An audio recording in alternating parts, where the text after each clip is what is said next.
You unlock this door with the key of imagination. Beyond it is another dimension, a dimension of sound, a dimension of sight, a dimension of mind. You're moving into a land of both shadow and substance, of things and ideas. You've just crossed over into the Twilight Zone.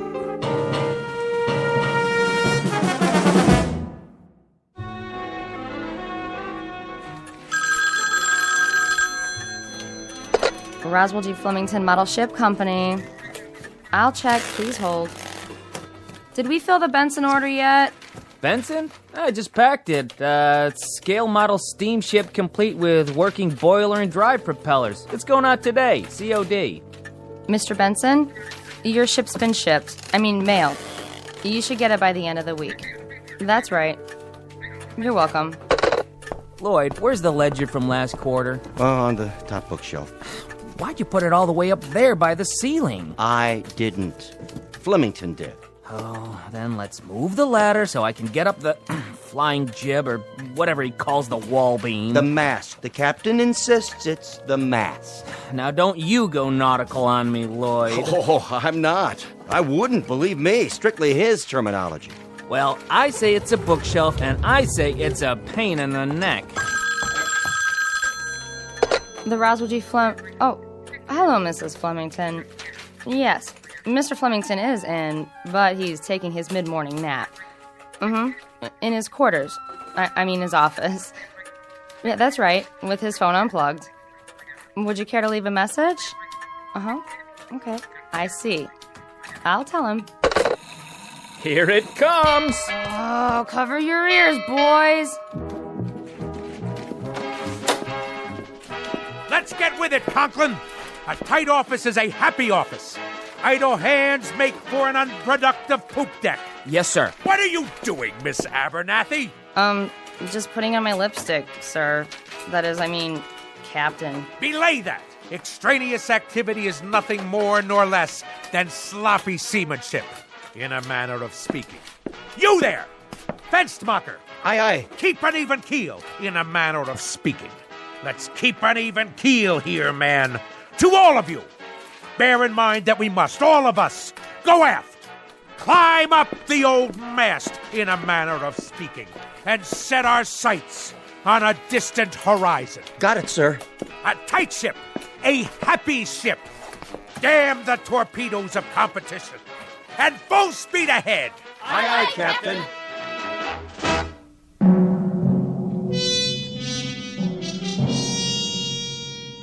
This is Roswell G. Flemington. 220 pounds of gristle, lung tissue, and sound decibels. He is, as you may have perceived, a noisy man, one of a breed who substitute volume for substance, sound for significance, and shouting to cover up the readily apparent phenomenon that he is nothing more than an overweight and aging perennial sea scout, whose noise-making is in inverse ratio to his competence and character. But soon our would-be admiral of the fleet will embark on another voyage, this one in an uncharted and twisting course, headed for a distant port called the Twilight Zone.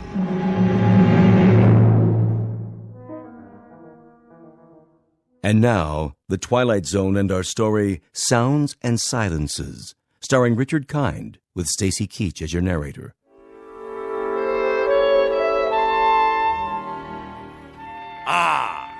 Clear skies, visibility unlimited. And now, for something a bit more bracing. You may enter. I forgot to tell you, sir. Yes? What? Speak up. I forgot to tell you that your wife called. Oh, she did she? Yes, a little while ago. She's on the phone again now. Would you like to take the call? Oh, I suppose so. See how the home fires are burning. What's that? I said I'll plug in the extension. Yes, sir. Here, madam. Yes? Yes? What noise? Oh, well, it's a most excellent recording, actually. Flight sounds of aircraft leaving the carrier Hornet. Now I can't turn it down. It has to be heard at realistic levels. Speak up! What is your request? Talk? About what, pray tell? Well, then talk away. Very well, later. Of course I shall be home for dinner. Yes, of course, I'm quite sure. Goodbye.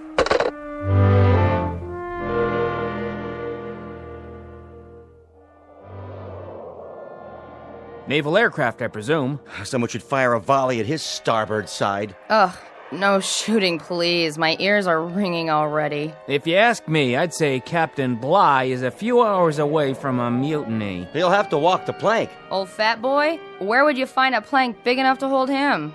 All those kamikazes they threw at us during the war, wouldn't you think just one of them would have hit him? One of these days, all that noise is gonna come back and bite him. I just hope I'm around to see it happen.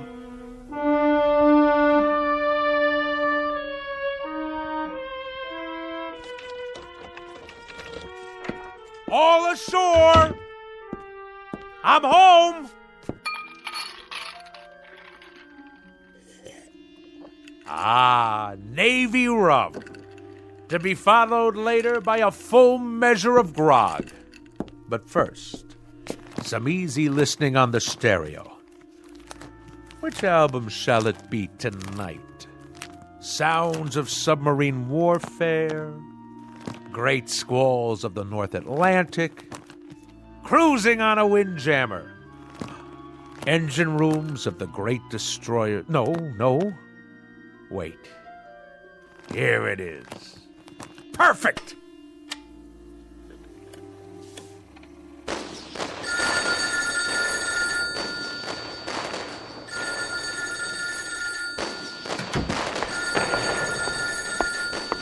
Yes? What's that? Can you speak a little louder? What?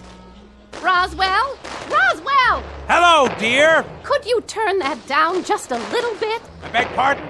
I say, I can't hear a thing on the telephone. You know what that is, my dear? It's a collector's item. This is an actual recording of the battleship Missouri bombing Okinawa. That may be, Roswell, but I can't hear who's on the phone. Ah! Lay on, gentlemen! Let 'em know what's what. Fire at will, and by the good Lord Harry, we'll show 'em how a man's Navy treats aggression. Who did you say is calling? Who? Just a minute. I'm afraid you'll have to call back.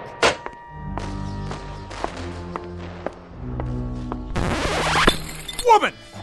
What have you done? Called a truce in the Pacific. You've ruined the record.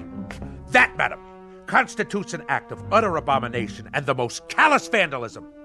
I would remind you I would remind you that I live in this house too. that there were only 100 such recordings pressed for the collector's market, as rare can be. Well, now there are only 99. Absolutely irreplaceable. What you have just done is an act of wanton desecration, not unlike the defacing of John Paul Jones's statue. What are you, madam? Some kind of crazed peace fanatic? Roswell, we've had this out before. I'm not the fanatic around here. I must say your meaning eludes me. Perhaps I should use semaphore signals. This insistence on blaring noises and running a household like it was a destroyer escort on convoy duty. This combination has now become quite impossible. Nonsense! That's why we have to talk. We are talking! And if I read you correctly, you have grown intolerant of my ways. In point of fact, you hold my very business in contempt. Not your business. You. The way you run your business and this ship-shape home. Ah, so you disapprove of the nautical decor. I'll have you know that every item is of enormous value. Enormous! From the ship's wheel at the helm. It's not a helm, Roswell. It's a living room. To the sails and riggings. They're curtains made out of canvas according to your orders. Old canvas. To the life preservers on the walls. All obtained at great expense.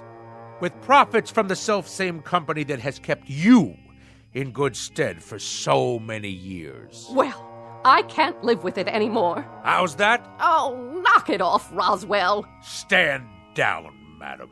You're a noisy, insufferable clown, but you're not stupid. I have had it up to here, and my ears have had it, and my stomach lining has had it, and whatever part of the brain that keeps a person balanced, that's had it too. In short, I have had it. I'm leaving. By the good Lord Harry. Departing a sinking ship, you might say. And don't tell me how sudden this is, because as you well know, we have been en route to this point for the last 20 years. I can't bear to be at sea any longer. I am totally and absolutely astounded. Are you now? I am indeed. My own wife, and after 20 years. 20 years ago, I was not taken in marriage. I was piped aboard. And after 20 years, the piping has become shrill and unbearable. It has destroyed me, my nerves, and my sanity. So, at this point, Roswell, I'm leaving, in a manner of speaking, the ship's company. So, you're deserting me? In a manner of speaking, Roswell, you said it. Lydia! Lydia, don't you lock me out of our own bedroom. It wasn't locked, Roswell. It may interest you to know, madam, Don't shake your finger at me. that when I was a young chap, a mere cabin boy, you might say, I had a mother who insisted that she was perpetually ill. A whiny, petulant, complaining woman similar to yourself. Oh, this is too much. And when I would come home from school, she made me walk tiptoe and whisper in her presence. Whisper, whisper, whisper, whisper. Do you know that in our house we never had any cookies? Just soft fudge brownies, because they made less noise when you chewed them. Eat your brownie and then run upstairs, change your clothes, but keep it quiet. And I tell you, madam, I took quite enough of it. That is why I went to sea. And that is why I've spent my life in the very wholesome, healthy, quite understandable pursuit of the free and the unfettered. Strip off the cotton and the insulation, and let the sounds of the earth come in. And so now I am owner, manager, chairman of the board, and president of the Roswell G. Flemington Model Ship Company. Second to none in the field. Whose motto is, damn the torpedoes, full steam ahead for fun and profits. I know the company, I know the president, I know the motto. And I respond, Mr. Roswell G. Flemington, with the following nautical phrase, which I have now taken to heart and will proceed to implement. The phrase is, lay aft and dump the garbage. So, in a manner of speaking, consider yourself dumped.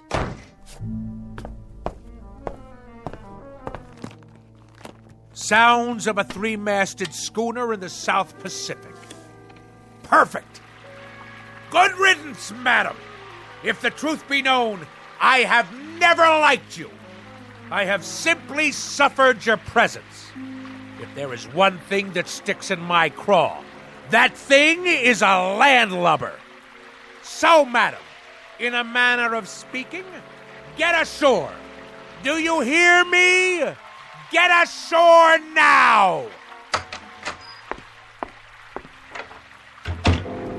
I have never, marked you, I have never in my entire life felt so free, so unencumbered, so absolutely fulfilled. In the parlance of naval language, in a manner of speaking, the situation is 4.0. My decks have finally been cleared.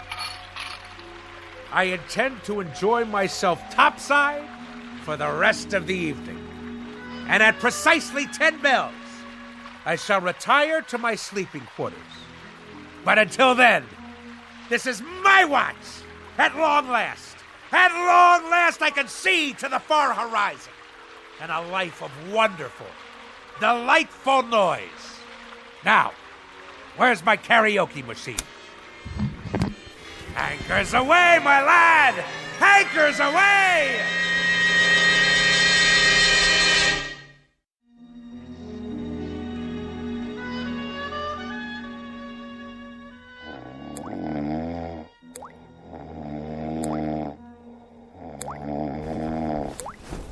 What?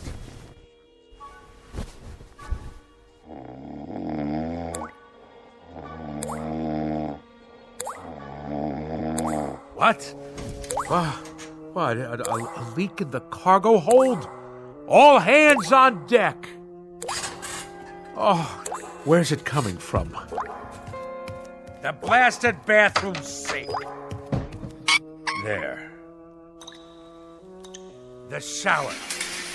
Off, I say, off!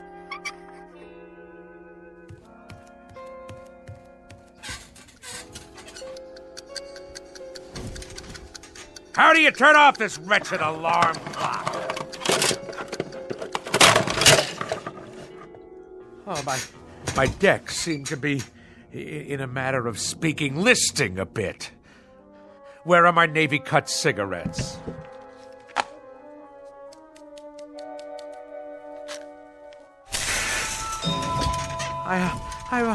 I must be dreaming.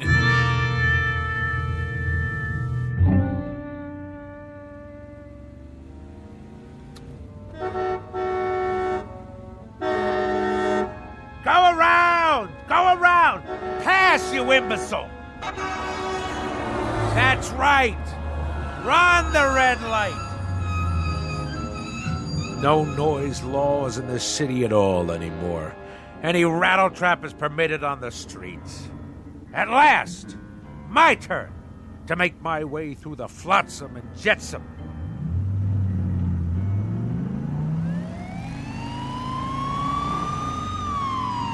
Pull over.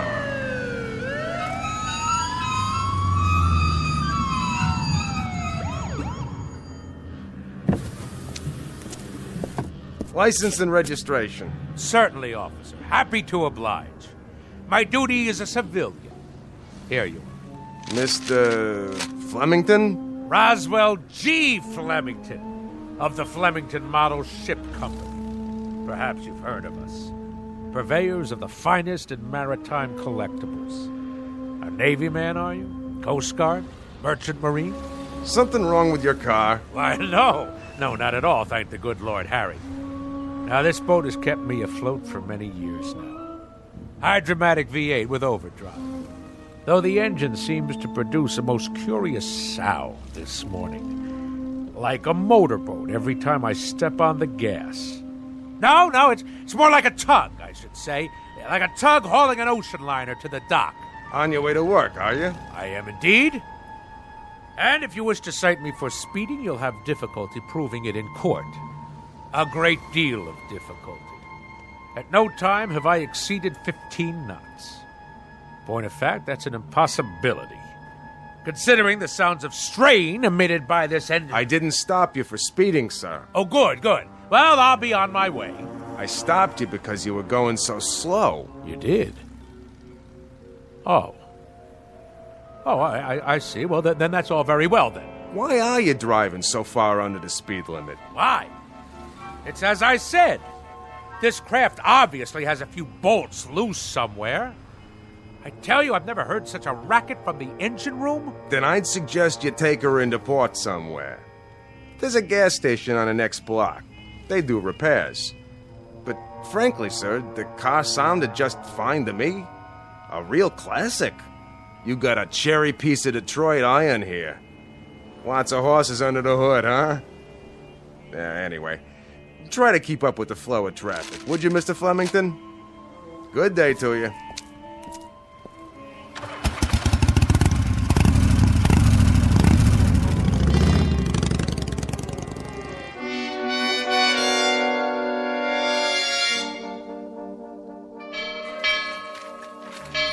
Oh, I've been here 2 years and I don't know when I'll get used to that thing. I've been here 4 years and I've never gotten used to it. What do you suppose happened to old Lardhead this morning? You should count your blessings. This is the first time he's ever been late. Wouldn't it be awesome if his car had fallen off the ferry boat with him in it? The peak, the absolute peak. Thus endeth the dream.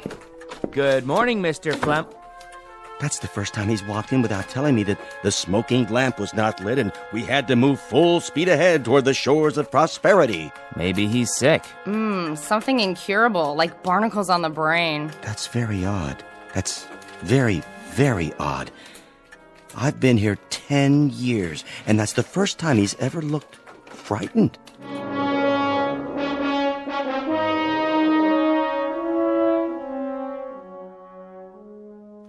Something restful.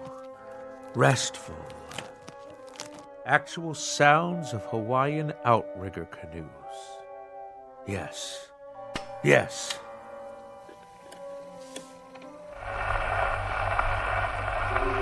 Ye gods! This record is defective!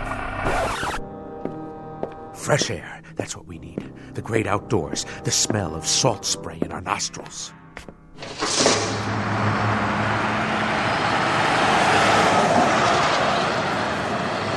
Blow me down.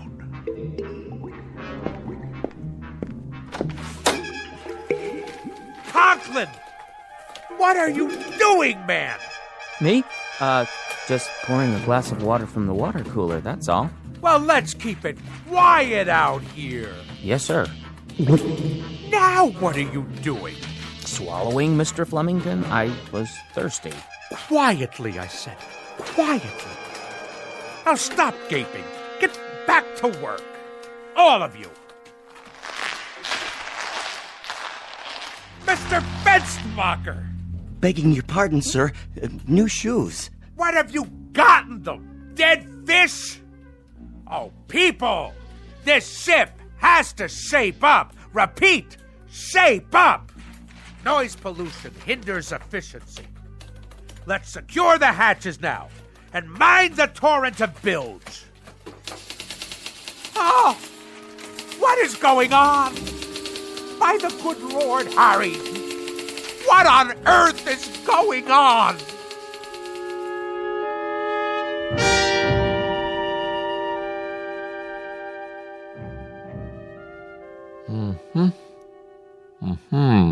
Well? Nothing abnormal that I can see, Mr. Flemington. No excess wax, no obstruction of any kind in the inner or outer ear. You mean no sign of infection? Nothing at all? Not even inflammation. Candor dictates that I tell you, Doctor, that as a ship surgeon, you're a wash. You wouldn't make cabin boy, in a manner of speaking. I take it, Mr. Flemington, that you expected me to find something wrong with you. I told you the symptoms, haven't I? You have. An apparent auditory distortion. Apparent? Shoes that sound like pipe organs played underwater? A leaky faucet sounds like barrels over Niagara Falls. And I wish you could have seen me cross 48th and 6th today. The traffic noises nearly keel-hauled me. It was considerably more than a distortion. I don't know what to say without any outward signs. Well, I know what to say. Now hear this, Doctor. There is obviously something askew in my crow's nest, in a manner of speaking. Now, will you prescribe the appropriate medication for my affliction, or do you force me to seek safe harbor elsewhere? Frankly, Mr. Flemington, I think consulting another physician might be a practical idea. Extremely practical. Very well, then. But if you had a modicum of professional ethics, you would have given me this advice before going through the motions of a perfunctory examination. As it is, I'll now be done for your bill as well as another ear specialist's. Mr. Flemington, I wasn't going to recommend another ear specialist. I had in mind, perhaps some psychiatric help. A psychiatrist, huh? I will make a presumption that you are being humorous. It is that charitable outlook that saves your being called to account, sir. The soundest recommendation I can make under the circumstances. I can assure you, Doctor, and I use the term loosely, that there are few people today on land or sea who are as sane as I am. I bid you good day. Good day to you, and good luck. Oh, what is that hideous sound? I'm merely making a few notes on your chart, see? Nothing to be afraid of. An ordinary number 2 pencil, that's all. Oh! Oh!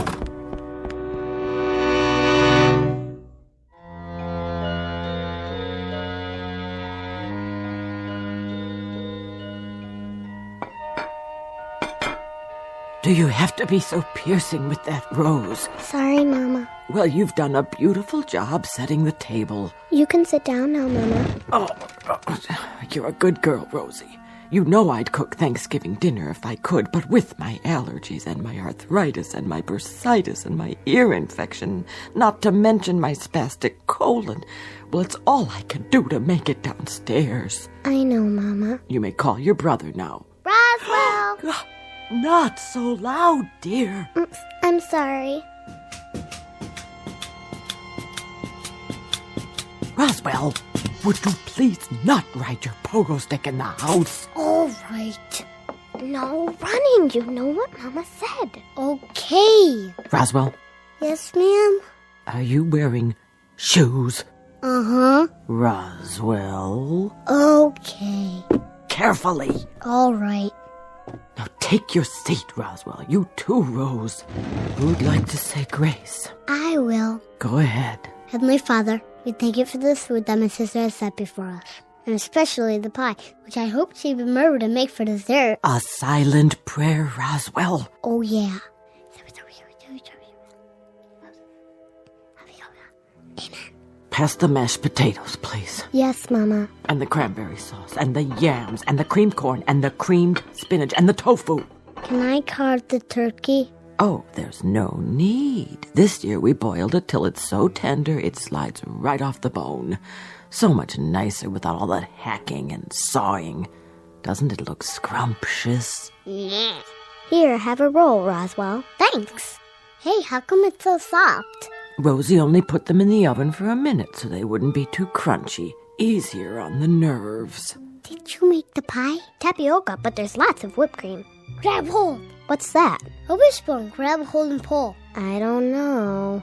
Go on. What are you children doing? And what's that in your hand? Oh, my heart. You gave me such a fright. I'd better lie down.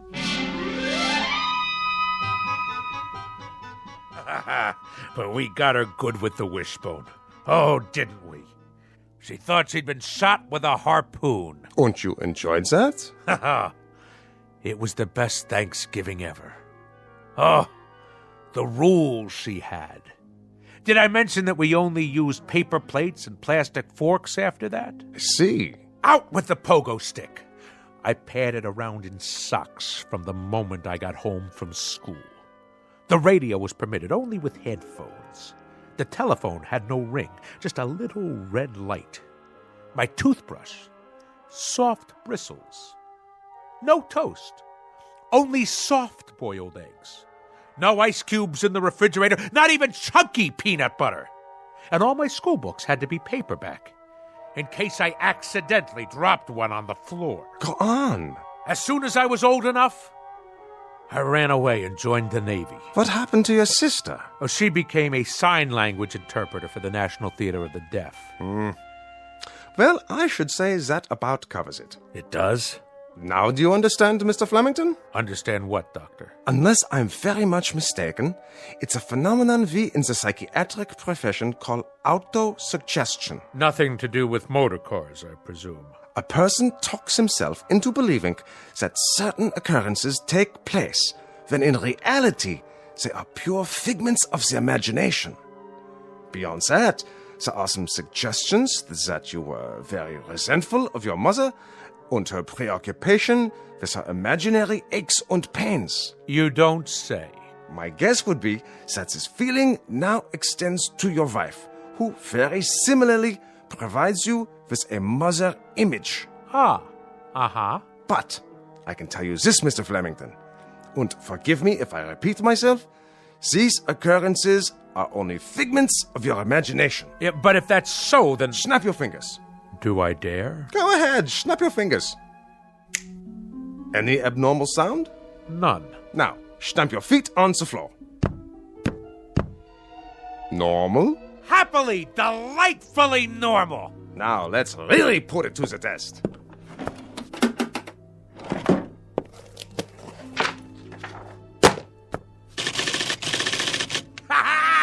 You've cured me, Doctor! By the good Lord Harry, if Admiral Nelson had had you at Trafalgar, he'd have kept both his eye and his arm. In Navy parlance, Doctor, You, sir, are 4.0. 4.0, sir, in a manner of speaking. Ha ha ha ha! I'm free to go. Free as a bird. Und slam the door at will on your way out.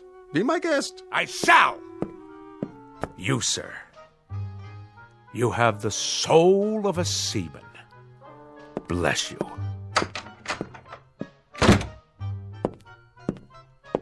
Any more patients today? No, doctor, that was the last one. Praise Freud. Why do I get all the nutcases?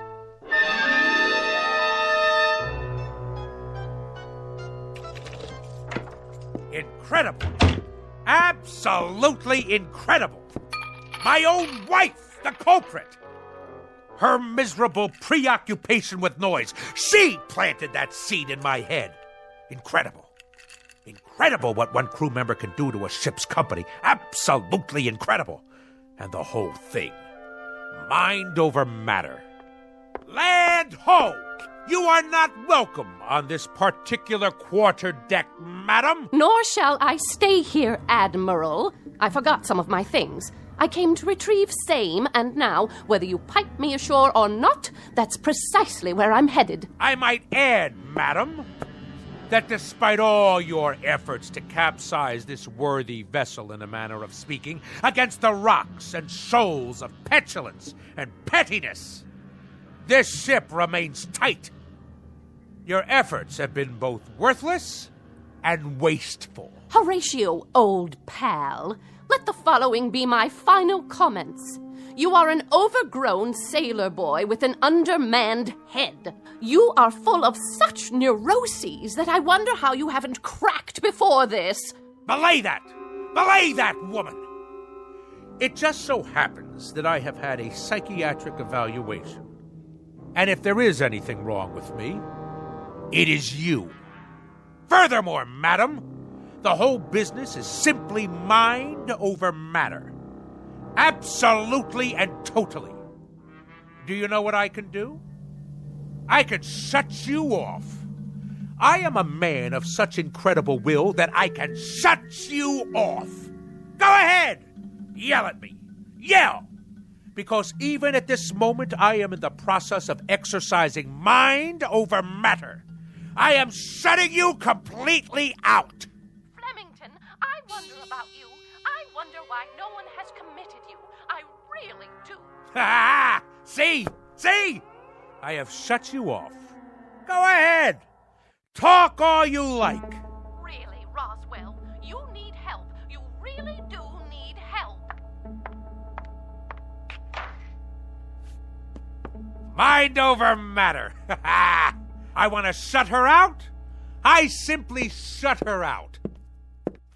Now, let's see. What'll I listen to tonight? Anchors Aweigh? The Midshipman's March? Actual sounds of a Japanese destroyer exploding in the Pacific, complete with boiler hissings, fantail cracking, and smokestack blowing apart. Ha-ha! Only great, huh? Better prepare yourselves, neighbors. This one will galvanize you in the proper manner.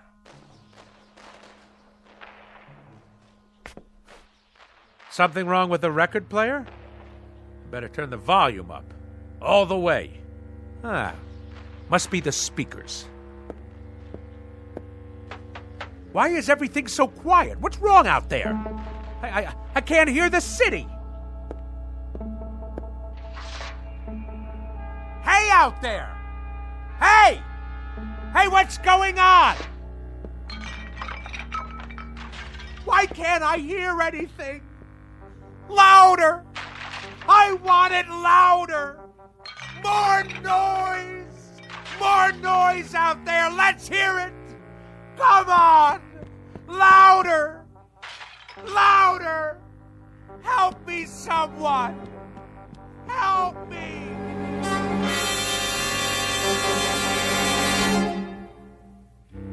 When last heard from, Mr. Roswell G. Flemington was in a sanitarium, pleading with the medical staff to make some noise, any kind of noise. They, of course, believed the case to be a rather tragic aberration, a man's mind coming inexplicably unhinged. And for this, they'll give him pills, therapy, rest, and lots of peace and quiet. Little do they realize that all Mr. Flemington is suffering from is a case of poetic justice. Tonight's tale of sounds and silences from the Twilight Zone. More from the Twilight Zone after this. Hi, this is Carl Amari, producer of the Twilight Zone radio dramas. I'd like to take a moment to tell you about our official website at twilightzoneradio.com, where you'll get the latest news and information on these Twilight Zone radio dramas. Plus, at twilightzoneradio.com, you can digitally download 3 free episodes or any of our episodes for only $1.95 each. In this age of ever-changing technology, we've decided to make these episodes instantly available to you by making the Twilight Zone radio dramas a digital download-only series. This means that this series will no longer be offered on CD. The CD collections at our website are now being offered while supplies last at buy one, get one free. So be sure to get your favorites before they're sold out. Be sure to visit us often, and I'll see you in the zone.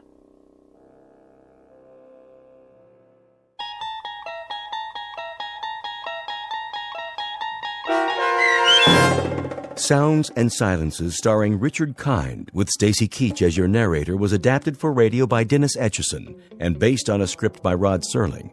Heard in the cast were Maggie Carney, David Darlow, Richard Shavsden, Peggy Roeder, Sarah Marks, Carl Amari, Doug James, C.J. Amari, James Schneider, and Amanda Amari.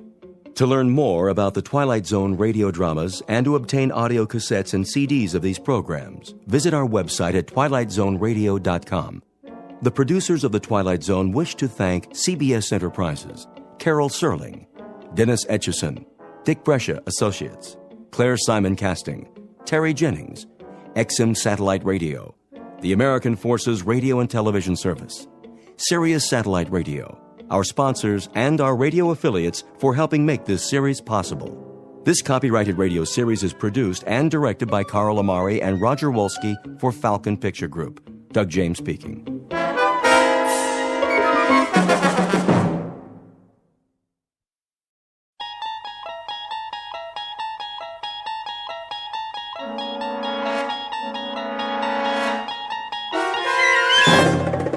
You unlock this door with the key of imagination.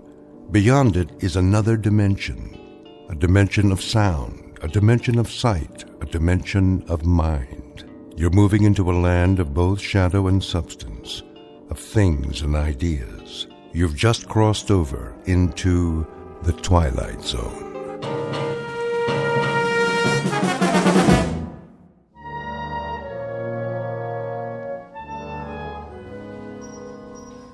Attention shoppers, Mason's department store will close in 10 minutes. This is your last chance for all red tag items. 10 more minutes. Here you are, ma'am. Thank you. Who's next? Just these things, please. One child's bathrobe, pajamas, and a pair of slippers. Will that be all? Yes, thank you. And how would you like to pay? How much does it come to? With tax, your total is $57.63. Oh, is that the sale price? Let me see. Children's wear, yes, that department's on markdown. The slippers, too? Where did you find them? On the clearance table. There's a red tag. Very good. That'll be an additional 40% off. I'll just adjust the total. That's better. Every little bit counts, doesn't it? Children grow so fast. If that's all. Christy?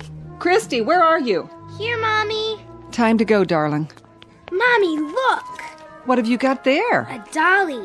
My, isn't she cute? She's the best doll in the whole world. Yeah, well, you better put it back now. Daddy's waiting. Can I have her, please? You already have a doll. Not like this one. Her name's Tina. Is it? Listen. My name is Talkie Tina, and I love you very much. Oh, please, Mommy. She wants to go home with me. She said so. Maybe next time. But she wants to go now. Shall I add the doll? Well, no, I don't think so. My name is Talkie Tina, and I want to go home with you. See? What will they think of next, Excuse me. I'm in line here, too, you know. I'm sorry. Just a second. Will that be cash, ma'am? She's just like a real little girl. Aren't you, Tina?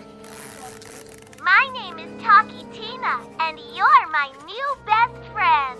Oh, for the love of... I'll have someone restock it for you. Will you accept a charge? Certainly. Here's my card.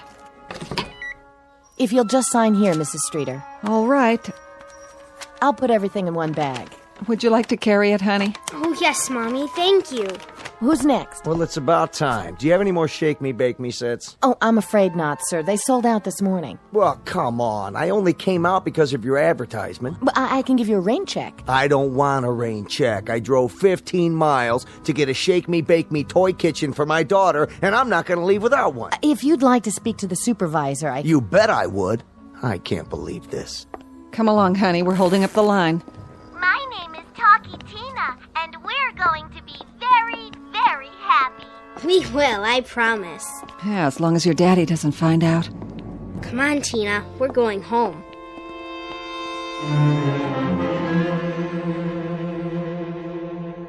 Meet Talkie Tina, the doll that does everything. A lifelike creation of molded plastic with a beautiful painted smile. For an only child named Christy, she's a brand new playmate. For her father, however, this particular doll is about to become a most unwelcome addition to the family. But don't worry, because without Talkie Tina, chances are he would never find his way into the Twilight Zone. And now, The Twilight Zone and our story, Living Doll, starring Tim Kazurinsky, with Stacy Keach as your narrator.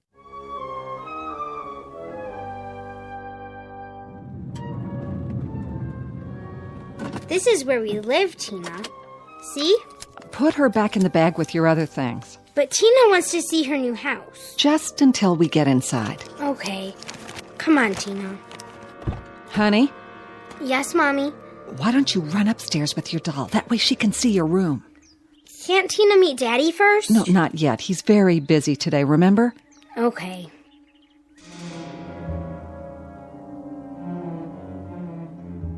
And a grand total for 1 month? I can't believe it. Eric? Hi. Oh, sorry we took so long. It doesn't matter, I'm still working on the taxes. Oh, did you make yourself lunch? Not yet. What'd you buy? Oh, nothing much. Just a couple of things Christy needed. What kind of things? Go on upstairs, darling. Yes, Mommy. Come on, Tina. Wait a minute. Christy? What do you got there? It's nothing, Eric. No? It's just a doll. A doll, huh? Show Daddy, honey. Her name's Tina. She doesn't need another doll. She fell in love with it. What was I supposed to do? Her birthday's not for months. I thought we agreed. She's only a child. She's just like a real live girl, Daddy. For heaven's sake, Annabelle, a doll like that costs... It was on sale. Oh, so that means we can afford it, huh? What was it, free? I put it on the account. Tina does everything, don't you, Tina?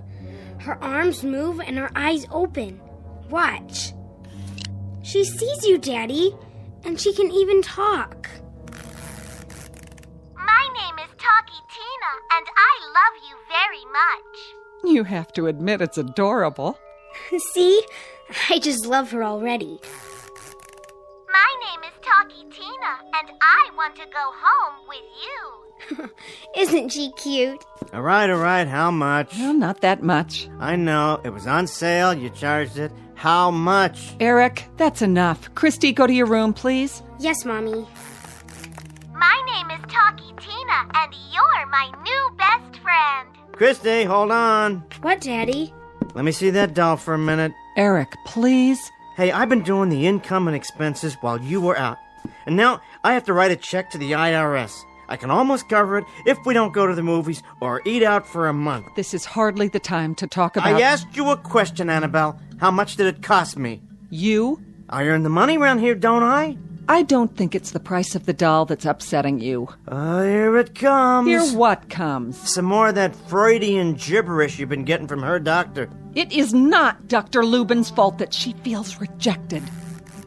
My name is Talkie Tina, and I love you very much. Will you shut that thing off? Her name's Tina.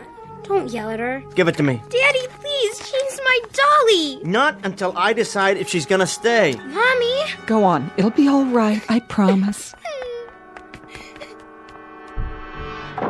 Eric, how could you? What would you suggest I do? Start printing money? Charge accounts have to be paid, you know. We'll talk about this later, after you've had a chance to think about what you've just done to that little girl. More toys, more of everything for Christy. That's what she needs. Another doll. One that talks. My name is Talkie Tina, and I don't think I like you. What? My name is Talkie Tina, and I think I could even hate you. What kind of doll is this? Get out of here! What do you say now, huh? You all broken up about it? My name is Talkie Tina, and you'll be sorry. Why, you... Eric? Yeah? Did you just throw something? What if I did? You broke the vase. So I'll get you another one. Just tell me why. I don't like what it says. The doll? You might be interested to know it has quite a vocabulary. Listen. My name is Talkie Tina, and I love you very much. I suppose that offends you in some way. That's not what it said a minute ago. Eric, I don't know how much more of this I can take. Oh, and exactly what is it you're taking? Your anger toward Christy. I know you're having a difficult time adjusting to her, but I can't let you treat her this way. She's my daughter, Eric. I love her. Oh, you love her, but I don't love her. I'm only your stepfather. I'm incapable of loving children because I can't have any of my own. That's what you're saying, isn't it? No, Eric, believe me, it's not. You could love Christy. I know you could if you'd only give yourself half a chance. Good. Then I'm not the cold, cruel ogre Mommy and daughter think I am. Whew. I can't tell you how much I appreciate your faith in me. Eric, please, give us a chance. Christy and me. I know you got more than you bargained for when you married me. 2 for the price of 1. But we'll do anything to make you happy, both of us. Daddy? Honey, just a minute. I'm sorry, Daddy. What? I'm sorry if I made you mad. Oh, Christy, I wasn't mad at you. Do you understand that? Sure, Daddy. Oh, there you are, Tina. No, don't do that. Why? My name is Talkie Tina, and I love you very much. Why not, Daddy? Nothing at all. Come on, Tina. Let's go upstairs.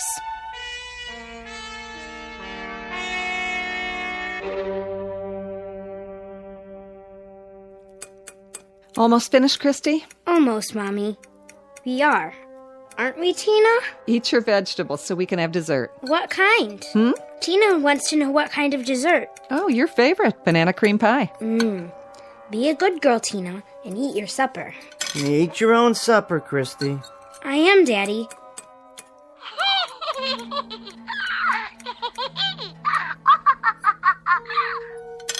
I didn't know your doll could laugh. Oh, Daddy, Tina can do everything. Well, tell her not to do it at the table. What's the matter, Eric? Forget it. I didn't hear anybody laugh. Really? I thought You thought what? Nothing. Where'd you buy her? Mason's. It seemed like a good idea. Did it? She'll be a good playmate for Christy. Lacking a brother or sister. Is that what you mean? I didn't say that. But it's what you meant. It's why you bought the doll, isn't it? So I'd have a reminder? It hadn't occurred to me, but if that's what you think, give me your plate, Christy. Yes, Mommy. Here's Tina's, too. She ate all her food. Did she? Who's that? I'm sure I don't know. Who do you think it is, Tina? Well, stop talking to her like that. It's only a doll. No, she's not, Daddy. She's my new best friend. Can Christy come out and play? Hear that, Tina? It's Linda. Goody. Don't you want your dessert first? Later, Mommy. Can I take Tina? Not outside. But she wants to meet Linda. Well, Linda can meet her later. Okay. How about you? What? Do you want some dessert? Oh, sure. That'd be fine. Well, I'll bring you a piece of pie. Yeah, you do that. My name is Talkie Tina. Hey, nobody pulled your string. And I'm beginning to hate you. Yeah? Well, my name's Eric Streeter, and you know what? I think I'm gonna get rid of you after all.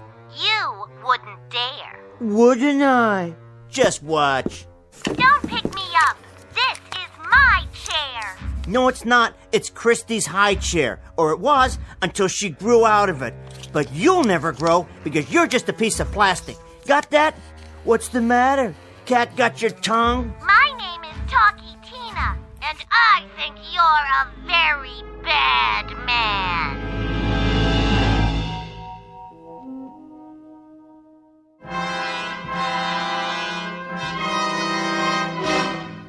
My name is Talkie Tina, and I think... Shut up, you little wretch. Here's your pie. Thanks. What are you doing? Just seeing how it works. I thought you didn't like it. I don't, but it's pretty clever for a toy. Is there any coffee? Yeah, in the kitchen. I'll get it. You're nothing, understand? A kid's toy. I could twist your arm off or your leg. Ow! Don't tell me you have feelings, too. Doesn't everything? Oh, I see. Then I could hurt you. Not really. We'll see about that. But I could hurt you. Tell me another one. Threats from a doll. Who were you talking to? Well, who do you think? Eric, please be careful with Christy's doll. Here, you can have it. I don't want it. I only meant... It means a lot to her. The game's over. Game? Oh, come on now. How dense do you think I am? I wish I knew what you were talking about. Some invention, this thing. I guess I haven't kept up with the times. They must be doing great things with technology now. I didn't know they were putting walkie-talkies in dolls. Walkie-talkies? Voice chips, whatever they are. But there's hardly any technology to it. You've seen these before. Just a string that goes into the back of the doll, you pull it, and it plays a little record inside. Come off it, Annabelle. Didn't you think I'd catch on? Catch on to what? Well, all that stuff about hating me, and the last bit about feelings. Doesn't everything? That was a nice touch. You should be a regular ventriloquist. Really, Eric, I don't know what... Linda wants to see Tina. Can I?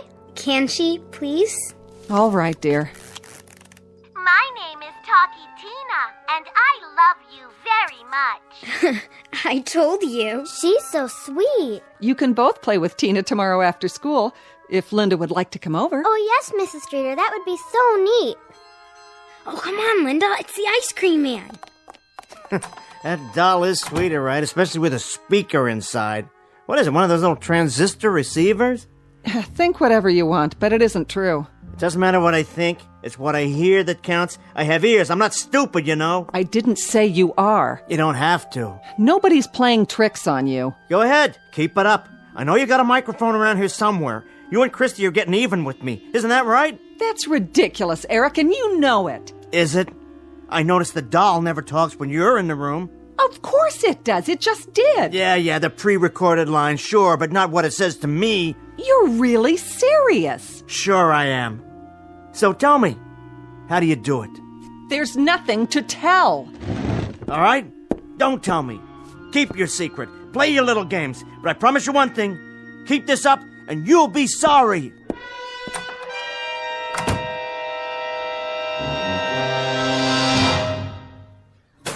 Christy? Christy? My name is Talkie Tina, and you'd better put me down. Or what? What are you gonna do about it, huh? Christy's not around to help you, and neither is her mommy. You'll be sorry. Nah, you're the one who's gonna be sorry, starting right now. What are you doing? What I should have done the first time you mouthed up. Put you where you belong. In the trash with the rest of the garbage.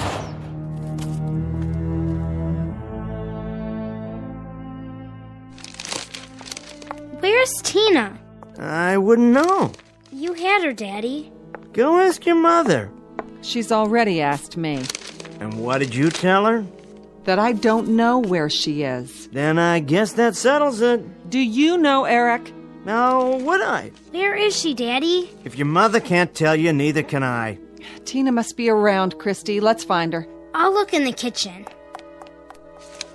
What do you think you're doing? Trying to read the evening paper. Is that all right with you? She's not in here. I'll help you look. You should be ashamed of yourself. About what? If anything's happened to her doll...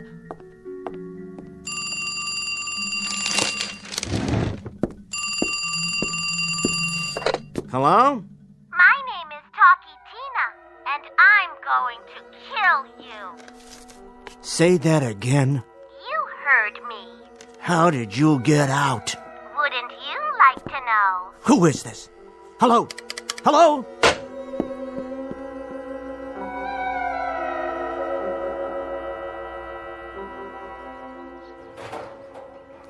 Not there. Then where?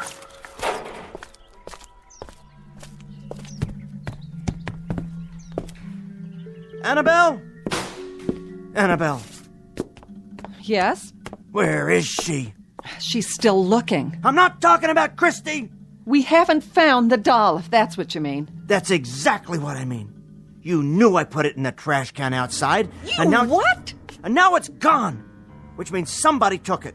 More games? Oh, Eric, I can't bear this. Neither can I. I'm tired of all this nonsense. A joke's a joke, but you've carried it too far. I have? You and Christy. Will the two of you stop it? Eric, I didn't touch the doll. I haven't seen it since dinner. Am I supposed to believe you? I swear. You're telling the truth? Of course I am. You really didn't take it? I didn't take it. Then who? The phone call. What phone call? You were on the extension. You said... What are you talking about now? Didn't you do that either? Do what? No. Of course it couldn't have been you. How could you make the phone ring? You couldn't even call unless it was from an outside line. But you were in the house the whole time. I didn't hear the phone ring. There must be an explanation. Some electronic device that taps into the line. Eric? The phone rang. I answered it. The doll's voice was loud and clear. It said, "My name is Talkie Tina, and I'm going to kill you." What? That's what it said. Why would I lie? Oh, Eric, I don't know what to say. Or what to think. Well, one way or another, the doll's disappeared. If you didn't take it, that leaves Christy. Eric? Christy! Christy, are you awake? Did you... I told you you'd be sorry. Get away from her. Get out of her bed and out of this house. Tina? I'll be back. And when I do, I'll have some questions for you, little girl. Christy, wake up! Daddy? Stay where you are, Christy. I want Tina. Don't worry about that thing. I have to borrow it for a while. But she's mine. Lie back down. Tina belongs to me. Daddy? Daddy? What's happening? Daddy, please! Where are you going with her doll? To do what I should have done. Daddy! Get one thing straight, Christy. I am not your daddy. There. He won't hurt her. Tina!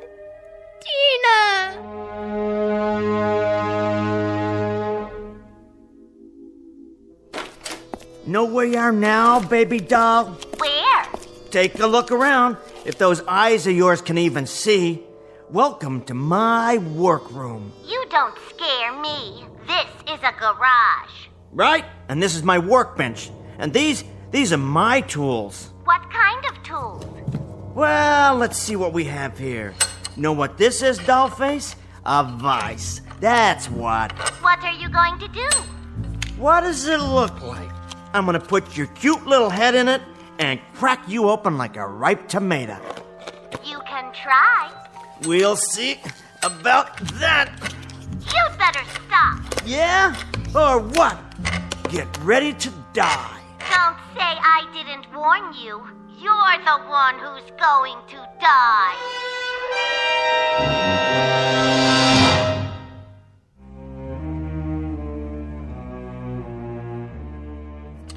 How's this? What's the matter? Can't finish the job? A big, strong man like you? Why won't it close any tighter? I want to see those plastic eyes of yours pop out of your head. You can't hurt me. I thought you said you had feelings. I can stand it if you can. Something else then. How about a torch? That's it. A little butane. This'll raise your temperature. You'll melt like a rubber band on a hot stove. All we need's a spark to light it. Now we turn the nozzle till we get a nice blue flame. No problem. Just give it a spark one more time. That's okay. Third time's the charm. The lighter's empty. You're funny. We're wasting time. Time for the big guns. How about a table saw? Diamond-tipped blade? That'll do the trick. Cuts right through solid steel. Now, you lay there. Go on, close your eyes, because this is the last thing you'll ever see. I'll make it a clean cut, straight through that little pink throat. Say your prayers. Why won't it cut? Why? Eric? Get away from me. What are you doing? Only what I have to. Eric, no! Give me that doll! Leave me alone!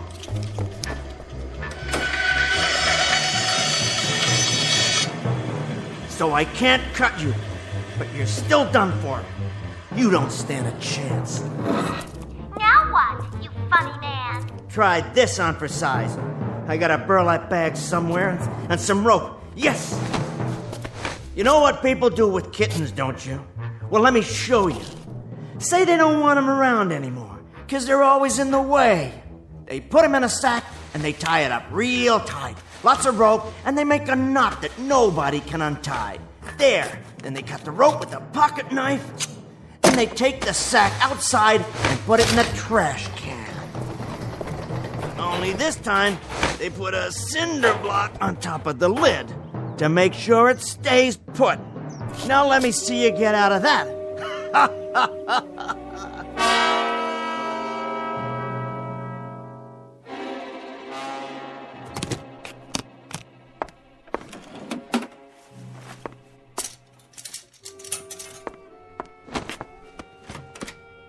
What are you doing? What does it look like? You're packing your suitcase. But why? Are you joking? No, I'm not joking. I'm asking you a simple question. I think I deserve an answer. Think about it, Eric. How could I go on living with you after what you've done? Well, I had to. Had to? You had to show your hatred for me and for Christy? It's over with. Things will be better now. You'll see. Oh, will they? Listen, Annabelle, that doll... What about that doll, Eric? It's a toy, nothing more. One that means a great deal to her. And you've destroyed it. That was a hateful thing to do. She'll never forgive you, and neither will I. The doll talked to me. It said things that no toy would say. Don't you see? I had to get rid of it. Yeah, I see a great many things now. You've become a stranger to me. A sick, neurotic stranger. You're full of blind, unreasonable hate. Hate? But I did it for us. I love you and Christy. Well, then you've got a strange way of showing it. I don't believe you know what love is anymore. And you're suffering from some very dangerous delusions. You'd better find a good psychiatrist. Delusions? I couldn't have imagined it. You tell that psychiatrist you tried to kill a doll. I couldn't have. What did you do with it, by the way? So I can get the remains out of this house before Christy finds what's left. It's still in one piece. I'll bring the doll inside if that's what you want. I'll give it to Christy myself. How magnanimous of you. Will that make everything right? I don't know, Eric. I honestly don't know. I want things to be right between us. All three of us. It's a little late for that, don't you think? Just let me try. Give me 1 minute. That's all I'm asking. Oh, Eric. Eric!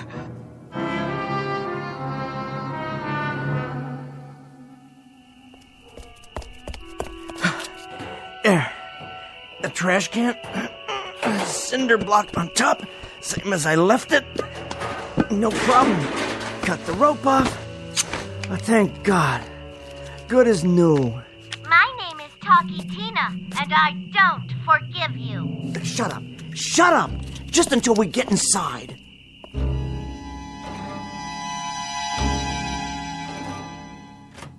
Christy, are you awake? Yes.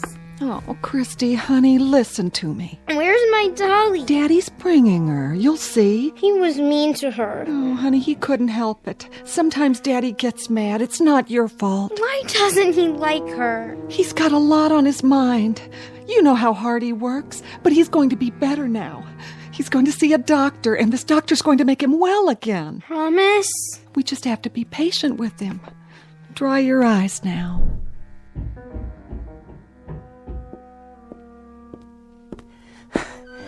Christy, look what I've got.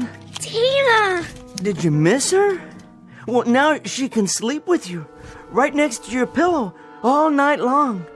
Is that okay? Oh, Tina! Thank you, Eric. Satisfied? We'll talk about it in the morning. But I did what you wanted. In the morning.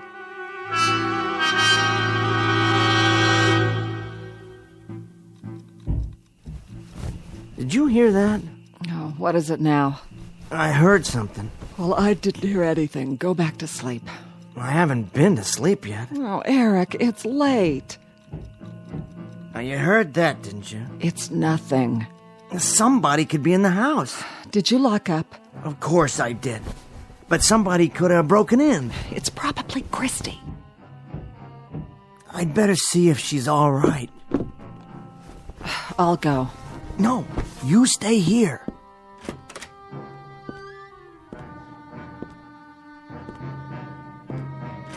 Christy? Oh, you're okay.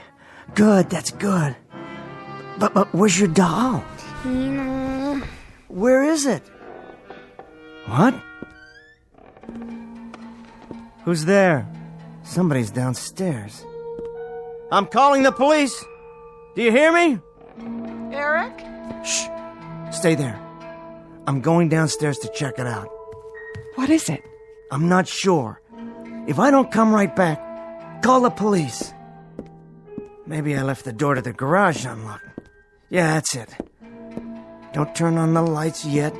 Catch 'em red-handed. What?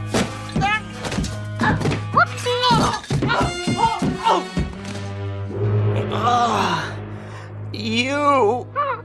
Hello. What are you? Eric! Oh, don't try to move. It was the doll. The doll. I tell you, get it out. Lie still. I'll call the doctor. Out of the house. It's too late for me. My neck's broken. You have to promise to get rid of it now.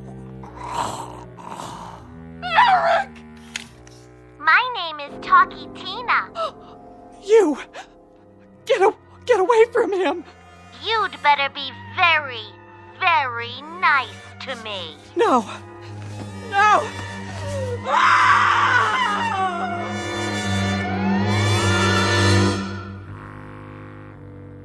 Of course, we all know that dolls can't talk. Not really. Nor can they lie in wait and trip a man on a dark stairway, because that would be murder. And that's one thing no doll can do. That is, unless her name is Tina, and she happens to have been manufactured in the Twilight Zone.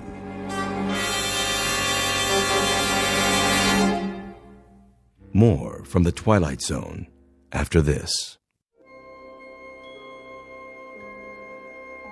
Hi, this is Carl Amari, producer of the Twilight Zone radio dramas. I'd like to take a moment to tell you about our official website at twilightzoneradio.com, where you'll get the latest news and information on these Twilight Zone radio dramas. Plus, at twilightzoneradio.com, you can digitally download 3 free episodes or any of our episodes for only $1.95 each. In this age of ever-changing technology, we've decided to make these episodes instantly available to you by making the Twilight Zone radio dramas a digital download-only series. This means that this series will no longer be offered on CD. The CD collections at our website are now being offered, while supplies last, at buy one, get one free. So be sure to get your favorites before they're sold out. Be sure to visit us often, and I'll see you in the zone.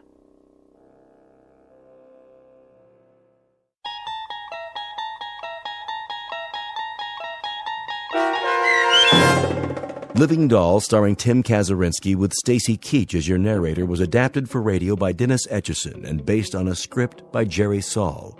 Heard in the cast were Meg Falcon, Christian Stolte, Deb Dotzer, Amy Sparrow, and Paul Patch. To learn more about the Twilight Zone radio dramas and to obtain audio cassettes and CDs of these programs, visit our website at twilightzoneradio.com. The producers of The Twilight Zone wish to thank CBS Enterprises, Carol Serling, Dennis Etchison, Dick Brescia Associates, Claire Simon Casting, Terry Jennings, the American Forces Radio and Television Service, our sponsors, and our radio affiliates for helping make this series possible. This copyrighted radio series is produced and directed by Carl Amari and Roger Wolski for Falcon Picture Group. Doug James speaking.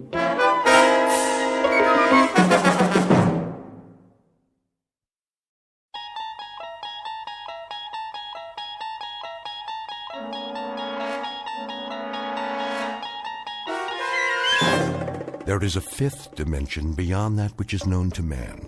It is a dimension as vast as space and as timeless as infinity. It is the middle ground between light and shadow, and it lies between the pit of man's fears and the summit of his knowledge. This is the dimension of imagination. It is an area which we call the Twilight Zone.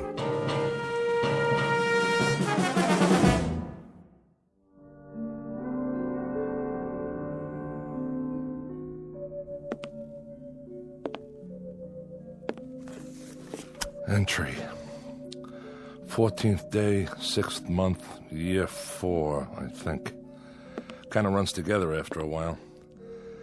Got up this morning, same as always. Big deal, huh? I even made my bed. See, it's strictly the honor system up here. Yeah, one more day scratched off the old calendar. First thing I did was, let's see, I made a pot of coffee. That's what they call this stuff. Next, some breakfast. Fake bacon and eggs. Hear that? Mm-hmm. Kind of makes your mouth water, doesn't it? Gotta watch the calories, though. Putting on some pounds around the middle. That's bad for the ticker. Wouldn't want to check out before my time. I make it 46 more years, give or take a few. Anyway, welcome to my world. At least I'll have something to play back later. Otherwise, I wouldn't have anybody to listen to. Because this way I know I'm dealing with a higher class individual. Corey, you did it again. My compliments to the chef. Now let's go outside and take a look around. Don't mind if I do. This is my backyard. And my front yard. It's all my yard now. No footprints in the sand except mine. I never even locked the door. Why should I? Nobody comes calling. Not even a lizard. Just miles and miles of nothing. Anyway, be back in a while. Time to go to work. I got a 1947 pickup truck out there. Been restoring it for years. Gives me something to do, like a hobby, you know? Alan B., he brings me parts a little bit at a time. Wonder how he's going to get the long block here. Now that's got to weigh more than a few pounds. Bye for now. This is Corey, signing off.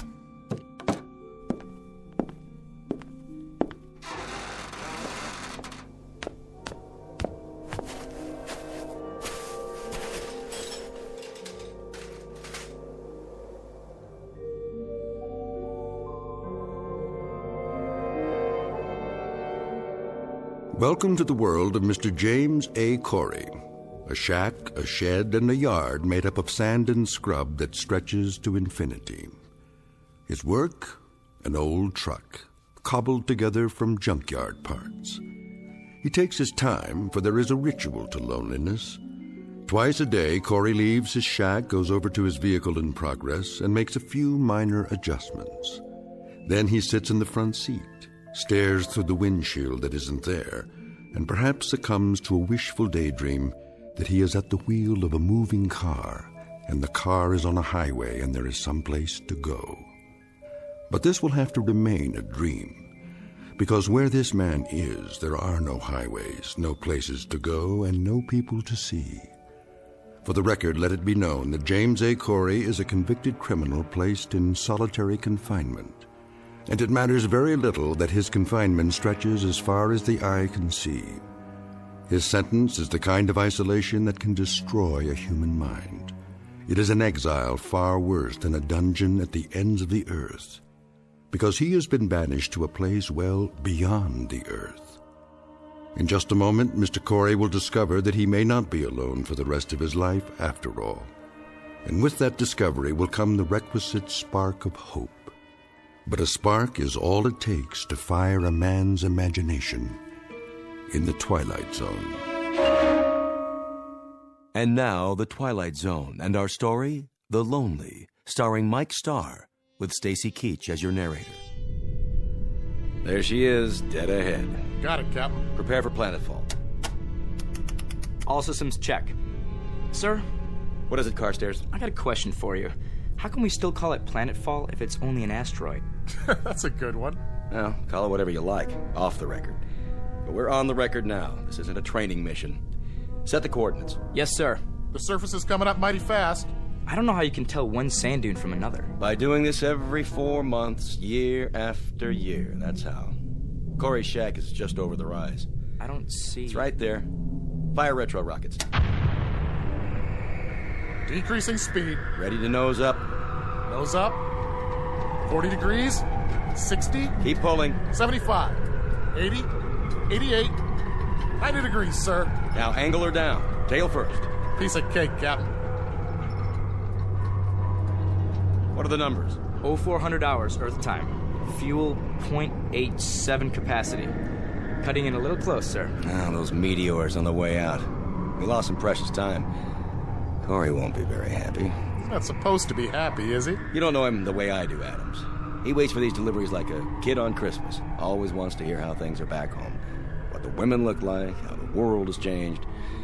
I'm the only contact he's got. If I didn't stop here, I think he'd go stir-crazy. What do you do, anyway? He stopped caring, that's what. After he lost his wife. Yeah? And he got in a fight. Some say it wasn't his fault. The guy died, and he ended up here. They don't have room for any more criminals back home. The new regime, huh? I read about that.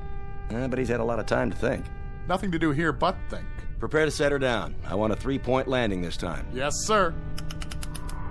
Tail fins ready. We're going in.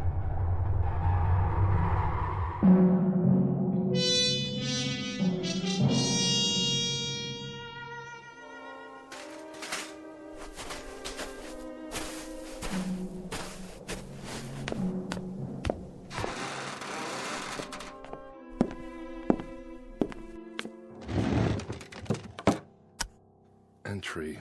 15th day, 6th month, year 4. I'm even measuring time by this place now. I go on every day like the day before and the day before that. The weeks, the months. But I can't give in. I have to stick it out.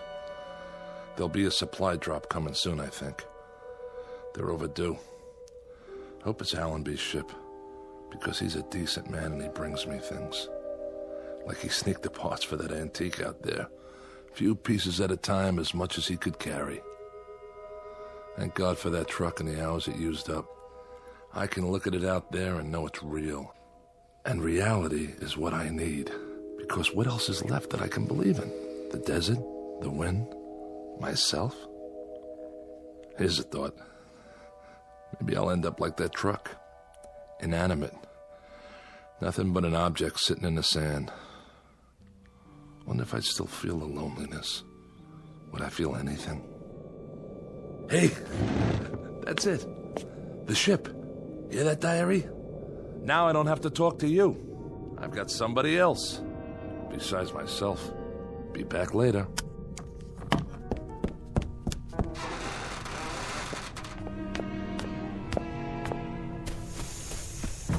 Hey! Hey! How you doing, Allenby? Corey, how are you? All right. Corey, Well, don't just stand there. Come on inside. It's hotter than blazes.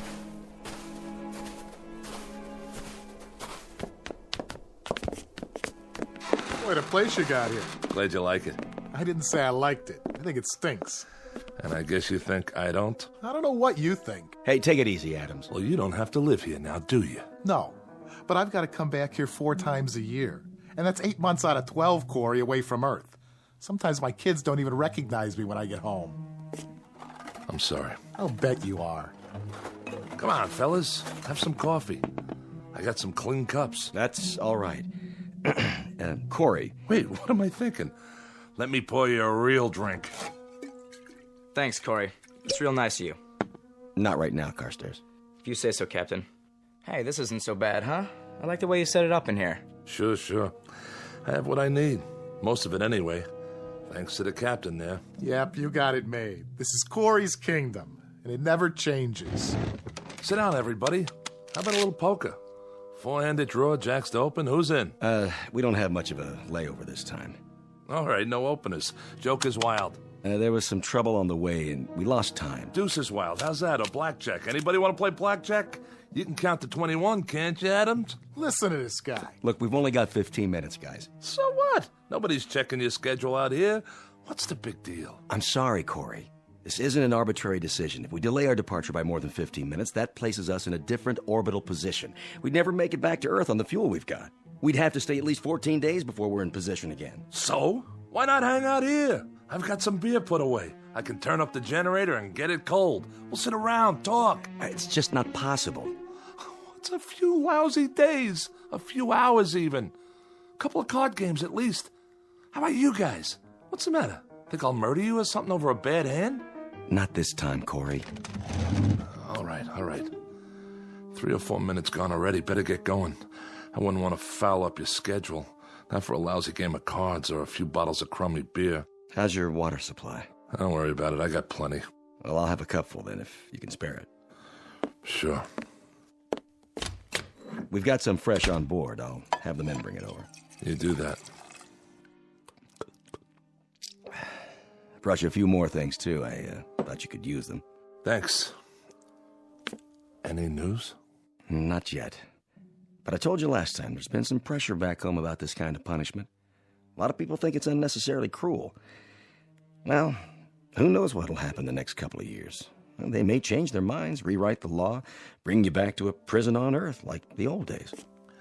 Allenby, I have to tell you something.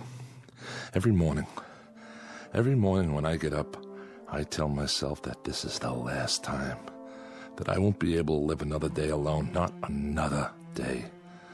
And by noon, when I can't keep still anymore and the inside of my mouth feels like gunpowder and burnt copper and deep down in my gut, I've got an ache that won't go away and it starts to spread through my body, tearing little chunks out of me. Then I think that I've got to hold out for one more day, just one more day. But I can't keep doing that forever. You hear me? Or I swear I'll lose my mind. You're breaking my heart. What do you know about it? That's enough. Let him go. Why should I? What do I have to lose? I said... Take your hands off me, you nutcase. Watch your mouth. Corey.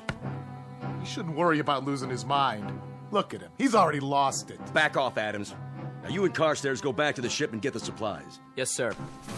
Go on. Do as I tell you. And the big crate, the one with the red tag, handle that one gently. How about using the truck out there? Some of the stuff's pretty heavy. It's not running today. It isn't, huh? What's the matter, Corey? Out of gas? Lots of places to go around here. There's the country club past the mound over there. And the seashore over that way. And the drive-thru restaurant. That's around here someplace, isn't it? Knock it off, Adams. Get the supplies. I'm going.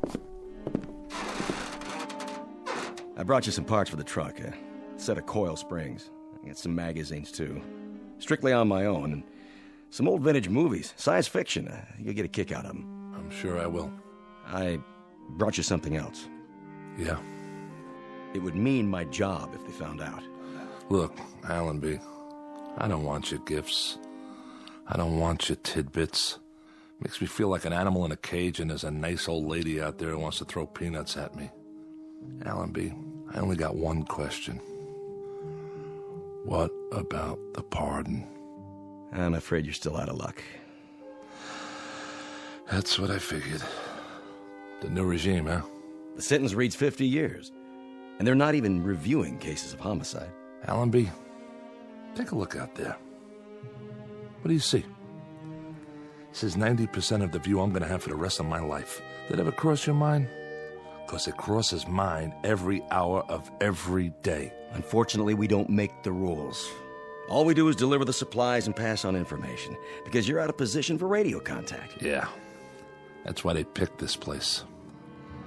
Look, Allenby, a pardon. That's the only information I want. I'm not a murderer. I know. It was self-defense. A lot of people believe me, and it happens to be the truth. I killed in self-defense. I remember, Corey. Then why am I here? I doubt if it'll be much consolation to you, but this kind of assignment isn't easy. Stopping here 4 times a year, having to look at a man suffering? You're right. It's not much consolation. Here they come. I can't bring you freedom, Corey. All I can do is try to bring you things to help you keep your sanity. You want this big crate opened up, Captain? Not yet. Stay there. I'll be right out. Okay, I'll bite. What's the big box? You can open it after we're gone. If it's 20-year supply of puzzles, you can take them with you. When I want a problem to solve, all I have to do is look in the mirror. We've got to go now. Did you hear what I said, Corey? Wait till we're gone to open it. And this is important. When you open up the crate, there's nothing you need to do. The item has been vacuum packed. It needs no activator of any kind. The air will do that. There'll be a booklet inside that'll answer any of your questions. You're being awfully mysterious. I don't mean to be. It's just like I told you, though. I'm risking a lot to bring it here. They don't know what it is, so I'd appreciate it if you wait till we get out of sight. No problem. Give my regards to Broadway. And every place else while you're at it. Sure, Corey. I'll see you. Allenby! Yes? I don't much care what it is. But for the thought, Allenby, for the decency of it, I thank you. You're quite welcome, Corey. Have a good trip! 2 minutes, Captain. Go ahead and fire up the rockets. Yes, sir. Captain, just man to man. What did you bring him? What's in the box? I'm not sure, really. Maybe it's an illusion, or maybe it's salvation. Open the hatch. Let's get out of here.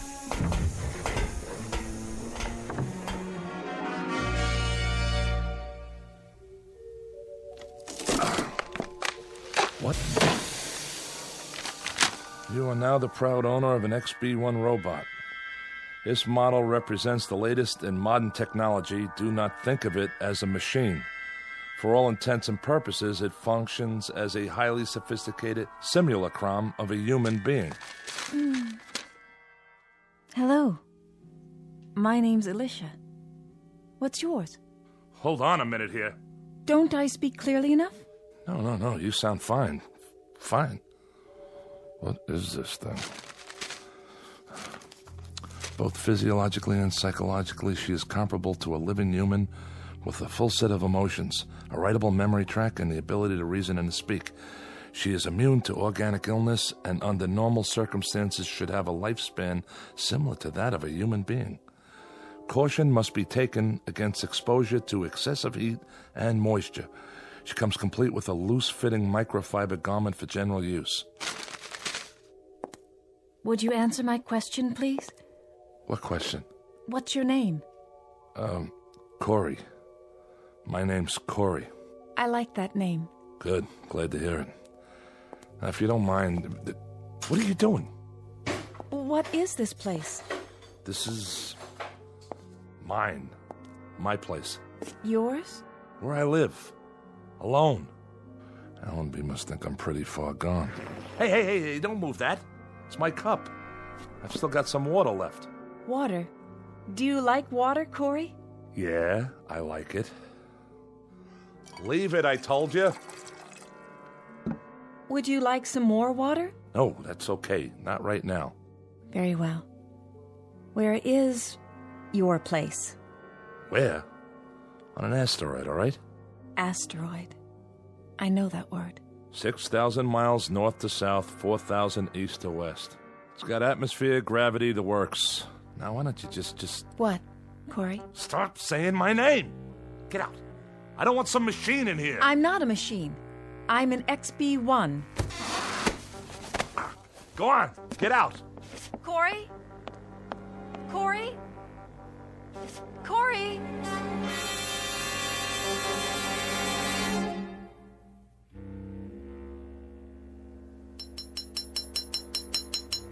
Ow! Blasted coil springs. What's wrong, Corey? Nothing, all right? I brought you some water. Where shall I put it? Just leave it. But it will get warm on the sand. It won't taste as good. You know that, huh? What it tastes like? I can feel thirst. Yeah? What else can you feel? I don't understand. Can you feel heat and cold? The wind? Yes. How about pain? Can you feel pain? That too? Ow. How can you? You're a machine. Excuse me. A different kind of machine. Yes. Of course you are. So why didn't they build you to look like a machine? Why aren't you made of metal with nuts and bolts sticking out of you? With wires and electrodes? Would you prefer that? You know, I might. Because then you wouldn't be a lie. A lie? Why do they cover you with stuff that looks like flesh? Why even give you a face in the first place? A face that if I look at it long enough, it almost makes me think... makes me believe that... Believe what? Stop asking me stupid questions. I didn't mean to. Look at me. Don't hang your head. Corey. Turn that face up. I'm talking to you. Corey, please. Don't come in that phony stuff. Somebody program it into you? Why? What's the point? To mock me? I'm not mocking you, Corey. Yes, you are. Every time you talk to me, every time you look at me, like right now, I'm being mocked. You hurt me, Corey. Hurt you? How could I hurt you? This arm, it isn't real. Please, let go of me. There aren't any nerves under there. There aren't any tendons or muscles. There isn't any flesh and blood. But you don't even know what I'm talking about, do you? What are you doing? Just what do you think? I'm looking for the right tool for the job, and you know what that job is? No. I'm going to turn you back into parts the way you should have been in the first place. Maybe I can use some of them in the truck. Corey, that's a hammer. That's right. That's what it is. You know what you are? You're like this broken down heap of iron sitting here. Exactly like it. You're just a hunk of metal and plastic and God knows what, with arms and legs instead of wheels. But that heap doesn't mock me the way you do. Doesn't look at me with make-believe eyes and talk to me with a make-believe voice. No. Well, listen, you machine. I'm sick of being mocked by some kind of ghost, by the memory of what a woman looks like. Well, I don't need it. I've got enough memories. I don't have to be reminded of anything. And that's all you are. Nothing but a reminder that I'm so lonely I'm about to lose my mind. That's right. Close your eyes if you want. I don't care. Corey. What are you... Oh, Corey. Are those tears? Yes. You can cry, too? When I have reason. I can't stand to see that.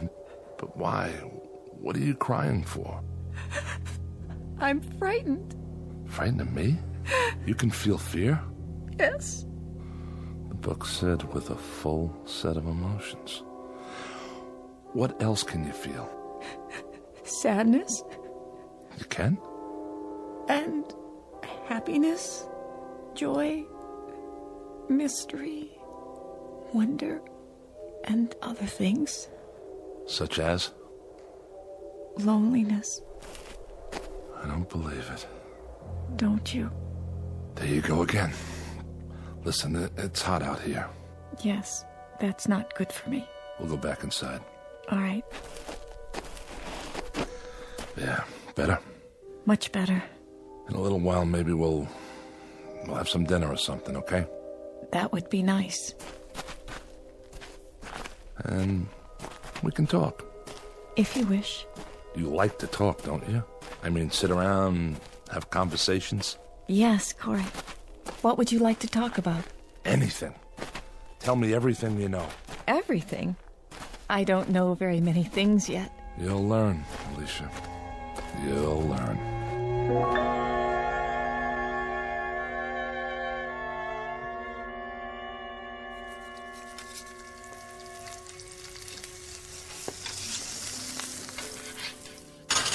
Here you go. Of course, it's only freeze-dried, but it isn't bad. You're not a vegetarian, are you? No, Corey. I hope you enjoy it. Me? This is for both of us. It smells wonderful. You haven't touched your wine. I'm fine, thank you. No. Go ahead, drink up. I don't require food or drink, Corey. Is that right? Yeah, of course. What am I thinking? You should have let me prepare the meal. Why, you're not a slave. We're going to be partners from now on, you and me. No. But it means so much to you. I like to see that. It makes me feel happy. Does? Of course, I'm not a true human being as you are. I don't care. I don't care how you were born or made. You're flesh and blood to me. I need you, Alicia. Do you understand? And I need you, Corey. Okay. Now that we got that settled, let's drink up. Here's to us. From now on, we don't need anybody else. Yes, Corey. Drink up.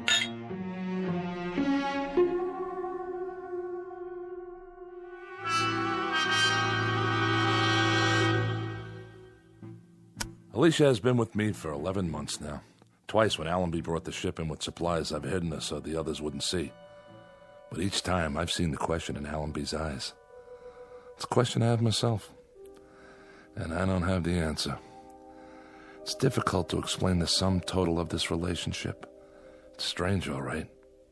Man and machine. But it's also man and woman.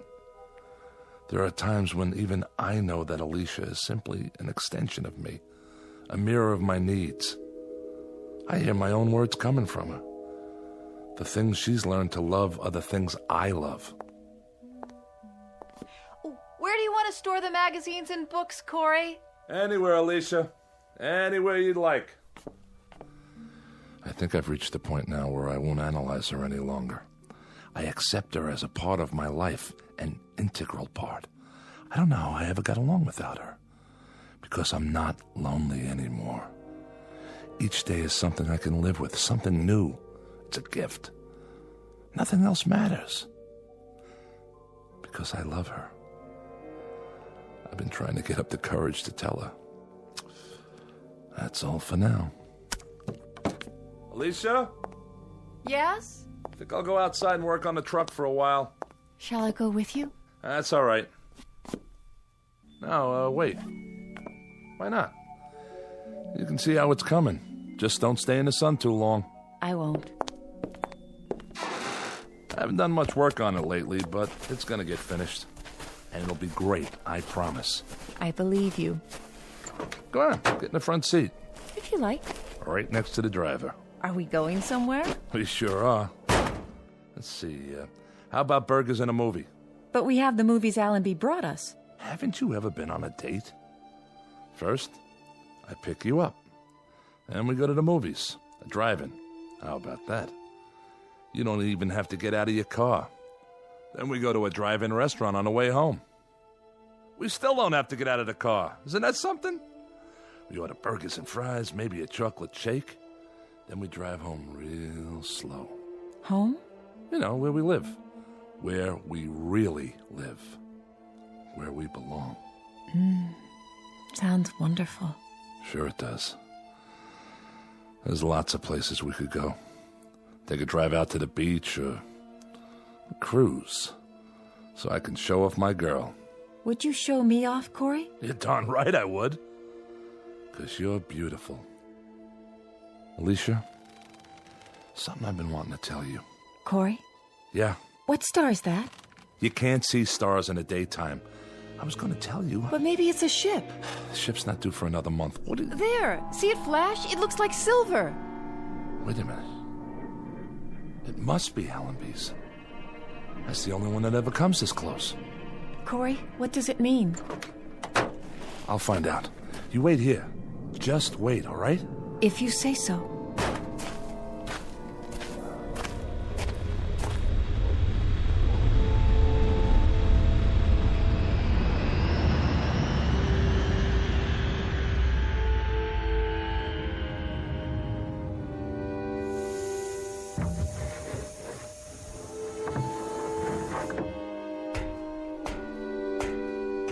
Allenby? Hello, Corey. What are you doing here? Have some trouble? No, we had no trouble. What's the matter, Corey? Aren't you glad to see us? But you don't have a scheduled stop for another month. This is a scheduled stop. What are you talking about? We've got good news for you, Corey. Hold on. Let me tell him. Tell me what? Well, Corey... Forget it. Whatever it is, I'm not interested. You better hear what it is first. You heard me, Allenby. I'm not interested. Don't you get it? I don't care what happens on Earth. Not anymore. You will this time. I guarantee it. Doesn't make any difference. It's worse. If we'd come back a month from now, he'd have been eating sand or something. I'll see you guys. Leave the supplies by the shack. Corey, listen to me. It's this way, Corey. All the sentences have been reviewed. They've given you a pardon. We're not here to bring supplies. We're here to take you back home. What? But we've got to take off in exactly 10 minutes. We can't wait any longer. We're almost out of fuel. Any more than 10 minutes, and the coordinates will be wrong, and then I don't think we'd ever make it. Wait a minute, Allenby. What did you just say? What did you say about... You heard me right. A pardon. It won't do any of us any good unless you pack your stuff and get ready to move, Corey. We've picked up 7 men from other asteroids, and we've only got room for about 15 pounds of gear. So grab what you need and leave the rest of it behind, such as it is. I don't even have 15 pounds of stuff. I've got a shirt, a pencil, and a recordable diary. Pair of shoes. The truck you can leave here for the next poor devil. There won't be any next poor devil. There won't be any more exiles. You're the last. We'll leave it here to Russ then. The farthest auto junkyard in the known universe. And Alicia and I will wave to it as we leave. We'll just look out of the porthole and throw it a kiss goodbye. The car, the shack, the salt beds, the sand dunes, the whole works. Alicia and I will just... Who? Who, Corey? Oh, my dear God. I forgot. Allenby, it's Alicia. You remember her. Is he out of his mind? Who's Alicia, Corey? Who's Alicia? Adams, you idiot. You brought her here. You brought her in a box with a red tag on it. She's a woman. Well, a robot, technically, but closer to a woman. Much closer. She kept me alive. I swear to you, if it weren't for her... Corey, I don't know what to say. You worried about Alicia? You don't have to be. I tell you, she's just like a woman. And she's gentle and kind, and without her, I tell you, I'd be finished. I'd have given up. The only reason you'd have to come back would be to bury me. That's what you wouldn't let us look at, huh, Captain? The crate. Sorry if I wasn't supposed to tell them. It doesn't matter now, Corey. But unfortunately, there's another problem. Problem? There are no problems left on heaven and earth. We'll pack up 15 pounds of stuff and we'll climb in that ship of yours, and when we get back to that beautiful green earth... 15 pounds? 15 pounds? You've got to have room for more than that. Throw out some equipment. Alicia weighs more than 15 pounds. That's the point, Corey. We're stripped now. We've got room for you and nothing else except that little recorder of yours and the pencil. You'll have to leave the robot here. Allenby, she's not just a robot. You leave her behind. That's murder. I'm sorry, Corey. No, you don't understand. You can't leave her. Alicia! Come here! You'll see. You'll see why you can't leave her. Alicia! Alicia! Where is she, Corey? I don't know. Look, just pack your gear and get out. Captain, we've only got a few more minutes. Come on, Corey. No! I'm not leaving without her. I told you that. I can't leave. This is our last trip. It's off the route now. That means no supplies. That means if you stay here, you die here. And if you make that choice, there'll be a day, Corey, when you'll pray for death to come quickly. I can't help it, Allenby. I can't leave her behind. And you won't take her. So that means I stay. Alicia! Come here, Alicia! Let them see you. Don't be afraid. Corey, listen to me. I saw this thing get crated, shoved into a box. It's a machine with servo motor and wires and circuits and batteries. She's a woman! Captain Allenby, we've got to take off. How about it, Captain? We better leave him. We can't do that. Sick, mad, or half alive, we've got to bring him back. Those are the orders. Corey, it isn't just you now, it's all of us. So we can't argue anymore, Corey. We have to take you one way or another. I'm sorry, Corey. Grab him. No, you don't. Alicia! Stop him. Corey! Come on, Corey. We'll carry you if we have to. There you are. Alicia, talk to them. Tell them you're a woman. Tell them... Corey, is it all right? You said to hide. What are they doing? Are they hurting you, Corey? I have no choice, Corey. No choice at all. Now, Allenby, I tell you, she's a human being. She's... Corey, I'm frightened. Corey! No. You see, Corey? There's nothing behind that face except wires and circuits and visual receptors. Alicia. Alicia. Corey? Corey? Corey? Corey? Corey? Come along now. It's over. Yeah. It's over. It's gotta be now, Captain. Put it behind you, Corey, like a bad dream. When you wake up, you'll be on Earth. You'll be home. Home? That's right. All you're leaving behind is loneliness. I'll have to remember. Remember to keep that in mind. Let's go, Corey. Let's go home.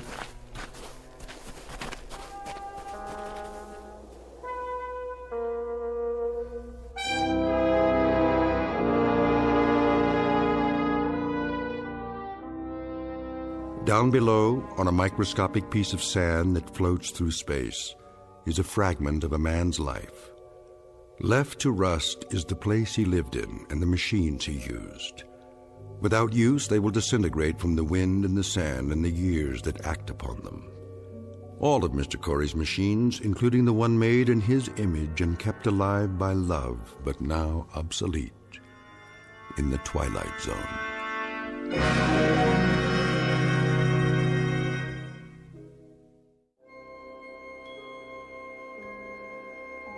Hi, this is Carl Amari, producer of the Twilight Zone radio dramas. I'd like to take a moment to tell you about our official website at twilightzoneradio.com, where you'll get the latest news and information on these Twilight Zone radio dramas. Plus, at twilightzoneradio.com, you can digitally download 3 free episodes or any of our episodes for only $1.95 each. In this age of ever-changing technology, we've decided to make these episodes instantly available to you by making the Twilight Zone radio dramas a digital download-only series. This means that this series will no longer be offered on CD. The CD collections at our website are now being offered while supplies last at buy one, get one free. So be sure to get your favorites before they're sold out. Be sure to visit us often, and I'll see you in the zone.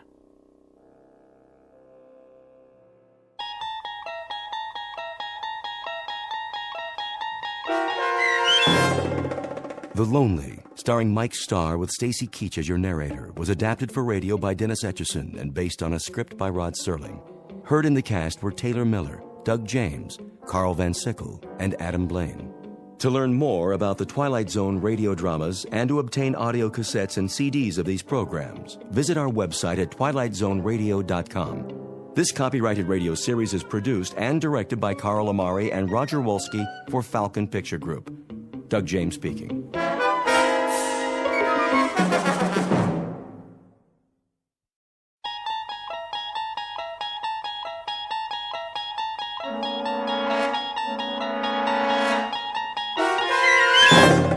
You unlock this door with the key of imagination. Beyond it is another dimension, a dimension of sound, a dimension of sight, a dimension of mind. You're moving into a land of both shadow and substance, of things and ideas. You've just crossed over into the Twilight Zone.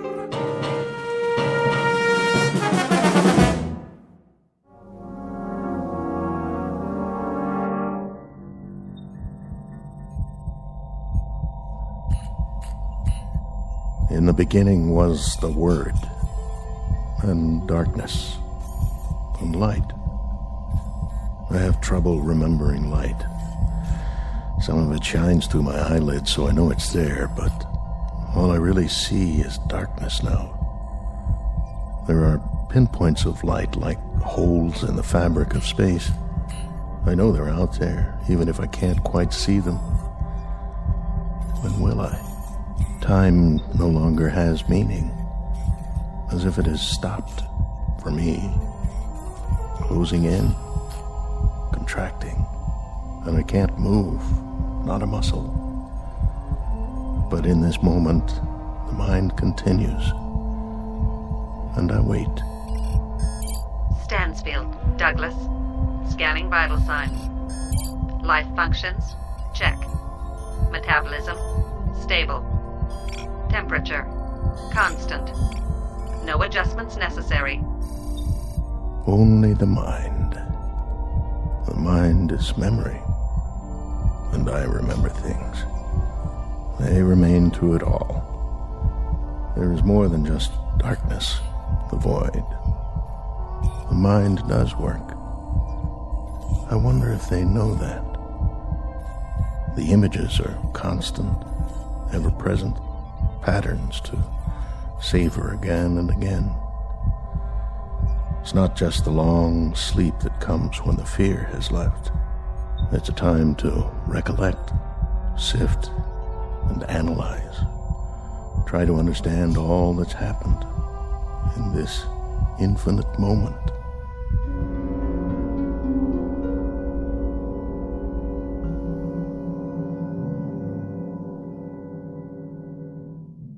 It may be said with a degree of assurance that not everything is as it appears. Case in point, the scene you're witnessing. You are not in a hospital. You are in the belly of a spaceship. It is currently en route to another galaxy located an incredible distance from the Earth. This is the crux of our story, the truth behind the mystery flight into deep space. For here, distances are so vast that they are marked in light years instead of miles, while a man's life ticks by in the blink of an eye. It is the story of events that might happen to human beings who, with the help of technology, dare to take a step beyond and are unable to anticipate all that awaits them out there. So fasten your safety belts, because you're on a spaceship.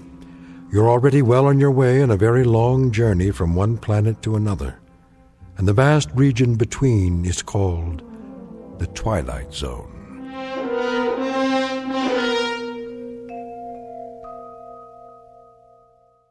And now, The Twilight Zone and our story, The Long Morrow, starring Kathy Garver with Stacy Keach as your narrator.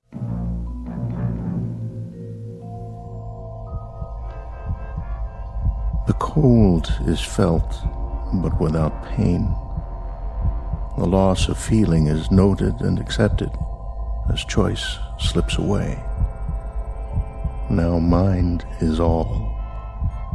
Time is distorted, jumbled, telescoped, accordioned. But even so, there's a strong sense of time. And I remember. I remember how it began. I remember the way it was in the beginning.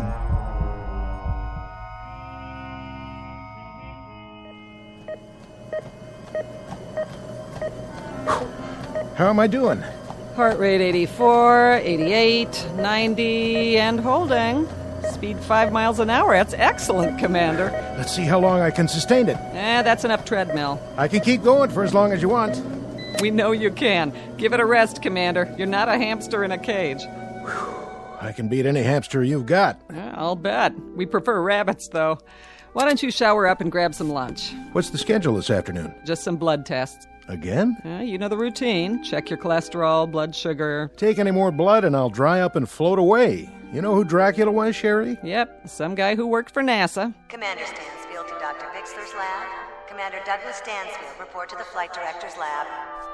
Tell them I'm on my way. After you shower. Forget it. I didn't even break a sweat.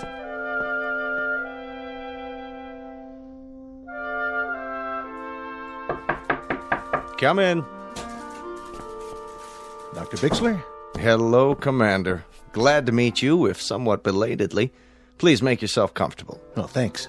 A figure of speech, in the sense that there's no need to stand on ceremony. I'm sorry there are no comfortable chairs here. Oh, that's all right. I'd just as soon stand. Even after this morning's workout. But, of course, your cardiovascular rating is superb. So, this is where the commandments come from. Commandments? Mission directives. I've heard much of you, the mysterious Dr. Bixler. And I of you, and that's the reason you're here. I was wondering. I guess this all seems faintly ridiculous to you, the hush-hush aspect. Well, all NASA's projects are secret during the planning stages, but I've been here 6 months now. In the past, I knew what I was training for. Is there a reason I've been kept in the dark so long? Perhaps so you wouldn't hand in your resignation. Not likely. I knew what I signed on for when I joined the agency. You knew some of it, what we've done up to now. I take it on faith. It's work I believe in, ever since I was a boy. You've been with us for 11 years. Is that a question, sir? More along the lines of an observation. Should you not have realized it, you've been the object of considerable observation over the past several months. I'm well aware of that, but if I may say so, I've never been the subject of so many tests. Not just physical, but psychological. There are reasons, Commander, rather good reasons. What is it you have in mind for me? Or is that still hush-hush? This one is not official yet, or it wasn't until we knew we had the right man for the job. It's not part of the budget we submitted to Congress, but I think we're about ready for a formal announcement. Of what? You've made 11 separate orbital flights. That's right. You orbited the moon, commanded a lunar landing, you're oldest of the astronauts, and you're also the most experienced and the most knowledgeable. I don't know about that. I do. Certainly if we count those who are still active. May I ask you a personal question? Why? You already know everything about me. Not quite. Why did you never marry? Well, that's easy. I never found someone who could put up with me. The months spent in training for a mission, the flight time, there's no woman in the world who could live with that. No, I suppose not. Though several of your fellow astronauts have families. They lucked out. I guess I just never met the right one.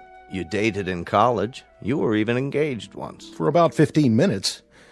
Once she found out the way I live, on call, at a moment's notice, well, you might say she came to her senses. Very fortunately for her. When the space agency put me on this project, I was told to keep in mind the scientific problems, of which there are a great many, I can guarantee. I'm sure. But also to be aware of the human factor. And that's where you come in, Commander Stansfield. You're the human factor. May I ask you a question? By all means. How long are you going to keep me in suspense? Not much longer, I promise. You recognize this, don't you? A chart of the solar system. That's right. The sun, the Earth down here, our neighbors, Venus, Mars, Jupiter, and so forth, and the moons that orbit them. A lot of places I haven't been to yet. What do we know about our neighbors, Commander? More than we knew a few years ago. Oh, yes, thanks to men like you. Nonetheless, what it boils down to is this. The moon is barren. Mars is a vast, scrubby desert with an unbreathable atmosphere. Venus and Jupiter, both gaseous and poisonous. Pluto and the outer planets are volcanic. In short, our neighbors have only one asset to offer us. They're accessible. They can be reached using current technology. Beyond that, they offer us nothing. Scientific, social, economic, by any standards. They're the Mount Everest of near space. You go to them because they're there. But the accomplishment is in the climb, and once climbed, There are no more challenges. So, where's the next Mount Everest, Doctor? That may be the wisest question you've ever asked, and the most pertinent. Why do you say that? Take a look at this chart. It's a star system in a galaxy well beyond our reach. To date, seen only through the lens of a telescope. We know nothing of it with absolute certainty, except that there is a cluster of 6 planetary bodies. Where? Here, toward the edge of the picture. The small, extremely bright object at the center is a sun, very similar to ours. It's flaming and gaseous and almost exactly the same color temperature. It provides heat and light for these 5 objects here. The ingredients of a solar system like ours, only a bit smaller. The planets run in roughly the same paths as we do around our own sun. Yes, I see. The equivalent of our 5 inner planets. But the rest? You can tell all that? Our astrophysicists can. The distances bear approximately the same relationship to each other as Mercury, Venus, the Earth, Mars, and Jupiter. And given that relationship, this is the most likely system we've found yet that might support life. Are you telling me we've made contact? Not yet. The distances are too vast. Even if they've sent out an intelligent communication, it would take a very long time for it to reach us, assuming we could pick it up on our frequencies and decipher it. You and I would be dead and gone by then, or they would. There are too many variables. This system, does it have a name?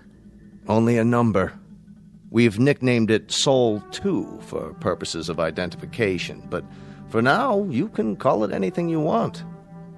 For example, Stansfield's Everest. That's where I'm going. That's where you're going. When? In about a month.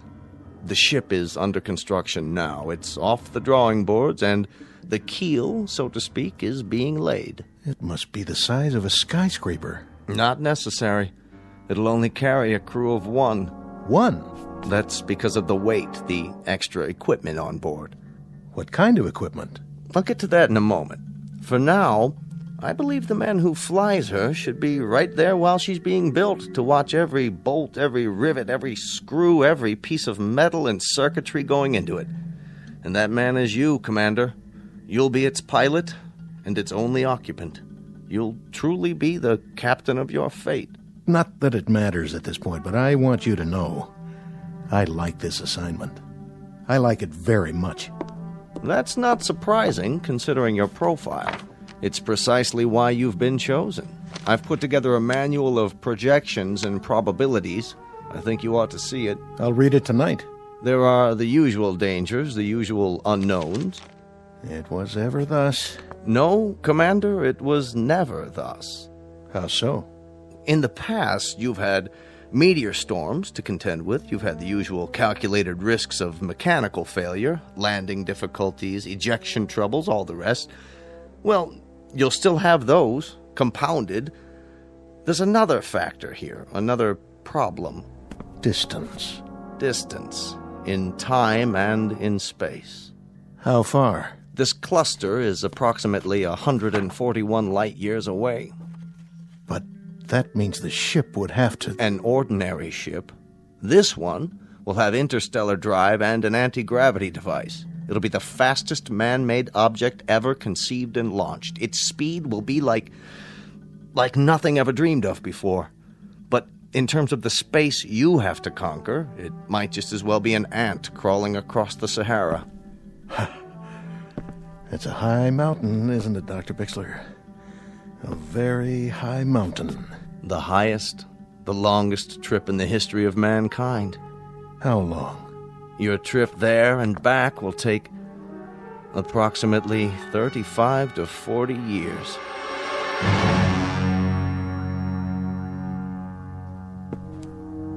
Well, at least it's a round trip. Consider it carefully, Commander. When you return from this trip, the Earth will have aged almost half a century. Oh, that's something to contemplate, isn't it? I'll be 60, 70 years old. I'll have lived the better part of my life out in space. Alone. You'll have lived the better part of your life, but you'll not have aged. We intend to try something different. Also a risk, also decidedly calculated. That's where the extra equipment comes in. Freezing? An extension of cryonics, but considerably more complicated. It will be suspended animation in its purest form. We've developed a substance from the lymphoid tissue of hibernating animals, several antioxidant absorbents, and a collection of experimental drugs to slow down metabolism. The Earth will age, Commander, but you will not. You'll only be a few weeks older when you return. Sort of like dying and then coming to life again. After a fashion, coming to life again in the sense that there'll be very few people here you'll know or who'll know you. Life will have changed in many ways, Commander, and you'll have to begin living it all over again as a stranger, as an anachronism, if you will. If you'll forgive this degree of candor, it's one assignment I don't envy very much. That's pretty much been the story of my life, Dr. Bixler. Assignments that not very many people would envy. When do I begin? You already have begun. If you're free this afternoon, I'd like to go over the preliminaries. Tomorrow there's a chartered jet to the Cape where you'll begin your briefing and have a first look at the ship. Unless you care to reconsider. I'll be there. I'm on the payroll, aren't I? When I checked in, it was all the way. Good. That's good, my boy. Glad to have you aboard.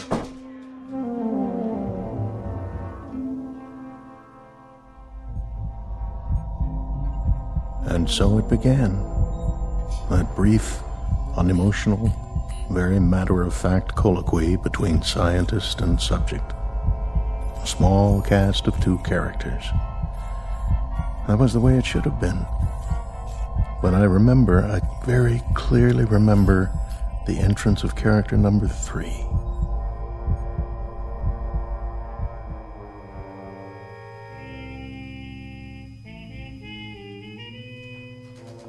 Will Communications Team B8. Communications Team B8, report to Central Control. B8 to Central Control. Oh, excuse me. Oh, my fault. You've dropped your papers. Here, let me help you.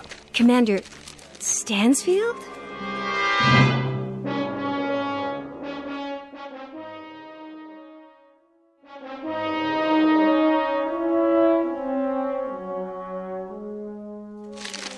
Excuse me for staring, but I see your ID badge. Why, you're the one. I don't know whether to thank you for that or report you for insubordination. Forgive me. We've been hearing Stansfield for close to a year. I was beginning to think that you weren't real. Let me give you a hand. A friend in need. That's my job. Picking up papers? Oh, that's my new assignment. Morale officer. I follow people around who look stricken. Do I look stricken? Momentarily nonplussed. I don't think we've met. No, we haven't. That's what I was saying. You stationed permanently here? I'm with NASA on detached duty. I've always wanted to meet you. And I you.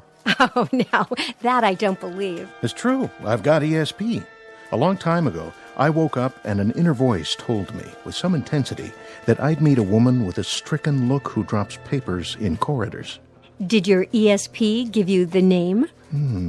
Let's see. It's coming to me.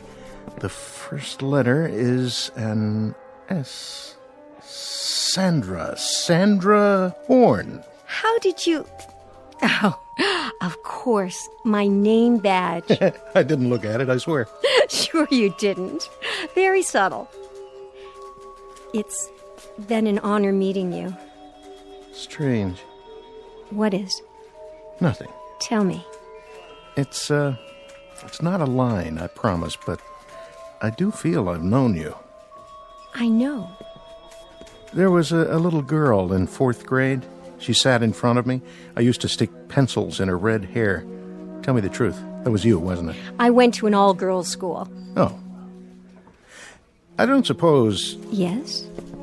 I don't suppose the National Space Agency could do without your services for, say, a couple of hours this evening. Long enough for a dinner? I think, despite the fact that I'm invaluable and the whole space program rests on my shoulders, a 2 or 3 hour period might be carved out. I'm in the book, Commander. please phone me. I won't phone. I'll pick you up. What kind of food do you like? Any kind, partial to beef, also seafood. No shellfish, though.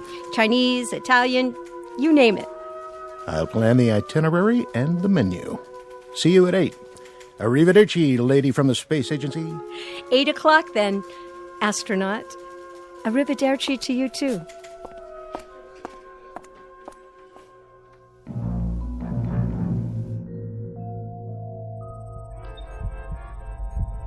I stood there and watched her walk away.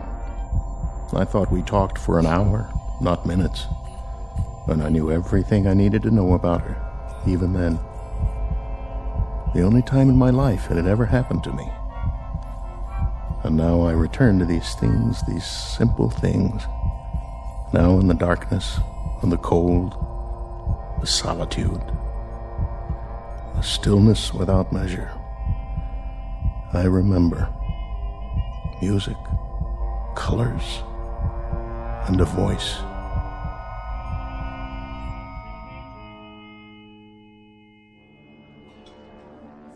How did you like the meal? The food. Food. Oh, it was wonderful, truly. But you've hardly touched it. Oh, yes, I have. I mean, I had a late lunch. I guess I'm not as hungry as I thought. Well, look at you.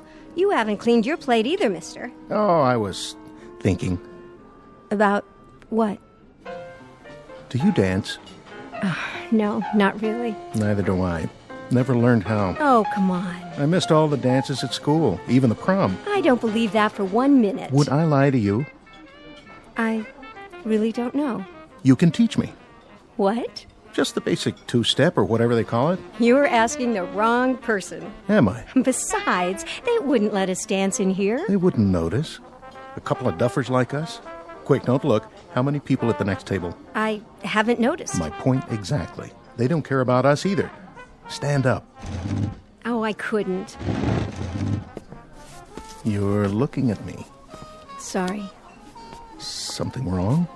It's just that a month from now, you will be off in space. And by the time you come back down again... You want to talk about that now? Only for the following absurd reason. I've known you for exactly 3.5 hours. Is that all it's been? That's all. 3.5 hours. A long dinner and a short dance. And already... Already what, Sandy? Already, I feel a sense of loss.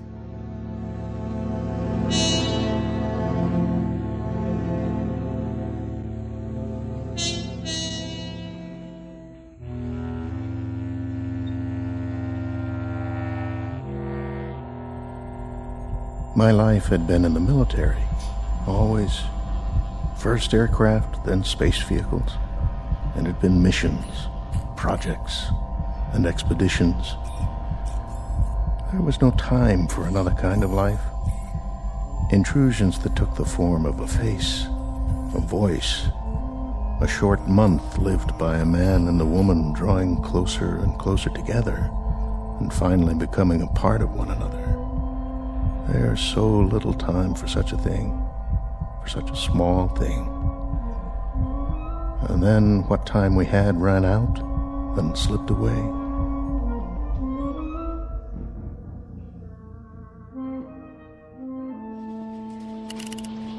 Rechecking fuel supply. Fuel supply? Check. Testing rockets. Mark it from 5. Mark. 5, 4, 3, 2, 1. Calibrate fuel consumption.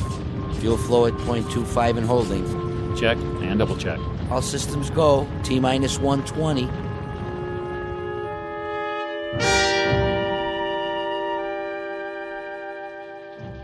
Setting countdown, Dr. Bixler. Only 2 more hours. Where is he? He'll be here. Man, oh man, I sure wish I was him. Do you? Well, why not? That kind of adventure? All the way to another galaxy? Quite a price to pay. Oh, sure, it costs a fortune. But think of it. One man in the whole of history going out into space with a key, you could say. A key to unlock all the mysteries. I'm beginning to think that not all mysteries are out there. One man, and for the right to have his adventure, our adventure, for the ritual of turning that key, he pays for it as no man has ever paid before, with all of his friends, his well-being, his sense of belonging, maybe even his sanity. Everything on earth that has meaning for him will now be just a memory. And you envy him? I guess he is to be envied. I envy him too. But what I don't envy is his homecoming.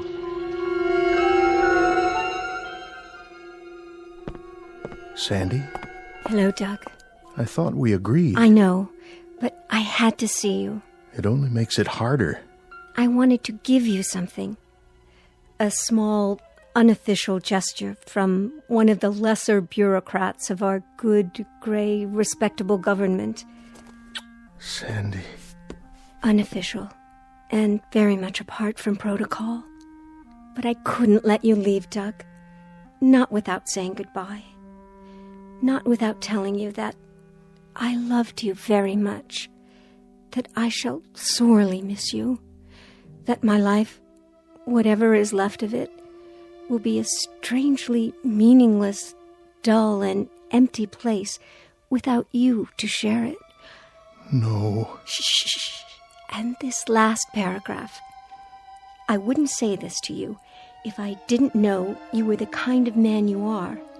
If I thought it would even remotely affect you, or at least what you plan to do. I wouldn't say any of this. But I know you. I know that you're built out of a very strong alloy, and you may bend a little, but you'll never break. It's a very odd thing, Sandy. Very odd. But when I come back, when I touch this ground again, I know the first thought I'll have. I know the first thing it is I'll want to see. The first thing I'll want to touch.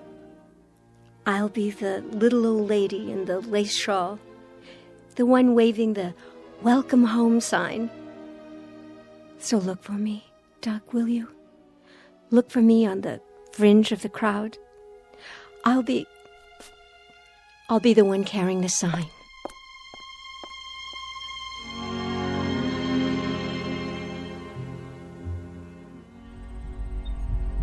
And how much we had become a part of one another. Despite the circumstances of both our lives, despite everything rational, we let ourselves reach into that strange and mysterious sea within us called love, and then watch the ripples grow. Sandy, where are you now? Sandy, across the void, my dearest, through the millions of miles of cold and empty space, through the vastness of a naked desert of sky and stars. I feel your warmth, and I love you. I love you, Sandy.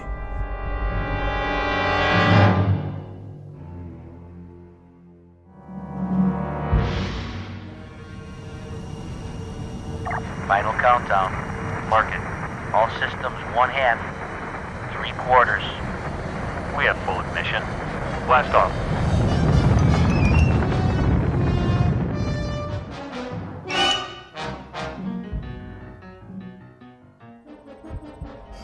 I move now. I streak across the heavens. I leave behind an earth that changes even now beyond my closed eyes. This, then, is the hero's journey. From a warm place of leaves and trees and summers full of dreaming to a cold orb hanging in a dark sky, and a place I do not know. To return one day with stories to tell my tribe on the rock they call home.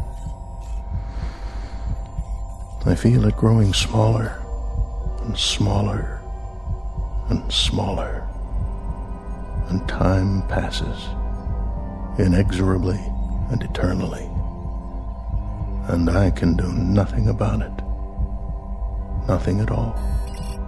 Commander Stansfield. Douglas. Scanning vital signs. Life functions. Check.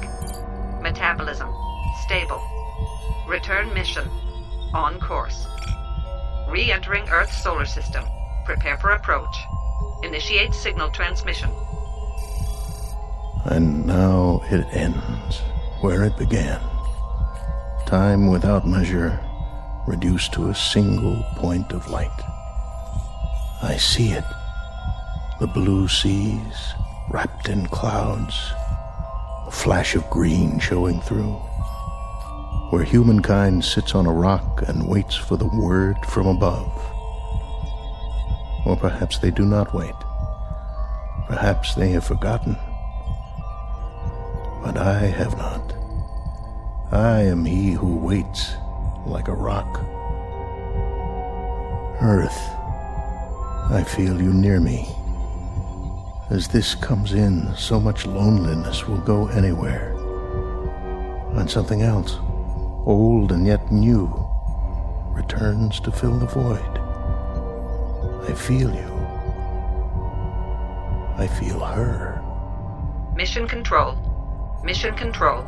Come in.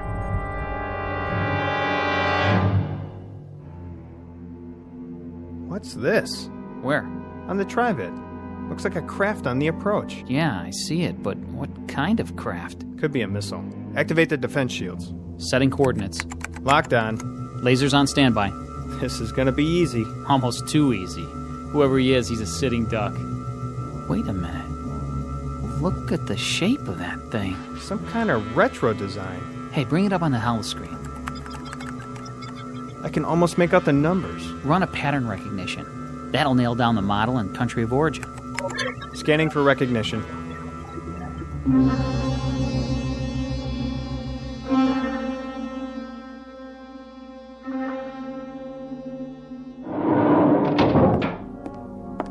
Yes? General Walters, spacecraft reentry, sir. Satellite of origin? That's just it, sir. It wasn't launched from orbit. Then from where? Unknown. It's spiraling into the atmosphere. Spiraling? Patch me into visual. Yes, sir. Good Lord. What, sir? I've seen this one before. Running a configuration ID, it's definitely one of ours. By the markings, it's a ship called... The Sol 2. The prototype is at the Smithsonian, commanded by... I've got the stats. Somebody named Stansfield. Douglas Stansfield. Yeah, this is a real odd one, sir. A date of departure was 40 years ago. 41 to be exact. You're not going to believe this, but he was a hero of mine when I was a boy. Send in Vogler. Tell him to search everything we've got in the files. Right away, sir. It's downloading now, General. Who is he, anyway? One of the pioneers. Been in space several decades. Really? Presumed lost a long time ago. Put it on the screen. Here's a report. He's been out of contact. This is the first communication we've had. The date, the log entries. He was tracked on radar when he left Earth space. But communications must have malfunctioned a few hours after he left the ionosphere. 41 years. And now they come back. Every month. Every year. They keep coming back. Like aging birds returning to a nest. For what? That's the question.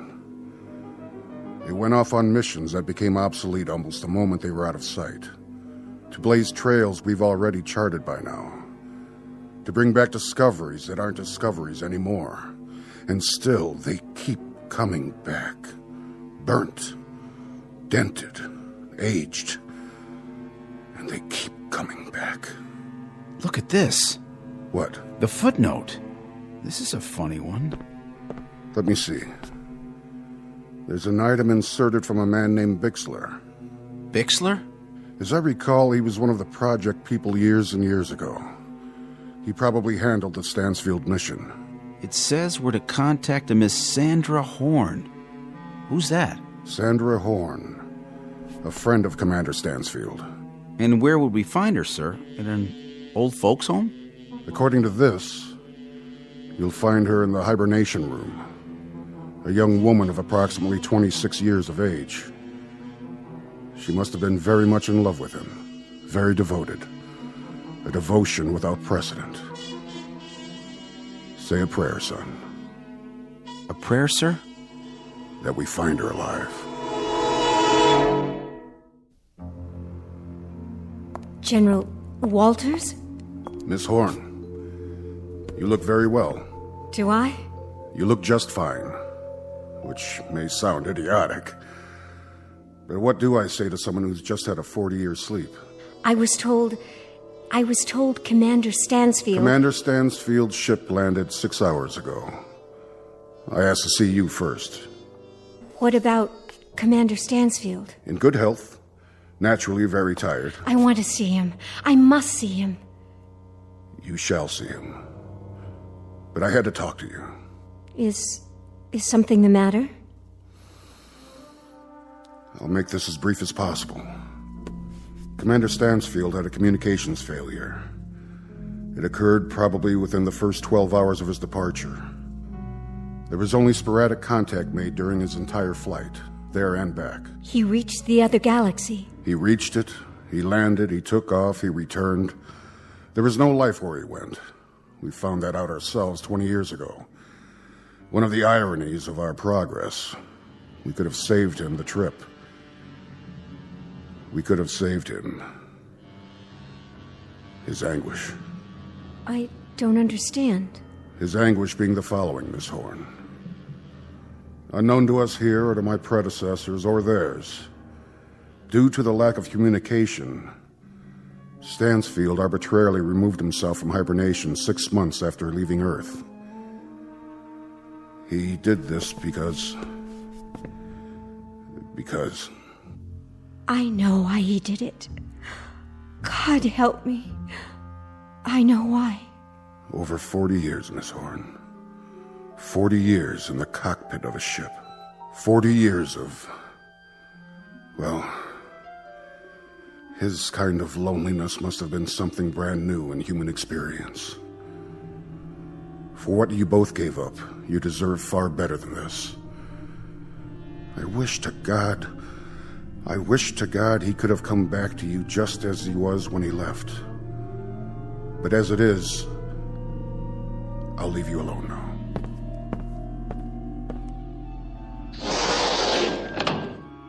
Doug? Dear Doug. You remember me, don't you? Remember you? I've spent 40 years remembering you, Sandy.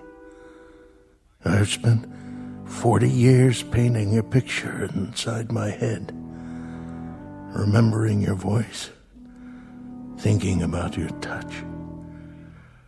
I've spent 40 years surviving for you. But it looks like I made a miscalculation. An error of judgment, you might say, with the best of intentions. And now... Doug, it can still be that way. What you are, what I am, it doesn't make any difference. Oh, I'm afraid it makes a difference, Sandy. Look at you. 40 years of difference. And that's far too much. I'm sorry. I'm so desperately sorry. I know, my dear.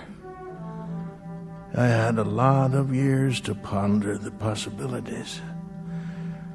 But I didn't consider this one. Years that I didn't think would ever pass. Years that I sometimes wished wouldn't pass. Oh, Doug. You're as beautiful as ever. Very beautiful. Don't waste it. Go away now, Sandy. You must. Please. Go home and pick up the pieces of the rest of your life. Go. If that's what you want. It's what I want. Goodbye, my love.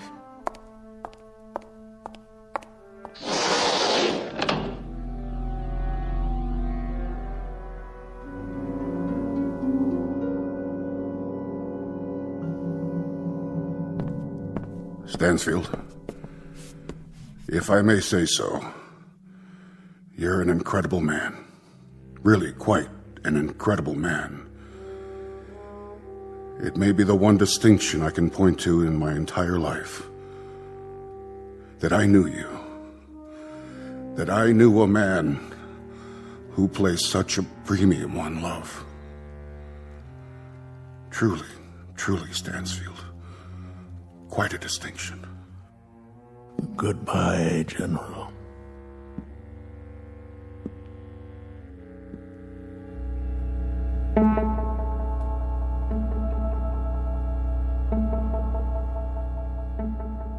Commander Douglas Stansfield, one of the forgotten pioneers in the space age, pushed aside by the flow of progress and the passage of years. Our tale of irony and the ionosphere and a ferocious travesty of fate that could only happen in the Twilight Zone.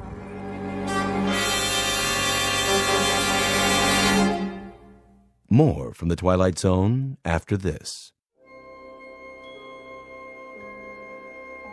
Hi, this is Carl Amari, producer of the Twilight Zone radio dramas. I'd like to take a moment to tell you about our official website at twilightzoneradio.com, where you'll get the latest news and information on these Twilight Zone radio dramas. Plus, at twilightzoneradio.com, you can digitally download 3 free episodes or any of our episodes for only $1.95 each. In this age of ever-changing technology, we've decided to make these episodes instantly available to you by making the Twilight Zone radio dramas a digital download-only series. This means that this series will no longer be offered on CD. The CD collections at our website are now being offered while supplies last at buy one, get one free. So be sure to get your favorites before they're sold out. Be sure to visit us often, and I'll see you in the zone.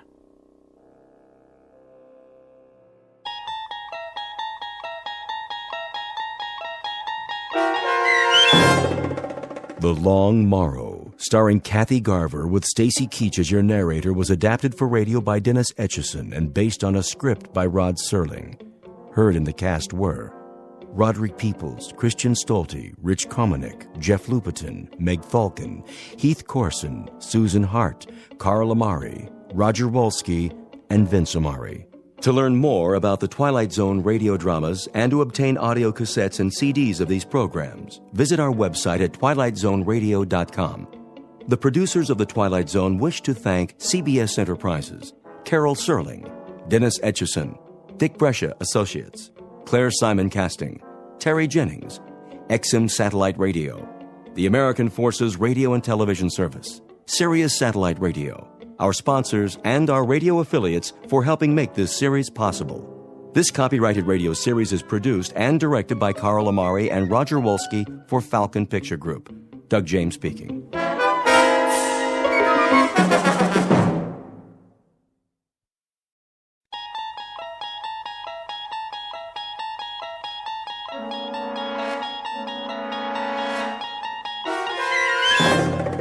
You're traveling through another dimension. A dimension not only of sight and sound, but of mind. A journey into a wondrous land whose boundaries are that of imagination. Your next stop, the Twilight Zone.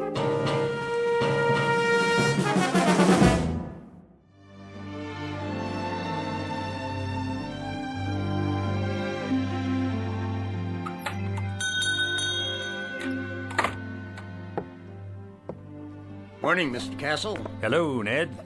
Any mail today? Got it right here. Where's my registered letter? Registered? Oh, I didn't see one. The one that says I won the Publishers House sweepstakes. Oh, well, I'll keep an eye out for it. I entered that one myself. Instead, I get only bills. Yeah, the check's in the mail, Mr. Castle. Say, maybe tomorrow, huh? Maybe. See ya.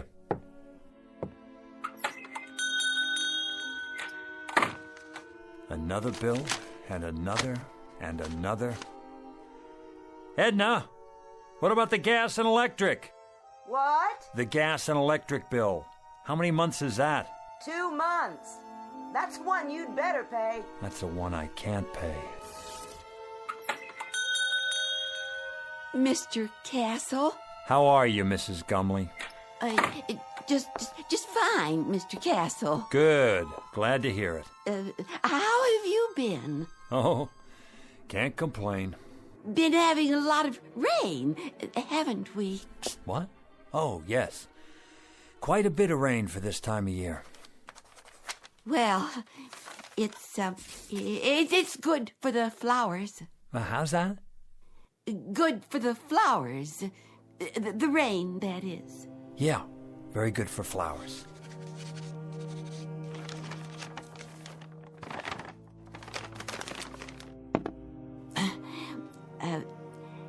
An heirloom today, Mr. Castle. An heirloom, Mrs. Gumley. You don't say. Oh, yes, Mr. Castle. Been in my family for years. Has it now? Years and years. It's supposed to be very valuable. Hand-blown glass is what it is. Mrs. Gumley, it's just a plain old glass wine bottle. Do you know what it's worth, actually? Nothing. Not even a deposit. If you could find the store where it came from, that's what they'd give you. Nothing. I could let it go for $1. Mrs. Gumley, if I could spare $1, I'd give it to you. Believe me, I would. But things have been rough here. The pawn shop business isn't what it used to be. I'm so in debt myself that... I see. Wait a moment. Yes.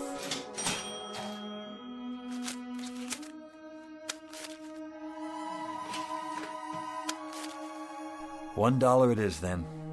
I wish it could be more, Mrs. Gumley. I really do. God bless you, Mr. Castle. I could kiss you. Stop that now. It's nothing. You're a wonderful man. Good luck to you. And to you. Better days for all of us. Mr. Castle, it's not an heirloom, you know. I found it in a garbage can. It's just a dirty old cheap glass bottle. Please forgive me for lying to you. That's all right, Mrs. Gumley. Who knows? Maybe it'll turn out to be an heirloom. We'll just have to wait and see.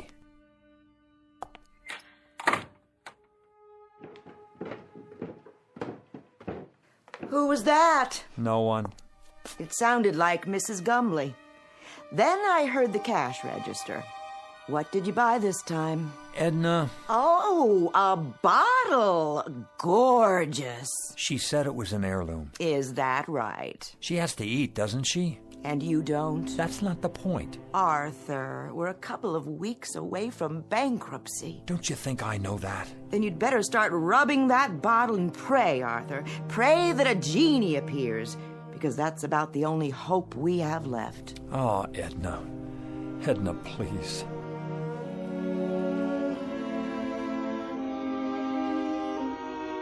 Mr. and Mrs. Arthur Castle, suspended in that brief fragment of time before fate comes out of a bottle. Mr. and Mrs. Arthur Castle, gentle and infinitely patient people whose lives have been a hope chest with a rusty lock and a lost set of keys. But in just a moment, that hope chest will be opened, and an improbable phantom will try to bedeck the drabness of these two people's failure-laden lives with the gold and precious stones of fulfillment. Mr. and Mrs. Arthur Castle, standing on the outskirts and about to enter the Twilight Zone.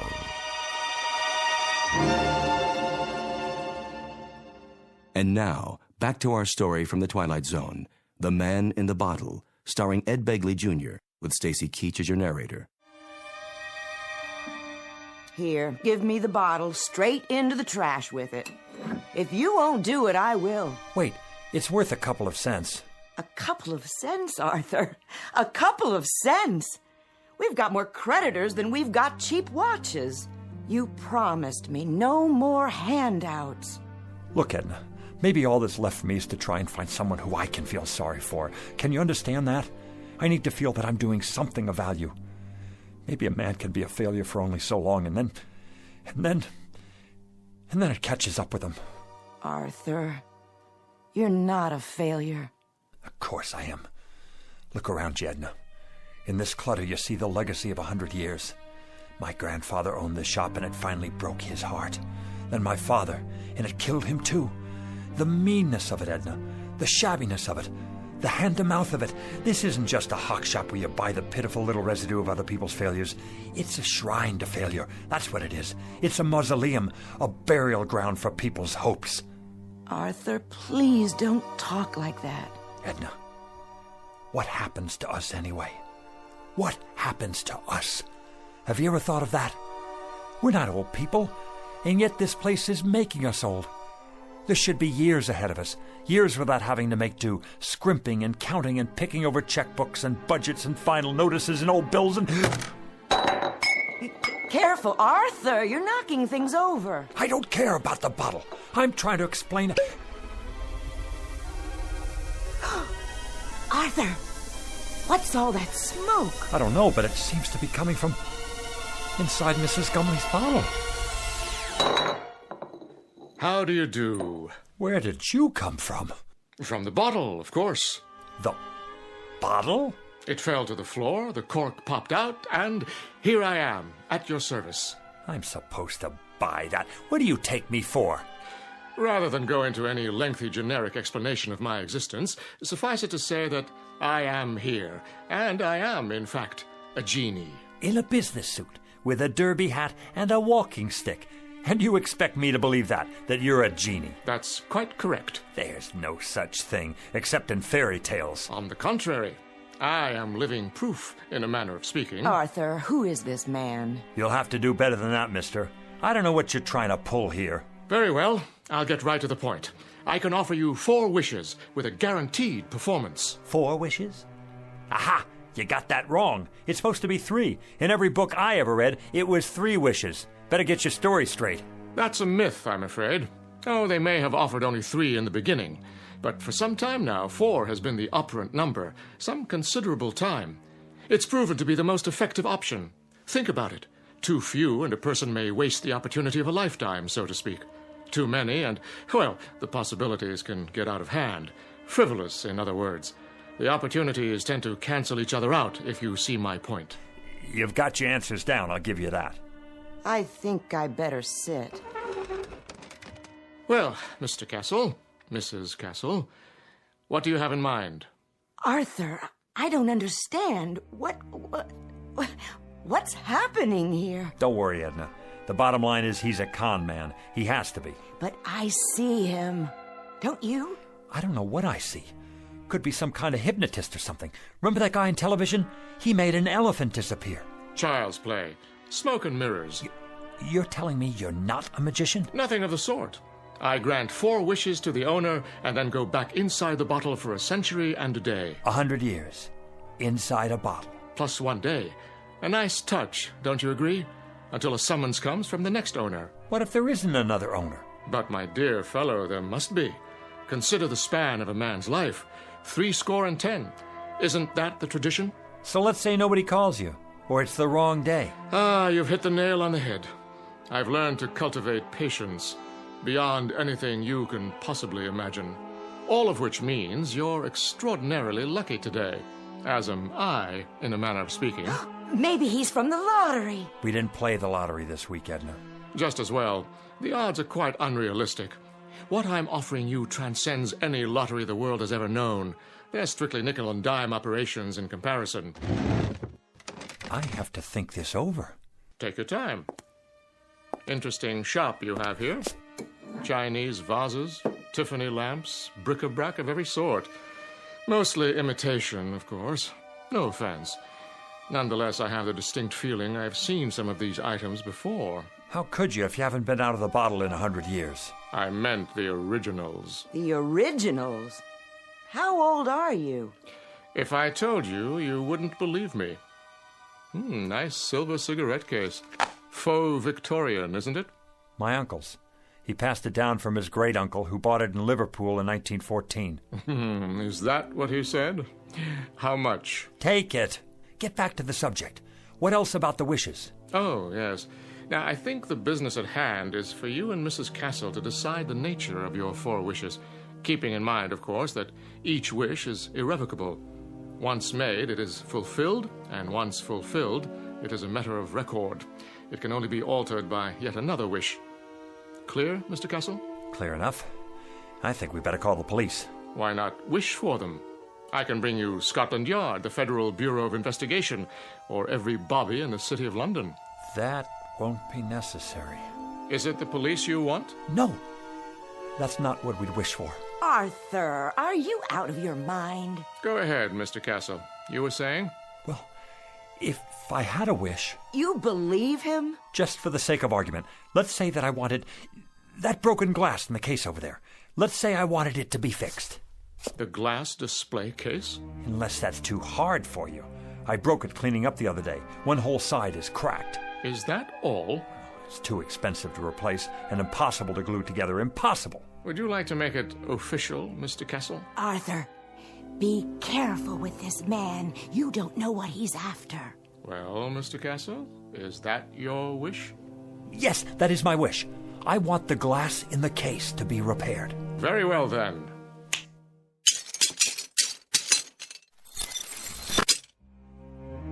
Am I dreaming? It's a magic trick. It has to be. No, you're not dreaming, Edna. I see it too. It's like new. How did you do that? Next. What? Well, Mr. Castle, you have 3 wishes left. 3 wishes. 3. Edna, 3 wishes. Anything we want. Think, Edna, think. What do we want? Why, I don't know. I asked you to think. I'm frightened. A new shop, Edna. An expensive shop on 5th Avenue. We could have that just for the asking. But Arthur... Or travel. Take trips. We could see the places we could never afford to visit, like Paris or Rome or even the South Seas. We could take a cruise around the world, first class. Surely there's a catch. Oh, money. $100,000. $200,000. $1 million. We wouldn't have to grub anymore. We wouldn't have to sit here and waste our lives away. Arthur, it isn't right. There's something unholy about it. Clothes, Edna. Expensive clothes, jewels, a beautiful house. No more worries for the rest of our lives. Are you sure? Edna, we don't have to rot away here. We can have anything we want. Anything, Edna. Money. Money? The simplest of all requests, Mr. Castle. Simple? For you, maybe. How much would you like? In what denominations? Edna, how much do we want? I don't know. I just don't know. $1 million. That's what we want. $1 million. In what form? Gold? Silver? Of course, there are market fluctuations in precious metals, so there will naturally be an element of risk. Platinum shows the least movement. Diamonds are relatively stable at the moment. Forget it. Cash only. All negotiable U.S. currency. Very good. Denominations? No 50s or 100s. Make it $5 and $10 bills. Recent dates and no counterfeits. Where would you like it? Savings account or checking? Perhaps a numbered deposit in a Swiss bank. Right here. Here? Where I can see it. On the floor? Don't you worry about that. Just bring it here. I'll take care of the rest. That is your second wish. You understand English, don't you? That's our wish. Coming right up. Oh, just one thing. Aha! Arthur, I told you. Do you mind terribly if I... If what? If I smoke. Is that all? Of course, if you prefer otherwise. I see the no smoking sign on the wall. No. Go right ahead.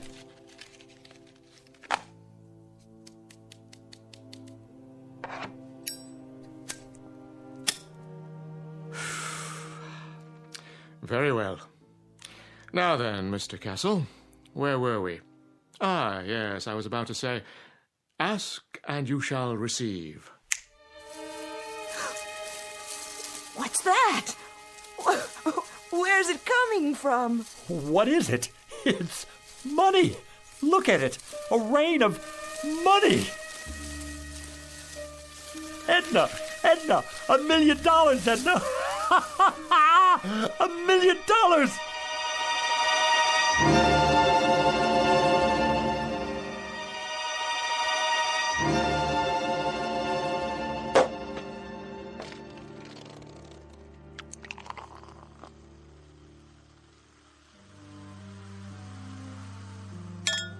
There you are, Edna. Champagne.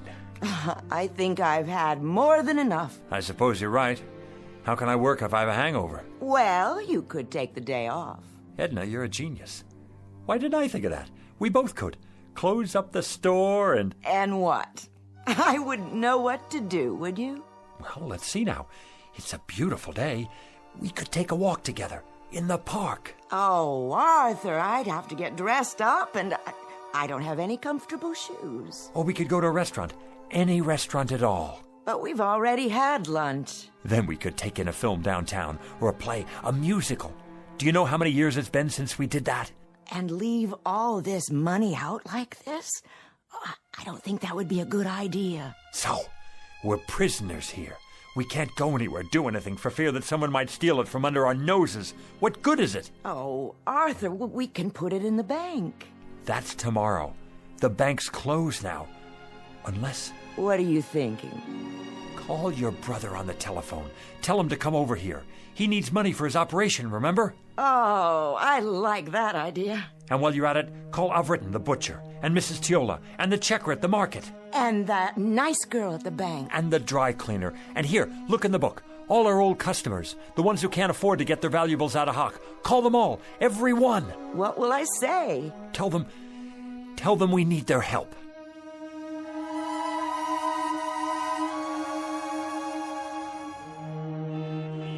It's a miracle, that's what it is. I couldn't believe it when they called. Where did they get it all? They're such wonderful people. And so generous, too. Hey now, what's going on here? Hello, Officer McLaurin. The line's halfway down the street. Yes, it certainly is. Are they having a fire sale in there or what? It's that nice Mr. Castle and his wife. What about them?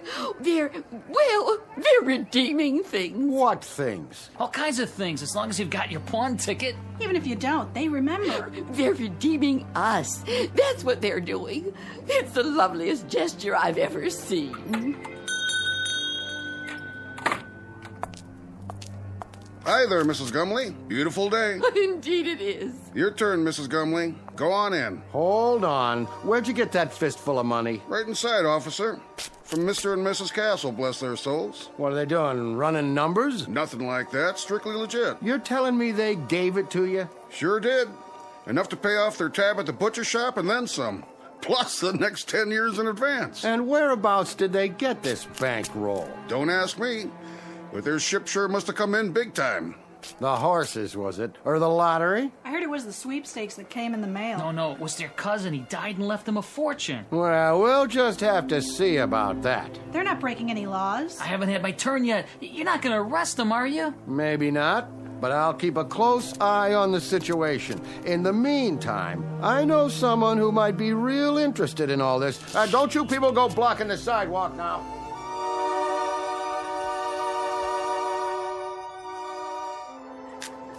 Here you go, young man. Pay off that mortgage now. I will. And then go have yourself a ball, you and your lovely wife. I don't get it. Why are you doing this? Do I need a reason? Every time I come in your gas station, you look under the hood. Oh, that's nothing. Check the air and the tires, all of it, without my asking. I say that's worth something. It's worth a lot these days. Well, thanks, Mr. Castle. Bye now. Who's next? Mrs. Gumley, how are you? Very well, thank you. Here, you take this now. I want you to have it. So much. Don't you worry about it, Mrs. Gumley. Anything you need, anything at all, you come to us. There's more where that came from. For you, plenty more. God bless you both. But why are you giving me this money, Mrs. Castle? Why? Because you're so bright and cheery every time I'm in the market. Oh, Mrs. Castle, thank you. You put this in the bank now for when you get married. And for you, Mr. Jacks? And you too, Mrs. Tiola. You have a nice day now.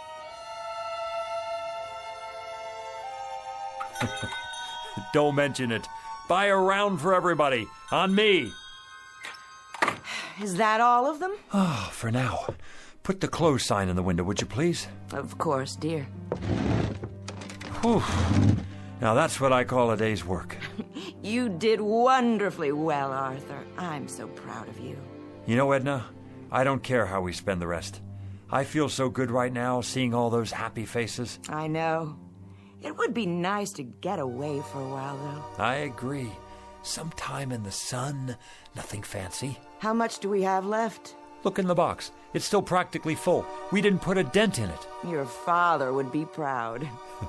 Rest his soul. And your grandfather. Tell me your opinion about something, Edna. If you like, dear. I'm wondering, do you suppose I still need to carry on the family business? Well, we don't have a son or daughter. I'd say you've more than done enough, Arthur. All these years. Even if we did have kids, I'd rather leave them money to start their own business. Something with a future. What about your cousin's children? Oh, that would be a wonderful present. And what about you? You've been so patient all these years. What would you like? Well, first, of course, you're going to retire. No ifs, ands, or buts.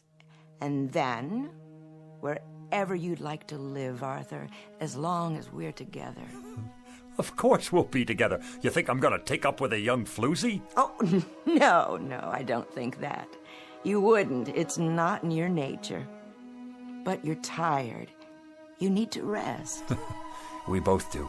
Rest and live.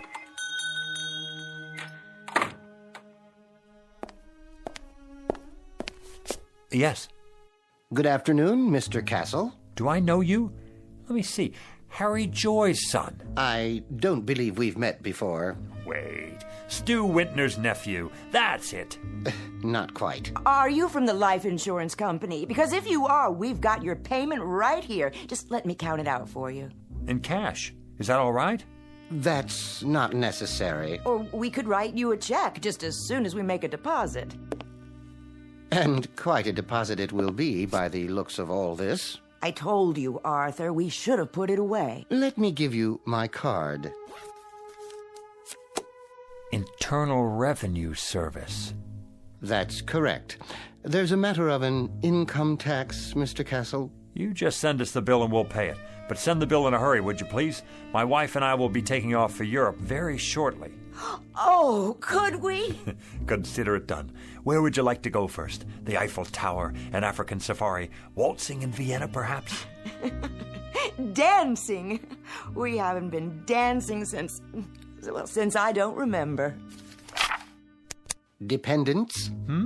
Just a few details for the record. Ask away, we have nothing to hide. How many dependents can you claim? The whole neighborhood. They don't count.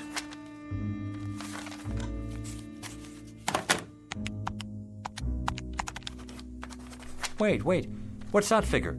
The one you just wrote down? Beginning with a sum of $1 million taxed on the basis of a husband and wife, using the standard deductions and taking into account unpaid back taxes, approximately $907,000. Oh, that's how much I have left? Good. Fabulous. That's how much you owe the government. I beg your pardon? In addition, there's a state income tax involved, which, using thumb rule, would come to a rough figure of $35,000.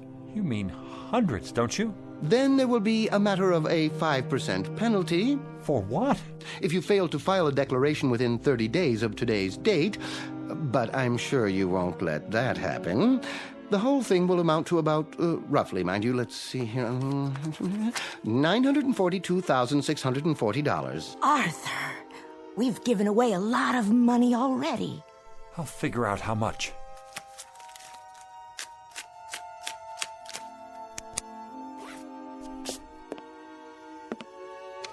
Fill out this form and send it to us with your check. It should be self-explanatory. If you want to use the installment plan, we'll send you a statement after your records have been analyzed. Mr. Castle? Yeah. Send us the bill. We'll be seeing you. Good evening to you, Mrs. Castle.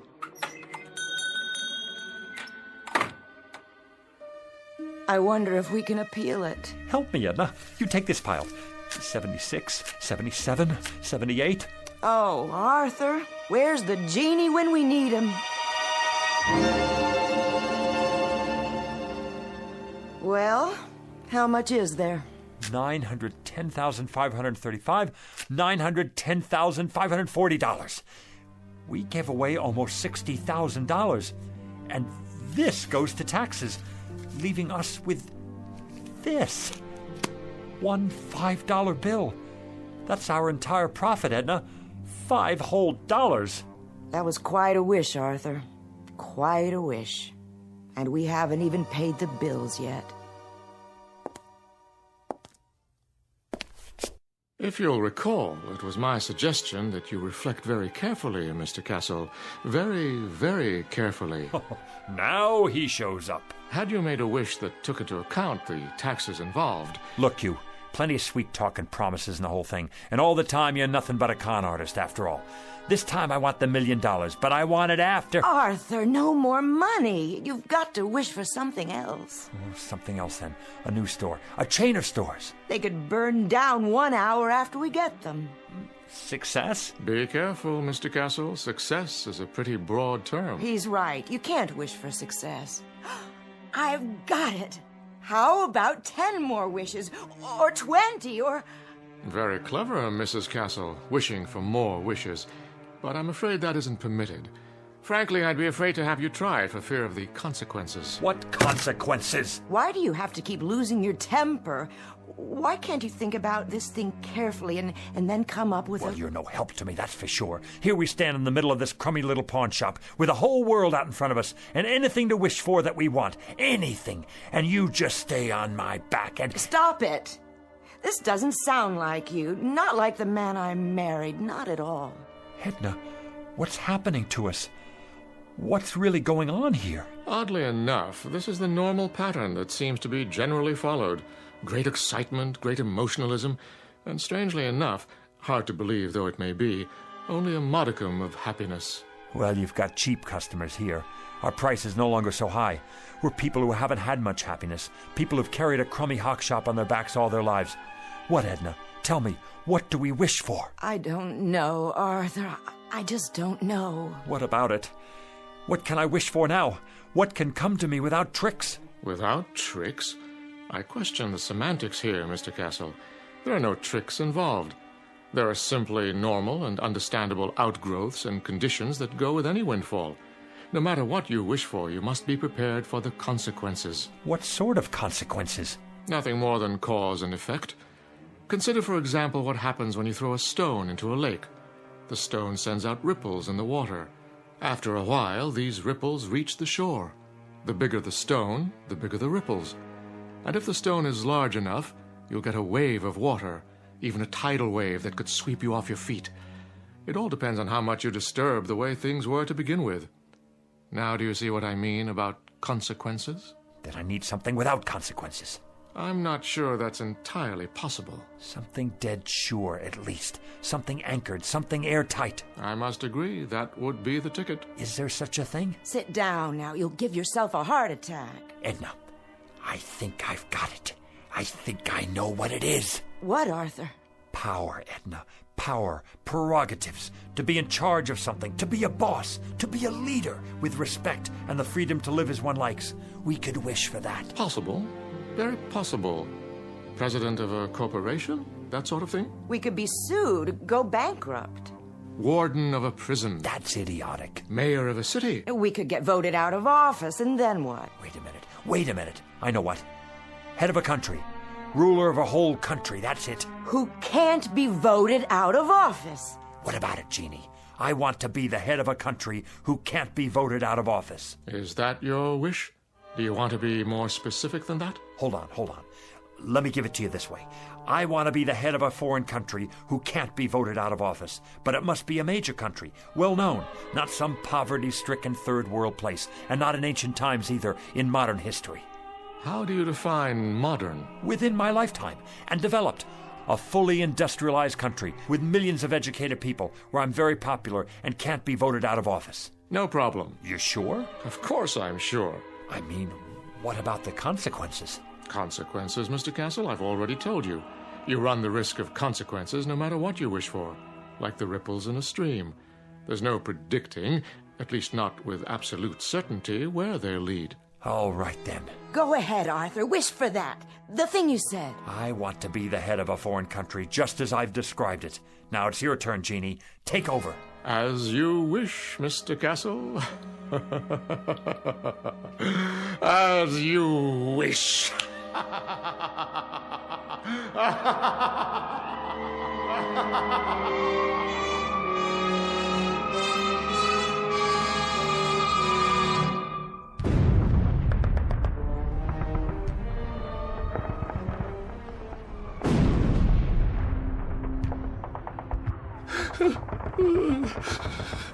You'll forgive me, sir.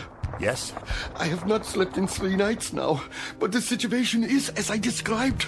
The first Ukrainian army has cut us off from the south. There's no sign of Wenk's reserve army. There is no reserve army. We are simply doomed. There is no hope for us. From now on, it is just a mass suicide. Did you hear what I said? They are already in Berlin. What about it, Führer? Führer? What do you want to do? Why do you call me that name? Here is what you asked for. Very quick and very painless, mein Führer. And we have the gasoline for you and Miss Braun. When you're finished. Head of a country can't be voted out of office. It's the end of the war, and I'm in a bunker, and I'm... Heil Hitler! It's almost the end. I've given them the poison. We'll take their bodies out into the courtyard and burn them when it's finished. Have the gasoline ready. I won't take the poison. I wish I were back where it all started. I wish I were Arthur Castle again. Oh, Arthur, you've broken it. What? Broken what? The bottle Mrs. Gumley brought in. Why? I have, haven't I?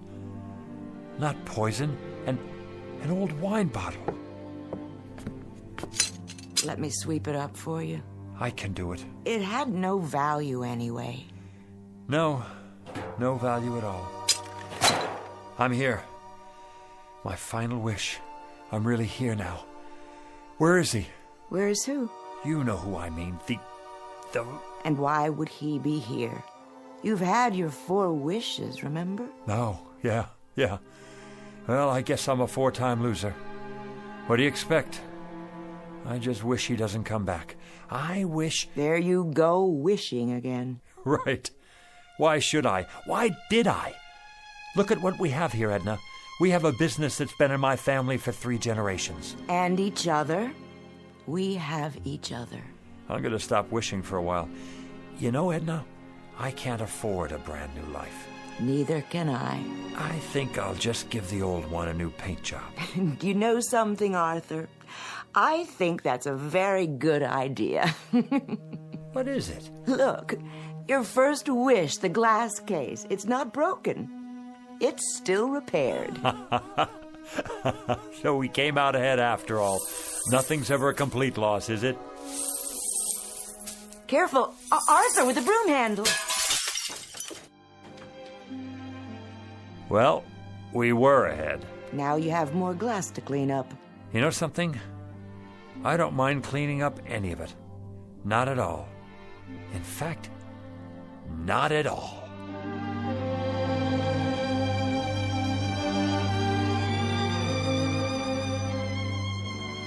A poet named Lowell said it, something to the effect that granting our wish is one of fate's saddest jokes.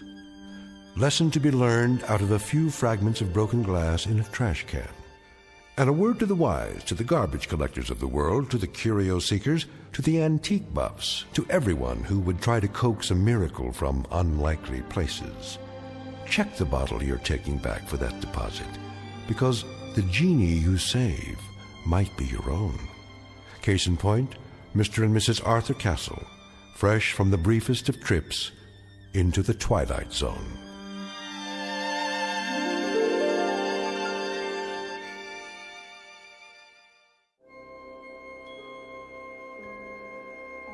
Hi, this is Carl Amari, producer of the Twilight Zone radio dramas. I'd like to take a moment to tell you about our official website at twilightzoneradio.com. where you'll get the latest news and information on these Twilight Zone radio dramas. Plus, at twilightzoneradio.com, you can digitally download 3 free episodes or any of our episodes for only $1.95 each. In this age of ever-changing technology, we've decided to make these episodes instantly available to you by making the Twilight Zone radio dramas a digital download-only series. This means that this series will no longer be offered on CD. The CD collections at our website are now being offered while supplies last at buy one, get one free. So be sure to get your favorites before they're sold out. Be sure to visit us often, and I'll see you in the zone.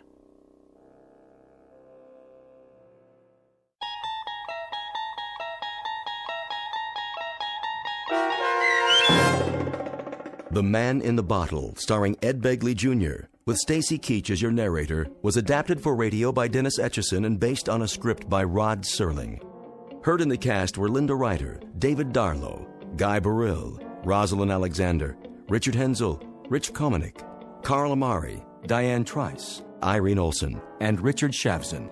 To learn more about the Twilight Zone radio dramas and to obtain audio cassettes and CDs of these programs, visit our website at twilightzoneradio.com. This copyrighted radio series is produced and directed by Carl Amari and Roger Wolski for Falcon Picture Group.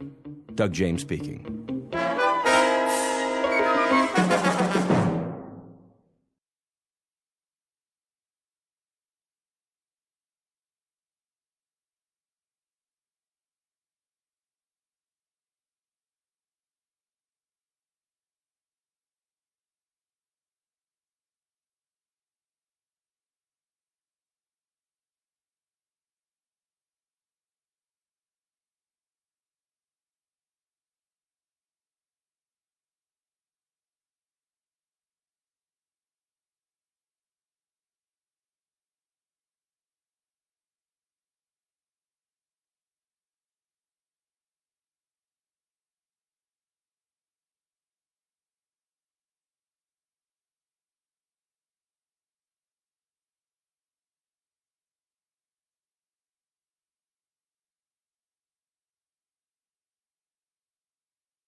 The CBS Radio Mystery Theater presents...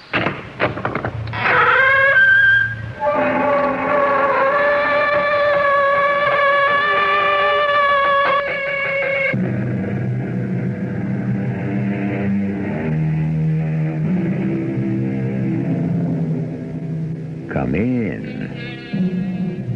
Welcome. I'm E.G. Marshall.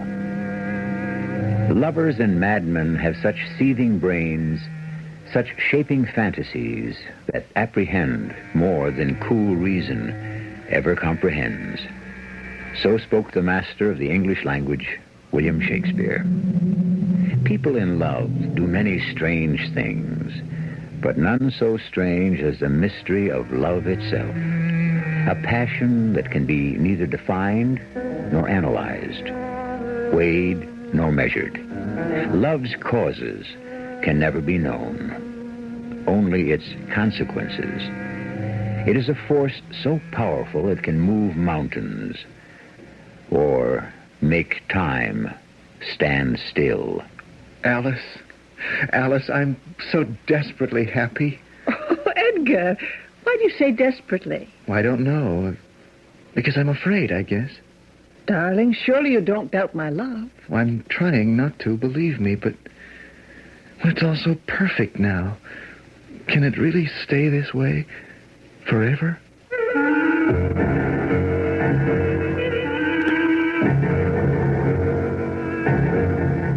Our mystery drama, Hope Springs Eternal, was written especially for the Mystery Theater by Percy Granger and stars Court Benson and Ann Williams. I'll be back shortly.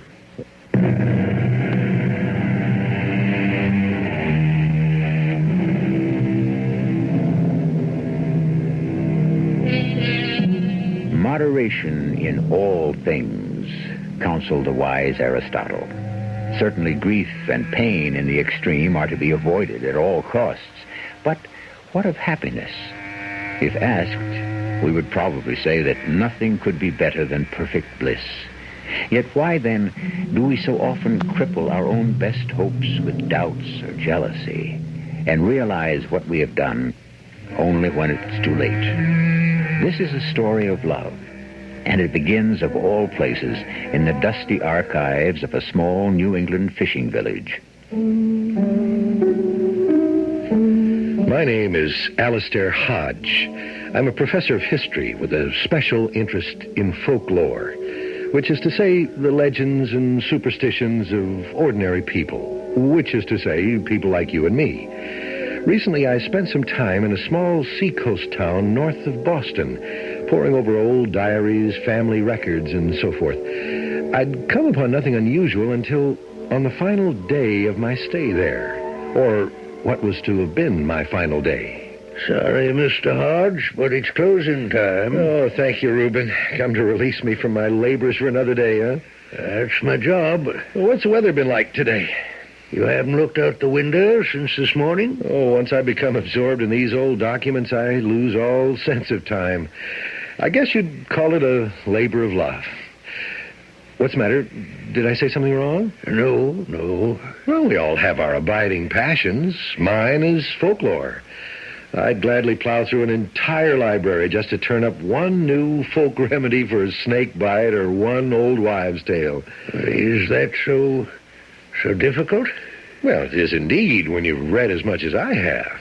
But there's a kind of faith that keeps me going. A faith that, well, someday I'll stumble across something truly astonishing. And this hope, it makes you happy? Well, I suppose an analyst would say my work is just a substitute for human companionship. You're not married, eh? Well, there was a woman who loved me once, or said she did. I found it difficult to believe. I don't know why. In any case, she eventually married someone else. But that was a long time ago, and well, it doesn't matter now. Doesn't it? Now, Reuben, don't tell me you're a sentimentalist. No, I believe in nothing you can't put between two slices of bread. More's the pity. Well, I'll see you tomorrow morning as usual. No, I believe I'm finished. Unless there's something you haven't shown me. No. Well, I'll just let you out. Reuben, aren't you going to answer the phone? What? Oh, yes. Hello? Oh, hello, Miss Pennington. No, I haven't seen him. Yes, everything's ready, just as you ordered. Yep. Goodbye. I'll just let you out, Miss Hodge. Reuben, was that the same woman who called you yesterday? Oh, I suppose. And the day before? In fact, every day for the past 2 weeks? Much longer than 2 weeks, Mr. Hodge. Always at precisely 5 o'clock. And always you seem to have precisely the same conversation. Do we? I don't know. Might I be so bold as to inquire... It's a private matter, Mr. Hodge. Oh, I'm sorry. Forgive my curiosity. Well, that's your job. My abiding passion. Well, goodbye, Reuben, and thank you for your cooperation. Mr. Hodge, Professor, do you believe in the supernatural? The supernatural? What an odd question. Well, you devoted your life to it. Oh, I see. No, Reuben, I don't. We simply use the supernatural to explain those things for which no rational cause has yet been found. But how can we be so sure what's true and what isn't? Well, you see, the one thing Western men cannot abide is mystery. We'll go to any lengths to comfort ourselves with explanations, even so far as self-deception. Do you really think it's that simple? Well, we can only believe in what we experience with the 5 senses. Yeah. What about what we experience with the heart? What? Reuben, you are a sentimentalist. Don't laugh, Mr. Hodge. I've got to tell someone. Tell me what? Well, you say it's difficult to find anything new in your researches. Well, if you'll promise me not to put this in one of your books, I can tell you the most remarkable story you've ever heard. What good's a remarkable tale if it can't be published? You'll understand when I've told you.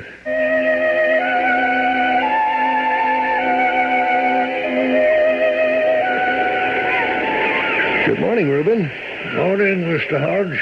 Well, I can certainly see what the weather's like today. I think there's going to be a storm. Yeah, just like that day so many years ago when it all began. Oh, yes, the story. But why did you insist we meet here on the beach? Surely you didn't think I'd have a tape recorder in my pocket, did you? I wanted you to see the house. You mean that mansion over there beyond the dunes?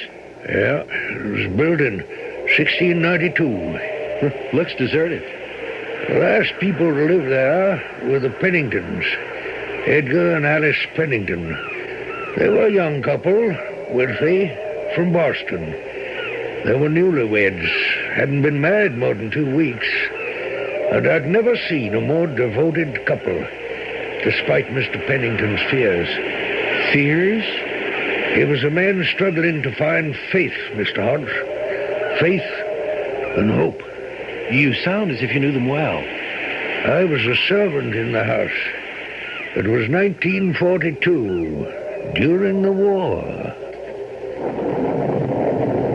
Edgar, good afternoon, dear. Oh, hello, darling. Looks like we're in for quite a storm. A real nor'easter. Do they really use that expression here? Oh, yes. I thought it was only in books. Oh, Edgar, I think this little village is the most enchanting place on earth. Do you really? This old house. Oh, what a lovely place for a honeymoon. You really like it here? Oh, yes. Now, come. You told me this morning you had a surprise for me. What is it? You do like this place, then, the village, the ocean? I could wish for better weather. The storm will pass. Yes. Yes, like everything else. Edgar, what's the matter? Oh, I don't know. These thoughts keep going through my head. Thoughts? Doubts. Oh, darling, about what? About everything. The war, the future, us. Us? But that's silly. Why? Everything is so perfect. We're married at last until death do us part. Yes, I know. I should be happy, but I can't help it. The happier I am, the more I feel a kind of dread. Oh, dear. I know it's silly. But whatever is there to be afraid of? That it won't last. That it can't last. But why not? Well, why should it? Nothing else does. Nothing else ever has. Is it because your own parents were so terribly miserable? They started out life together so happy. Just like us. Oh, darling. What can I do to reassure you? There's never been anyone else but you. So, how can you be so sure I'm really the right person for you? Edgar, if you don't stop this, I'll begin to tease you. No, please. I need you, Alice. I know. I'll ring for that young man you've hired. What's his name? Reuben. Reuben.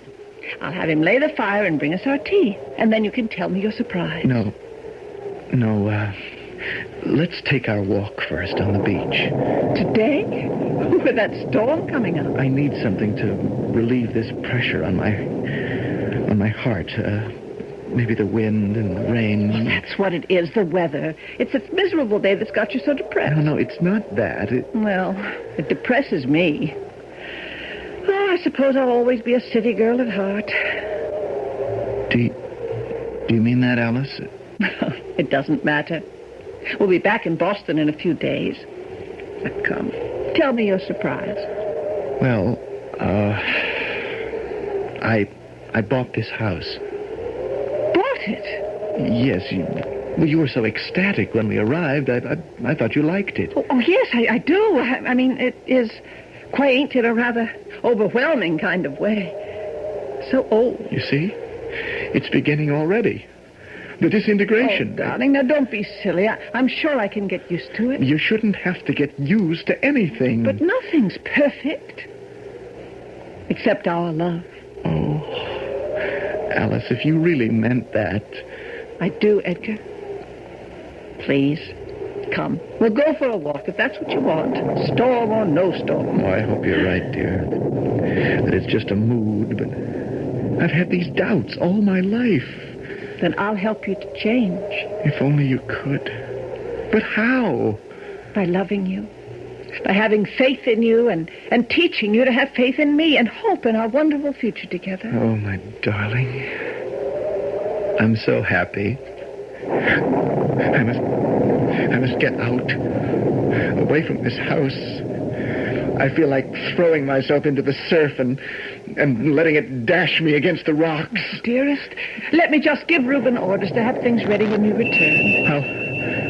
I'll wait for you on the dunes. Oh, please, stay where I can see you. Yes. You are all right, aren't you, Edgar? What? Oh, yes, of course.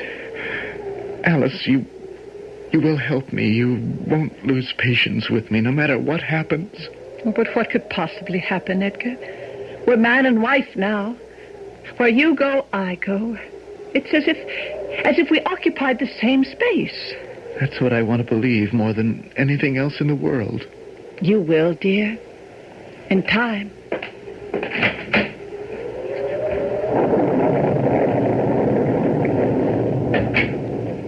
You rang, ma'am? Oh, Reuben, yes? Well, what did you want, ma'am? What?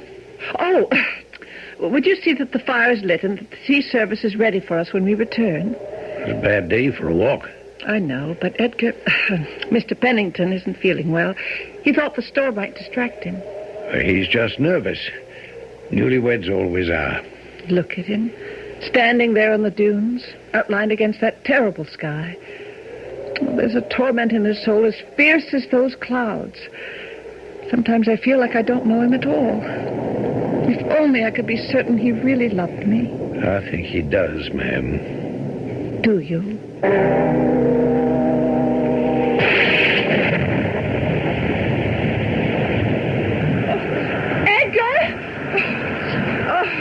Edgar! Oh, wait for me! Oh, don't go down onto the beach. Edgar! Oh, he's out of sight. Oh, well, I'll see him as soon as I get to the top of the dune. Edgar! He's gone!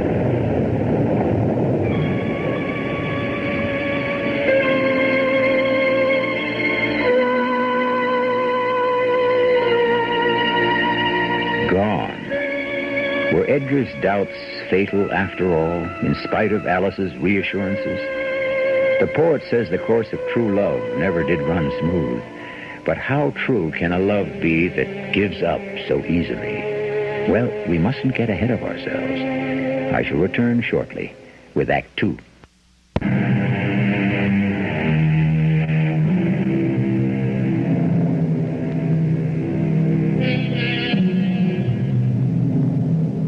Anyone can be tormented by doubts and fear for the worst. Often it is only by a kind of blind faith that we keep going at all. And when the situation's darkest, that's when this faith comes in most handy. That's exactly how it happened, Constable. When I reached the crest of the dune, Edgar had vanished. Men don't just vanish into thin air, Mrs. Pennington. Is there any reason why he might have wanted to leave you? You mean abandon me? Oh, we've only been married 2 weeks. Edgar was a moody person. How do you mean? Oh, he was afraid it wouldn't last. What wouldn't last? Our love. It was as if he had difficulty believing we could be happy. He was tormented by doubts. Well, that does raise another possibility, Mrs. Pennington. What do you mean? That your husband took his own life. How Not just a moment. That beach stretches for a mile in either direction without so much as a piece of driftwood to hide behind. Yet you say it was less than a minute between the time he disappeared over the dune and you reached the spot where he'd been standing. Well, it may have been a little more than a minute. A spot from which you could survey the entire length of the beach. Now, where else could he have gotten to in that period of time? 4:37, the time of his disappearance, the ocean was at high tide, a mere 40 yards from the dune.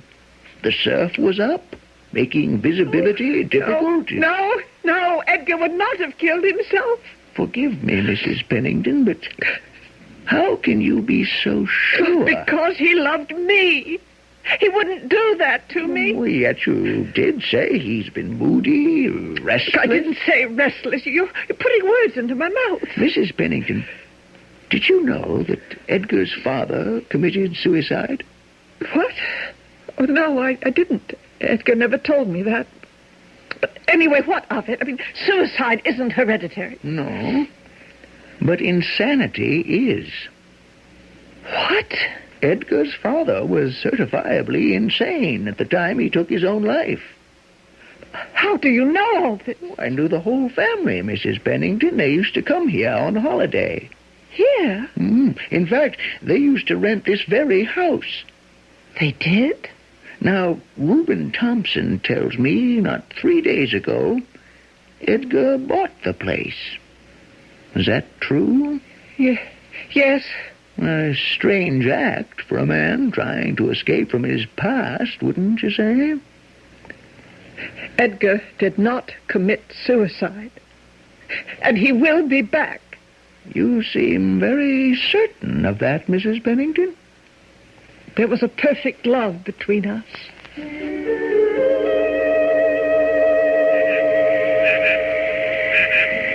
Was her faith justified? Did Edgar turn up? Not in those next few days. I stayed with her. That is, someone had to, you understand. She was beside herself with grief. A few people had died in the storm. Their bodies washed ashore here and there. I went to see them all, but none of them was Edgar. Well, of course, some bodies are never found. Some bodies, that's true. Things went from bad to worse. Mrs. Pennington's hysteria ebbed, and she began to slip into a kind of indifference. But she refused to let me call a doctor. She didn't want others interfering. She insisted this was something between her and Edgar. I don't know what would have happened if she hadn't received a visit from that man. What man? Mrs. Pennington? Yes. I'm Captain Reynard. I'm with United States Intelligence Operations. Yes? Constable Jonathan Barnes reported your husband's disappearance to us. He had no right to do that. This is wartime, ma'am. Something like this cannot go uninvestigated. Something like what? May I come in? Oh, yes, I'm sorry. Oh, please have a seat, Captain. You seem remarkably composed. I'm very tired. One does need to take a rest, even for one's grief. But, do you have some news for me? I have some questions I'd like to ask you. Oh, well, by all means. Are you aware that there are German U-boats patrolling the waters off our coast? I know it's not very patriotic of me, Captain, but... But what? I've been so distraught by my own private grief that I've quite lost interest in the war. I really don't care who wins. Oh? Did your husband share your sentiments? Edgar was intensely patriotic.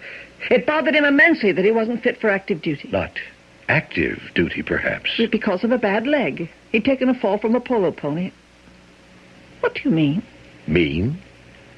You said not active duty. How much did you know about your husband's work? Oh, I have no head for business, Captain Reynard. Did you know he was working for civil defense? Yes, but that was only part-time. And did you know that he had clearance, top security clearance? No. Well, of course, he never talked about it. He was very scrupulous, very patriotic. I told you. Patriotic, yes, but to which side? What? We've run a rather thorough check on your husband, Mrs. Pennington, and there is strong evidence which suggests he may have been a German agent. A German agent? Oh, that's impossible. Just how well did you know your husband, Mrs. Pennington? What do you mean? Well, you'd only been married for 2 weeks at the time of his disappearance, and you'd met him only 3 months before that. It was love at first sight. Hardly a sound, factual basis for a marriage. Constable Barnes said you told him your husband had been moody. That had only to do with us. He worried about the future. I'm sure he did. Our future. More than anything else, I was determined to persuade him that he didn't have to worry anymore. He was going to be happy. We were both going to be happy. And I know I would have succeeded. I'm sure you would have, Mrs. Pennington. Did you know that on the evening of his disappearance, our sonar detected a U-boat less than a mile off this very beach? What? Did you know that your husband had access to the plans for our entire coastal defense? No. And that there was a leak in the Civil Defense Bureau where he worked? No. No, I didn't know any of those things, Captain Reynard. I only knew that Edgar loved me and that he was trying desperately to trust in his love. Please, Mrs. Pennington, I'm sorry. I see I was wrong. But perhaps it does set your mind at rest to know that there is a possible explanation for his disappearance. Well, Edgar has not disappeared. What did you say? I mean, he isn't gone. I can feel him here with me right now as if he were in the room at this very moment, trying to speak to me, and I can't hear him. I'm sorry I disturbed you, Mrs. Pennington. If you'll excuse me, I should leave. Yes, it's nearly 5, time to lay the fire and prepare afternoon tea. Reuben. Ma'am? Please show this gentleman to the door.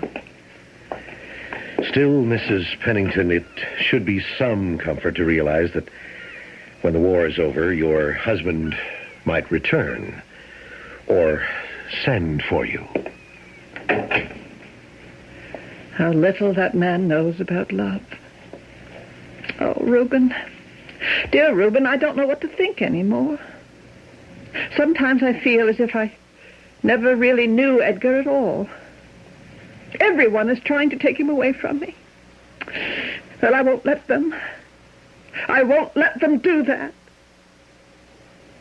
Reuben, you may bring us our tea. And did Edgar return after the war? Would I be going now to lay the fire and set out the tea if he had? You mean that for all these years... Every day. And every evening? She telephones to see if he's returned. I've heard about the power of love, but never anything like this. Not love, Mr. Hodge. Hope. Mrs. Pennington? Yes, Reuben. It's time for dinner now. Aren't you going to come down? Just a few more minutes. Well, it's gotten dark. I can still see. You've spent every waking hour up here on the Widow's Walk for the last 6 months. Surely if Mr. Pennington were going to return... He will return, Reuben. I've told you that. It's not summer anymore. Looking at that sky, I'd say we're just about due for the first storm of winter. Nevertheless, I'll keep my vigil here just as the wives of the fishermen used to watch for their men at sea.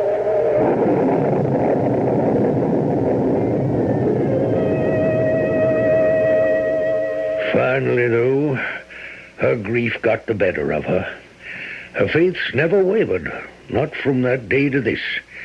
But she could no longer bear to remain in that house with its brief memories and unfulfilled dreams. She left that winter and moved back to Boston.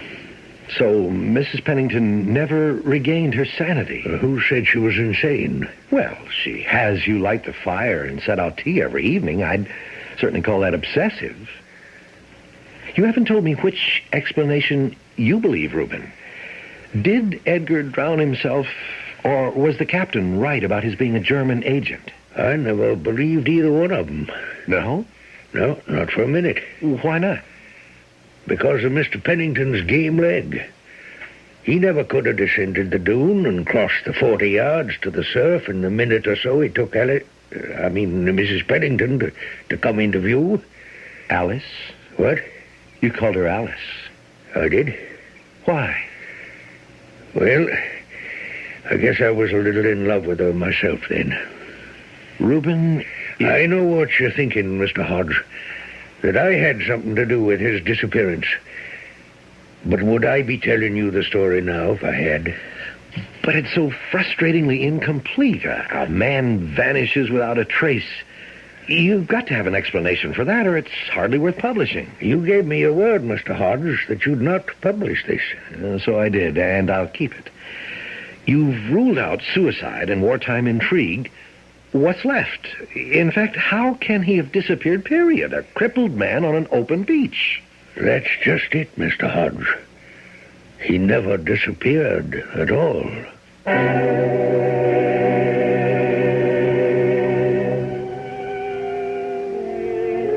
There's a little of the madman and a little of the lover in each of us, goes an old Spanish proverb. Which of these ingredients is it that has motivated Alice Pennington's vigil for 35 years? Perhaps it's a mixture of both. Or perhaps there is really no distinction. We'll find out.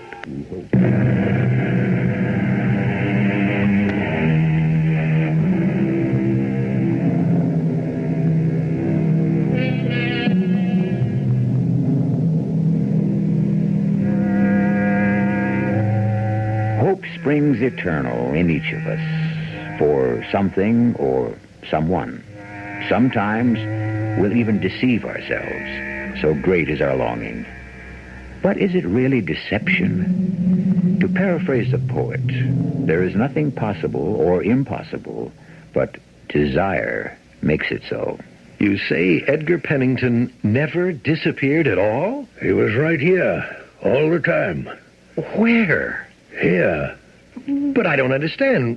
Why did he vanish or whatever, and why did he never make himself known? Well, as to why it happened, I'm not sure. As to why he didn't make himself known, well, I think he has. Reuben, just what did happen?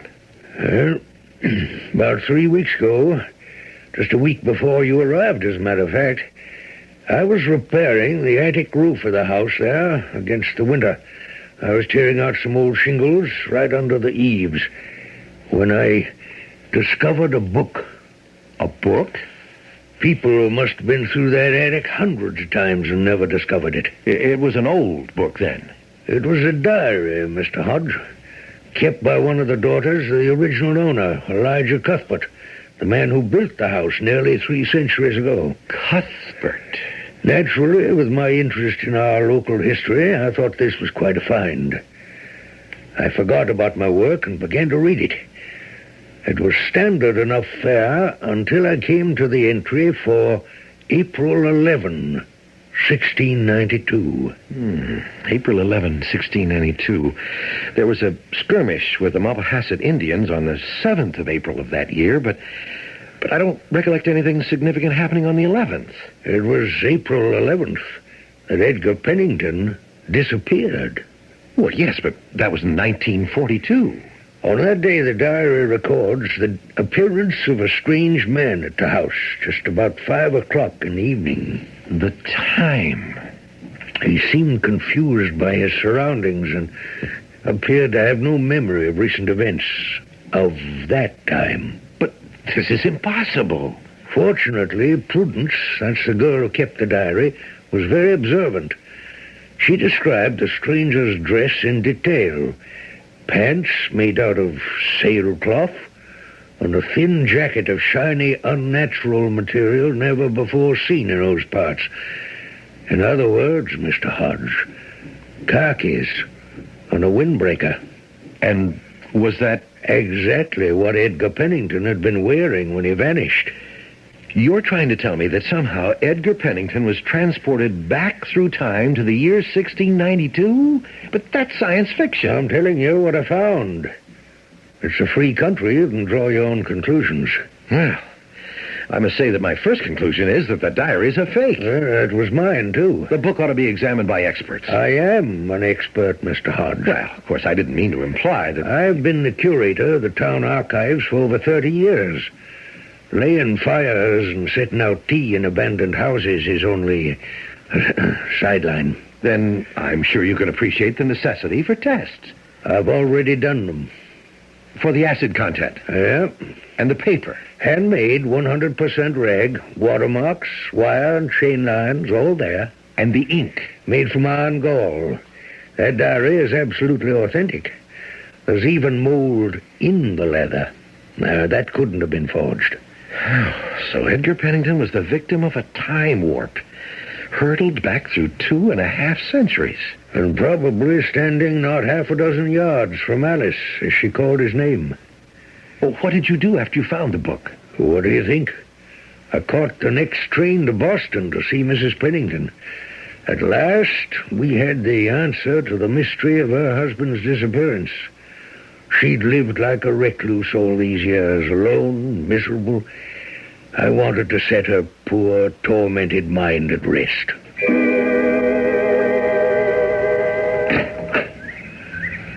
Yes? Mrs. Pennington? Yes? Who are you? It's me, Reuben Thompson. Reuben! Well, forgive me for not recognizing you. That's okay. I'd have only known you by the name on the door. Still as blunt as ever. Well, it has been a long time, but please come in. Yep. Oh, how surprising.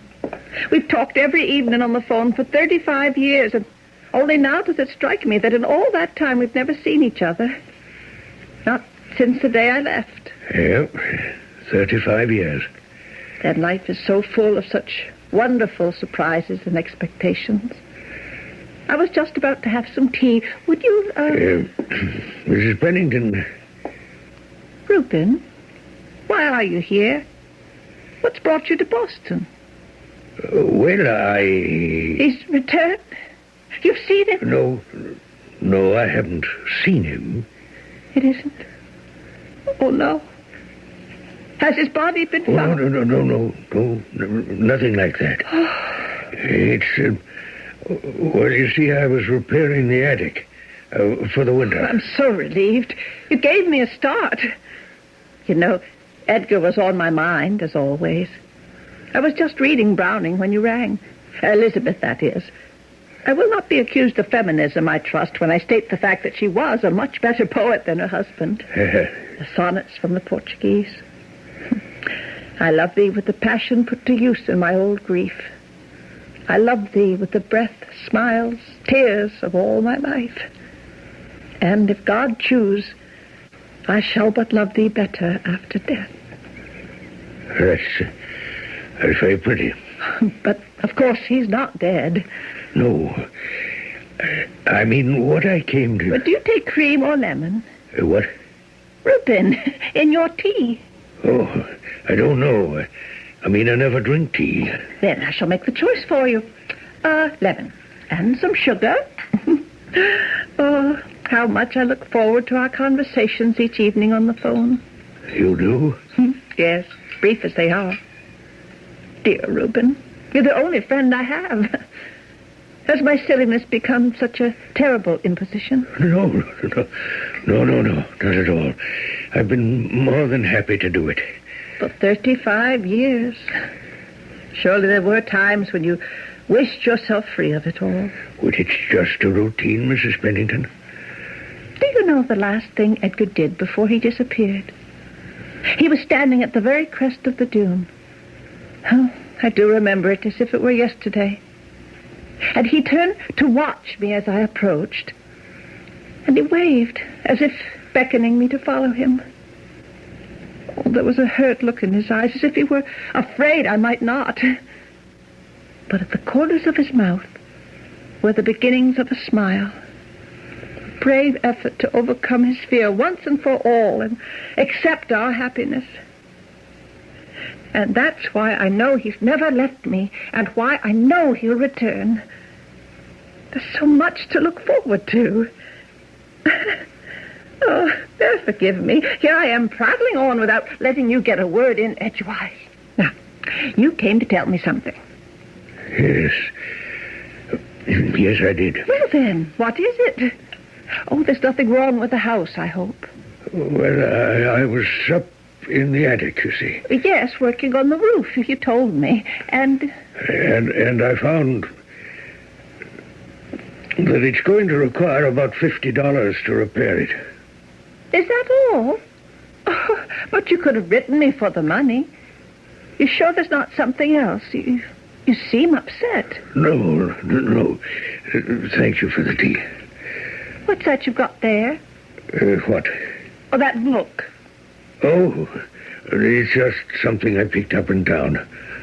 An old diary of sorts. Something to read on the train home. Oh, and I thought maybe you'd brought me a present. Well, Reuben, dear Reuben, goodbye. Bye. Reuben, I really am quite mad, you know.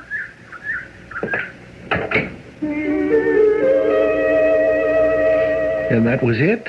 You left without telling her? It wasn't up to me to destroy her hope. But the truth? The truth, Mr. Hodge, was that as I sat there and watched her talk, she seemed to grow younger and younger before my very eyes.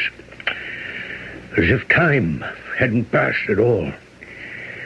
And if time can stand still for 35 years, why not for 3 centuries?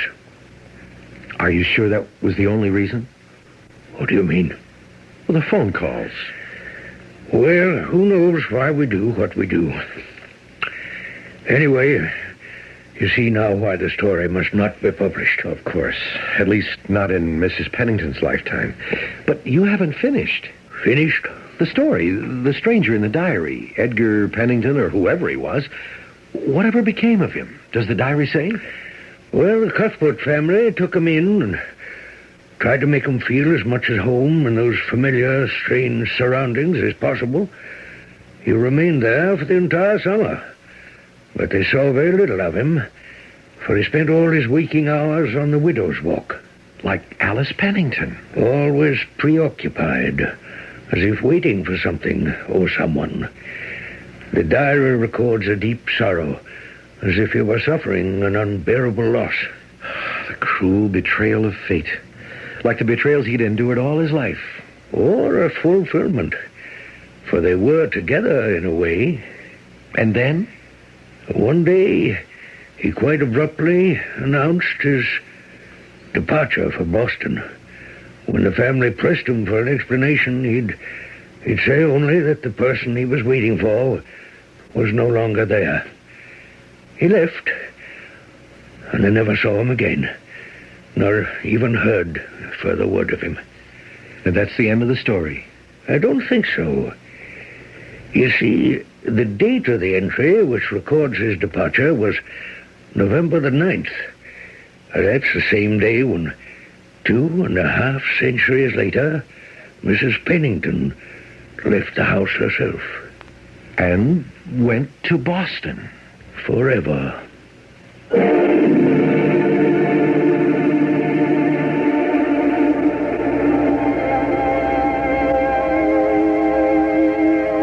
A cruel trick of fate or a fulfillment. Who knows? Perhaps Edgar Pennington would never have been happy in this life.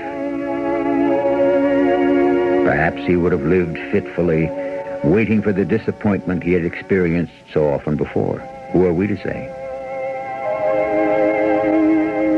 But what of Reuben's decision not to tell Alice Pennington about the diary? A word on that in a moment.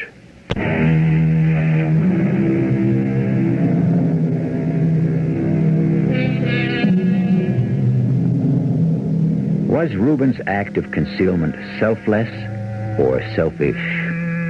He certainly loved Alice Pennington and would wish for her happiness. But what about his own happiness in the expectation of her phone calls each evening? Only one thing seems certain. As long as there is room for hope, can any story be said to have ended unhappily? A final thought on time travel.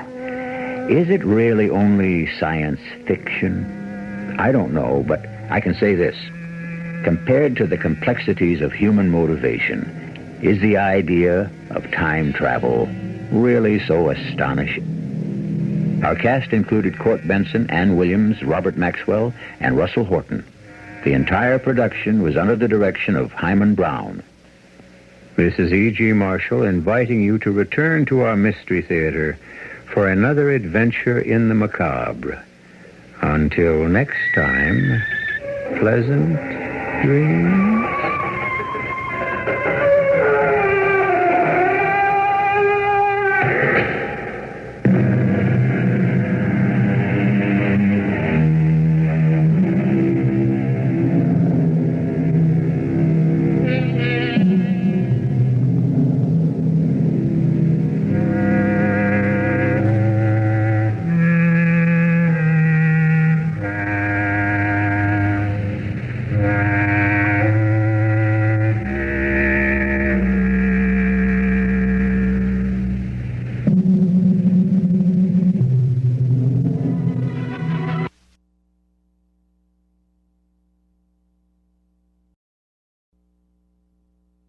The CBS Radio Mystery Theater presents...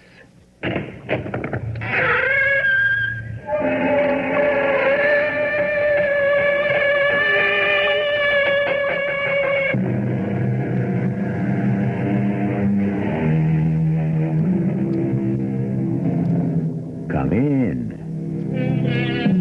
Welcome. I'm E.G. Marshall. Each of us is a hostage to time and fortune. Our lives are handed over to what appears to be the random chances of an uncertain fate. So often, there seems to be no rhyme or reason for any of it. Or is there a plan? A great and grand master plan, where even the fall of a leaf is strictly scheduled and rigidly accounted for. I have nothing against you. Then let me go. Please let me go. I'm sorry, I can't do that. But that gun, you're pointing it at me. I know. You're going to kill me. Only if I have to. I never did anything to you. I don't even know you. I'm sorry. Don't kill me, please. I have to. Why? So that everybody will know I'm serious.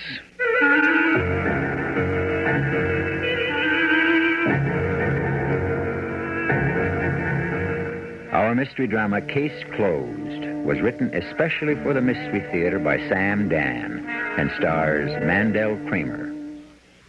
I'll be back shortly with Act One.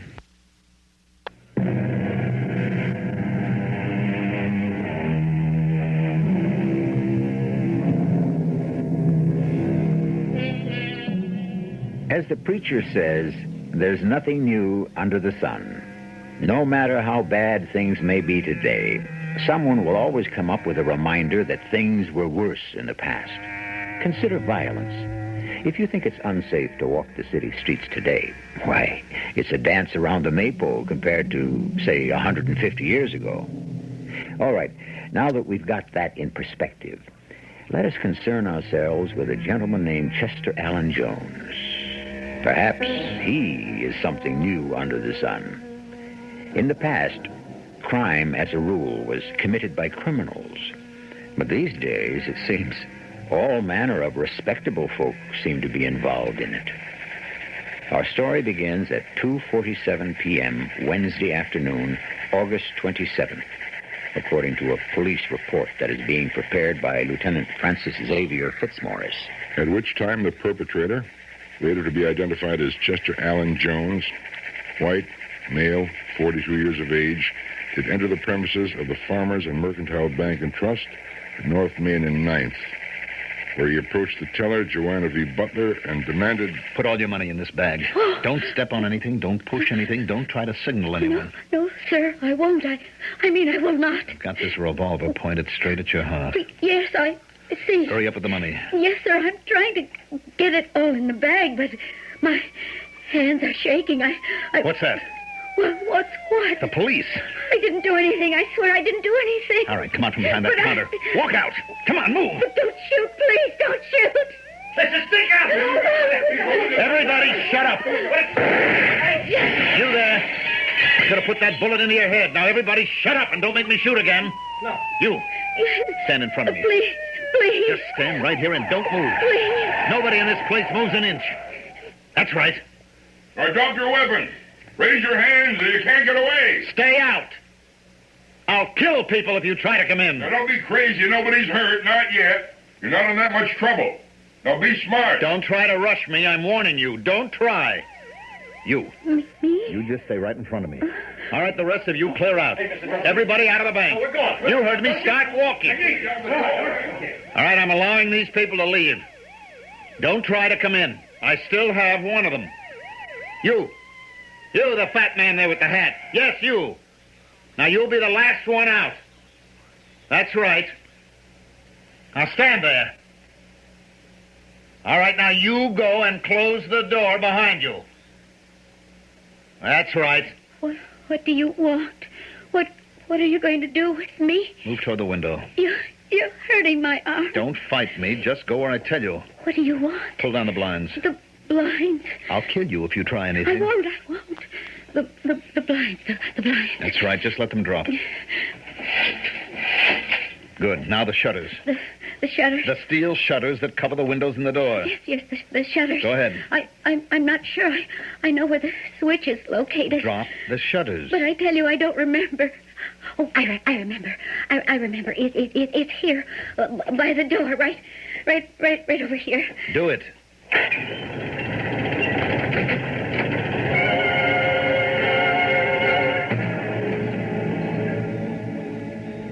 This bank is about 30 feet by 40. The vault has an opening in the rear. A door left opens on a storeroom. Another door right is to kind of an employee's lounge with a bathroom. The only entrance is through the business office. The lounge does not have any windows. There's no way to get at him, except through the front. And he has the iron shutters down. There's no way he could be picked off. Besides, he has the hostage. At 3:15, an attempt was made to contact him. He opened the door a crack. We spoke through the shutters. What do you want? Well, sooner or later, you'll have to talk to somebody. I know what you're trying to do. Really? What am I trying to do? You're trying to humor me. Well, why would I want to do that? You think you're dealing with some common hoodlum? No, I never said anything like that. I'm not your ordinary, everyday bank robber. You're not? You'd never guess who I am. I wouldn't. Never. Not in a million years. Go ahead, guess. Well, think of the most unlikely person. Go ahead. The Duke of Windsor. Who? The one who used to be the Prince of Wales. He gave up the throne. You're not even close. I'm Chester Jones. Oh. Glad to meet you, Mr. Jones. I'm Lieutenant Francis Xavier Fitzmaurice. You never heard of me. Well, now that you mention it, I think your name does ring a chord. Now, you mustn't do that. Do what? Patronize me. There was no way you could ever have heard of me. They took care of that. They? They made sure no one would ever know how important I am. Oh. Well, tell me, how important are you? All right, I will. Have you ever heard of Trowbridge Industries? Trowbridge. That's always been his secret. You see, keep in the background. Just take the money and smile. Well, I'm chief engineer. Oh? We make those... Well, I can't talk about it because it's top secret. You understand, being a police officer. Absolutely. Just let me say that what we make is a tiny little bit of a thing. But without it, you couldn't get a fighter plane off the ground. Is that a fact? Now, I warn you, don't patronize me. I am not. Believe me. I am very, very much impressed. Now, I'm telling you this because I want you to realize that you're not dealing with some run-of-the-mill criminal. Well, I was sure of that from the very beginning. Now, Jones, you have a young lady there with you. Yes. About the young lady. Look, she is of no importance. She's merely a pawn in the game. Well, you certainly have no intention of hurting her. You're too good and generous a man for that. Good and generous, yes. I was always good and generous. That's why I'm a ruined man today. Good and generous no longer. Well, then why don't you let the young lady go? Let her go? She never did you any harm. Why should she suffer? I never did anyone any harm either. Why do I have to suffer? Yeah, but surely... Look, I don't want to talk anymore. Just another few seconds, Mr. Jones. I said I don't want to talk anymore. For the next 3 hours, all efforts to make further contact were unavailing. It was suggested we bring his wife down to talk to him. I decided to talk to her first. Accordingly, I went to see her. 7 p.m. You can't be serious. He identified himself as Chester Allen Jones. Well, there's obviously someone else by that name. Chief engineer at Trowbridge Industries? Well, perhaps someone is impersonating him. Well, the holdup was televised on a special closed-circuit TV, beamed to a banking protective service. Now, look, here's a blow-up from her frame. Is this your husband? Oh, it's impossible. Is it true? Well, it's Chester. It is Chester. Chester? Robbing a bank? Oh, it's ridiculous. I'm sorry, Mrs. Jones. How could he do this? I'm going right on down there. I'll make him see reason. No, I'm afraid that's not possible, Mrs. Jones. I know how to handle But we him. can't allow him to become irritated in any way. He has a loaded revolver pointing at a hostage. How long will you permit this to go on? As long as it takes. Oh, this is awful. This is absolutely awful. I'm sure it is. How will I ever be able to show my face to my friends again? We decided not to involve the wife. At 10 p.m., we tried to make contact with Jones again. He refused to talk. This is a bad sign. In all these situations, the perpetrators are anxious to carry on a dialogue. It increases their sense of importance. They're excited by the very idea of negotiations. But how could we figure Jones? Unless we knew what Jones wanted, we would have no clue to him at all. Are you going to kill me, Mr. Jones? What? I asked, are you going to kill me? I don't know. You don't know? I haven't really thought about that. Right now, it's not important. It's important to me. Just don't try anything. What can I try? All I see is the muzzle of that revolver. It's a big black hole, and it's pointing at me. And death can come out of there. You talk too much. Well, I'm sorry. But I have to do something. Up till now, I've been scared, terrified. But I can't keep that up forever. The fright goes away, and you're empty. I remember that expression from high school science.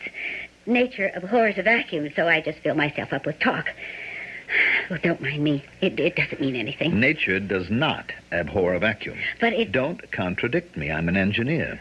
Yes, sir. I'm a scientist. I know more about it than you do. That remark was uttered by Spinoza. Really? I didn't know that. You could tell that he was a philosopher, not a man of science. Nature does not abhor a vacuum. She doesn't? Nature is not a she or a he, not even an it. Nature is, that's all. And nature doesn't know, doesn't care, is not involved. Nature is a force that simply acts. Do you understand? Oh, yes, sir, I understand. Mr. Jones. What is it now? Mr. Jones, are you going to kill me? I already told you I don't know. At 11:30 p.m., we succeeded in getting Mr. Jones to come to the door and talk with us again. We brought a tray of food and beverages. The plan was to have him let Miss Butler come to the door to pick it up, where we might have an opportunity to grab her and yank her out of there. But he was too smart for that. He made us place the tray on the ground and push it inside. He was constantly using her as a shield. We had no way to get at him. What was worse, we were unable to communicate. Mr. Jones, you can't go on like this indefinitely. I've been going on indefinitely all my life. Well, and sir. so have you. Most people do. We just go on from day to day, living for the moment. Mr. Jones, let me say to you again what I said to you at the very beginning. So far, nobody got hurt. Nothing too bad can happen to you. Just hand over your gun and walk out with the young lady. The wind-up of the thing will be, well, you probably won't even go to jail. Mr. Jones, look, I'm not just saying this to get at you, it's the truth. Why don't you make it easy on everybody? Come on out. Mr. Jones, you know I'm right. I can't do it. Why not? I just can't.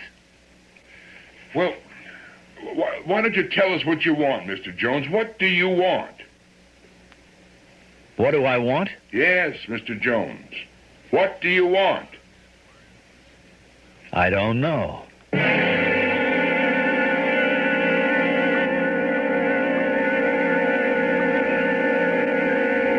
He's got a gun in one hand. The other hand holds a hostage. Half the city police force is arrayed outside against him.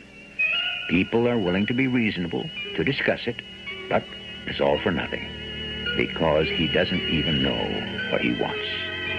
Well, I know what I want. I want you to wait just a short while till I return with Act 2.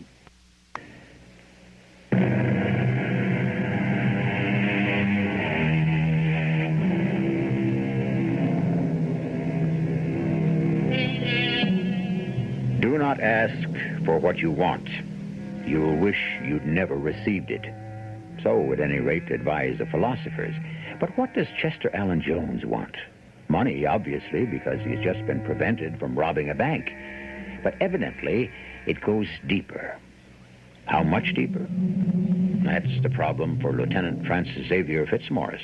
8 a.m., August 28th, Thursday. Breakfast was delivered to the bank, but Jones was too alert for us to have a chance to get at his hostage. His wife has been of no help to us. We decided to try his employer, Mr. J.R. Trowbridge. Chester trying to rob a bank and barricading himself inside with a hostage? That's right, Mr. Trowbridge. Well, I guess it's worse than I thought. Oh, what's worse than you thought, sir? But could that have set him off? What do you mean, sir? I'd given him a very bad piece of news in the morning. How bad? But the worst. He was going to be out of a job. Oh. In other words, you were going to fire him? We were all going to be fired. How's that? The company was being taken over. It was a bad morning for poor Chester. I guess it was too much for him to take all at one time. Well, can you describe what happened? Well, it'd be a hard morning to forget.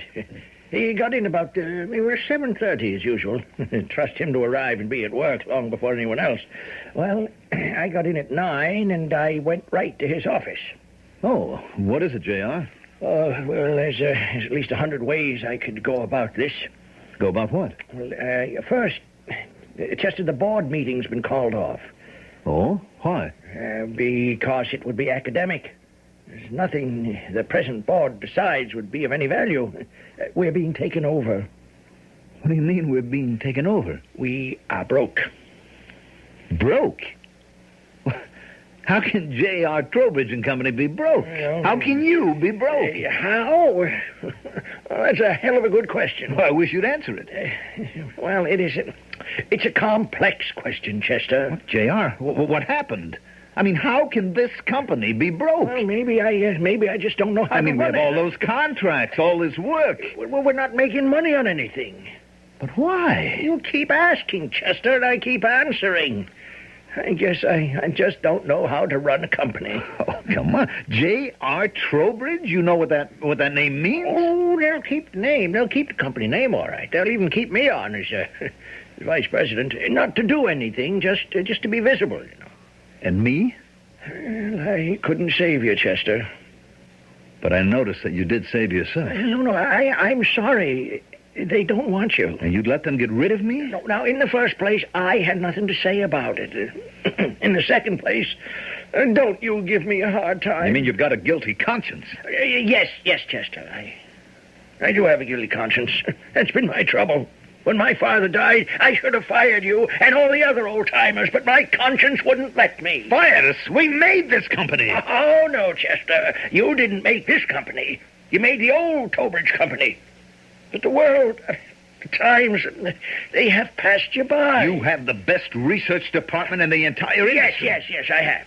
There isn't a single problem my research department can't solve, except one. How to make money. I've been here for 20 years. I came here out of college.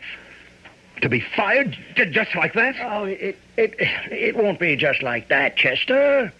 And the new people will do an efficiency study in order to determine I gave everything to this company and to be kicked out. No, you won't be kicked.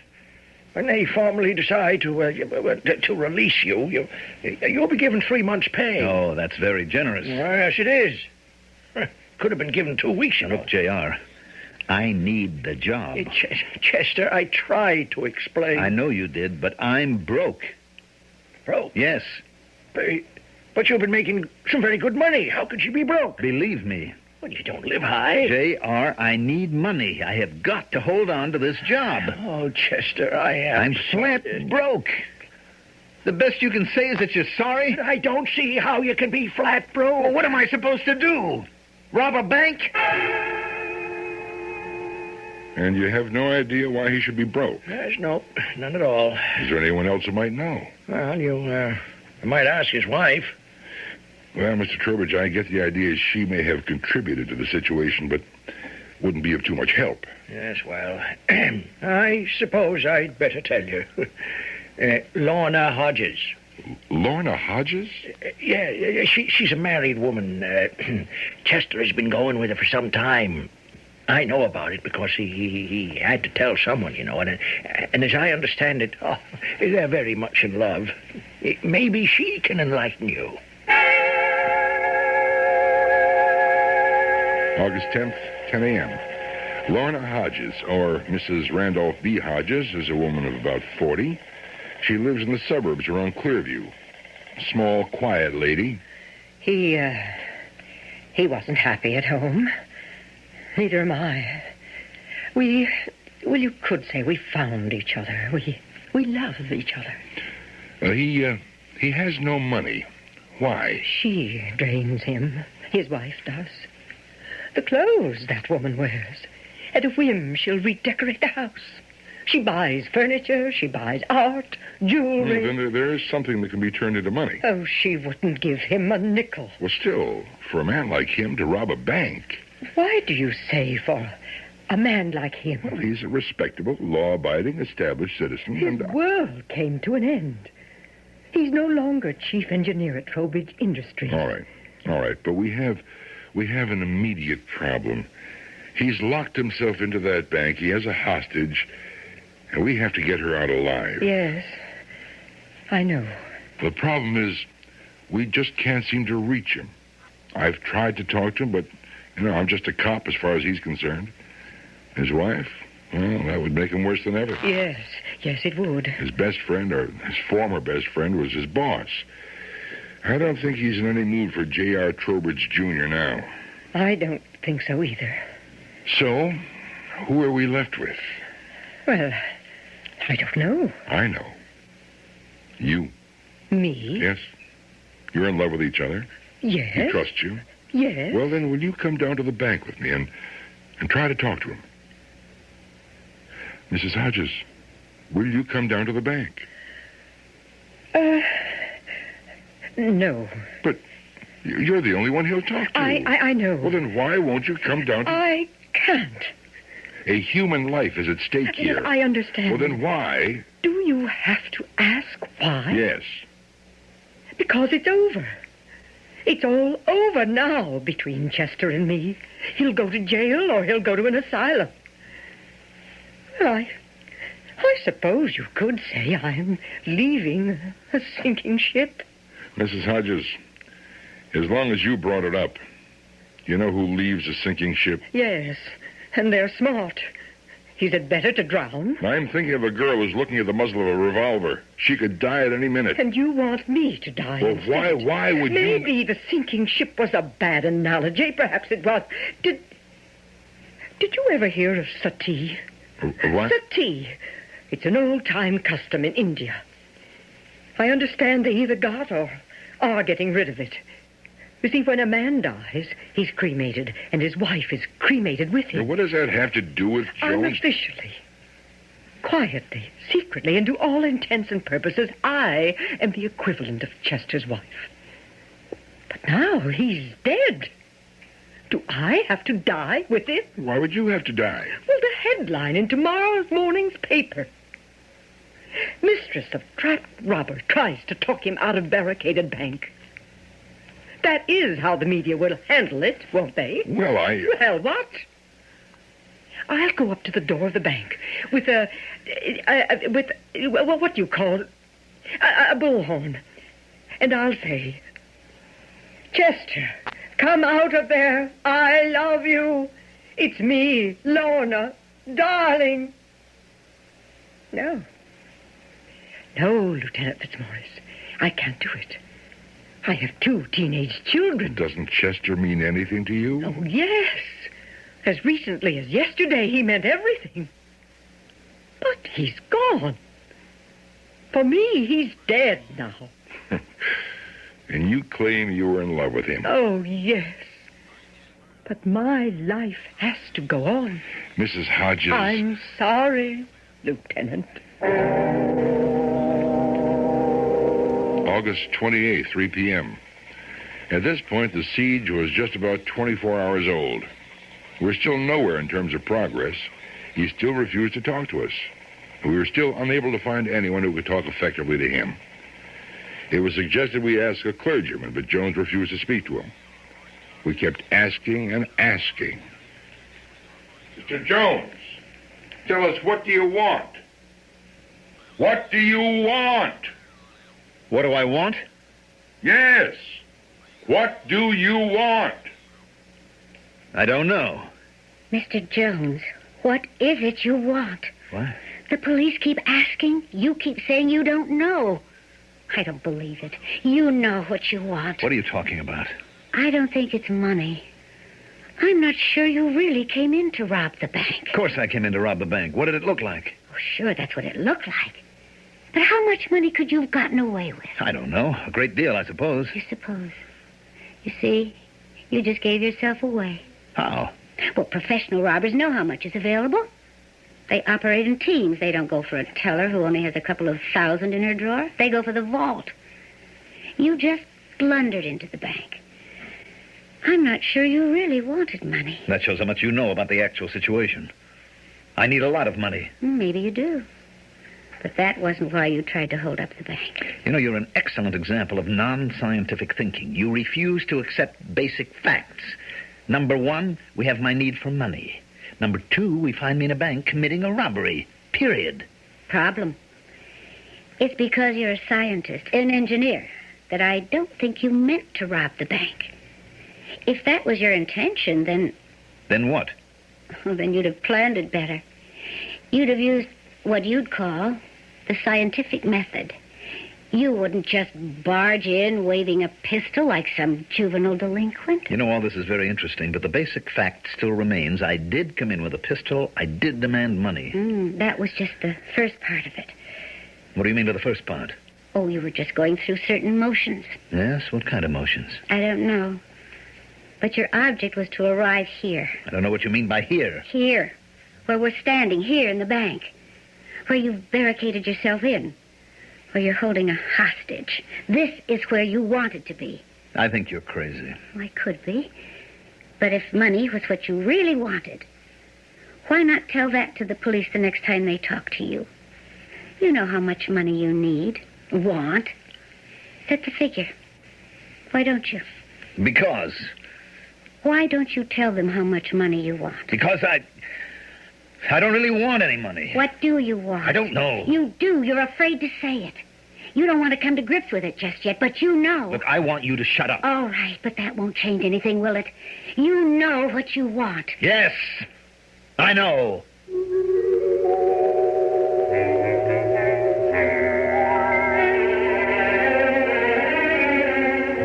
Finally. But what does he really want?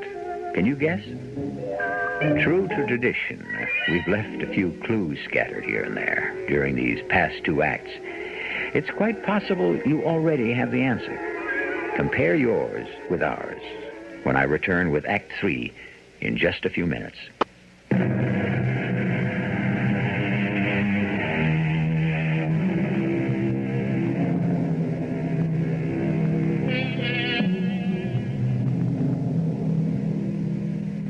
Who was it that said possession is worth 9 points in the law?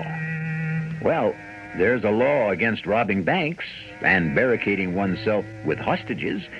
The problem, however, with laws seems to be that their violation and enforcement depend strictly on which side holds the upper hand.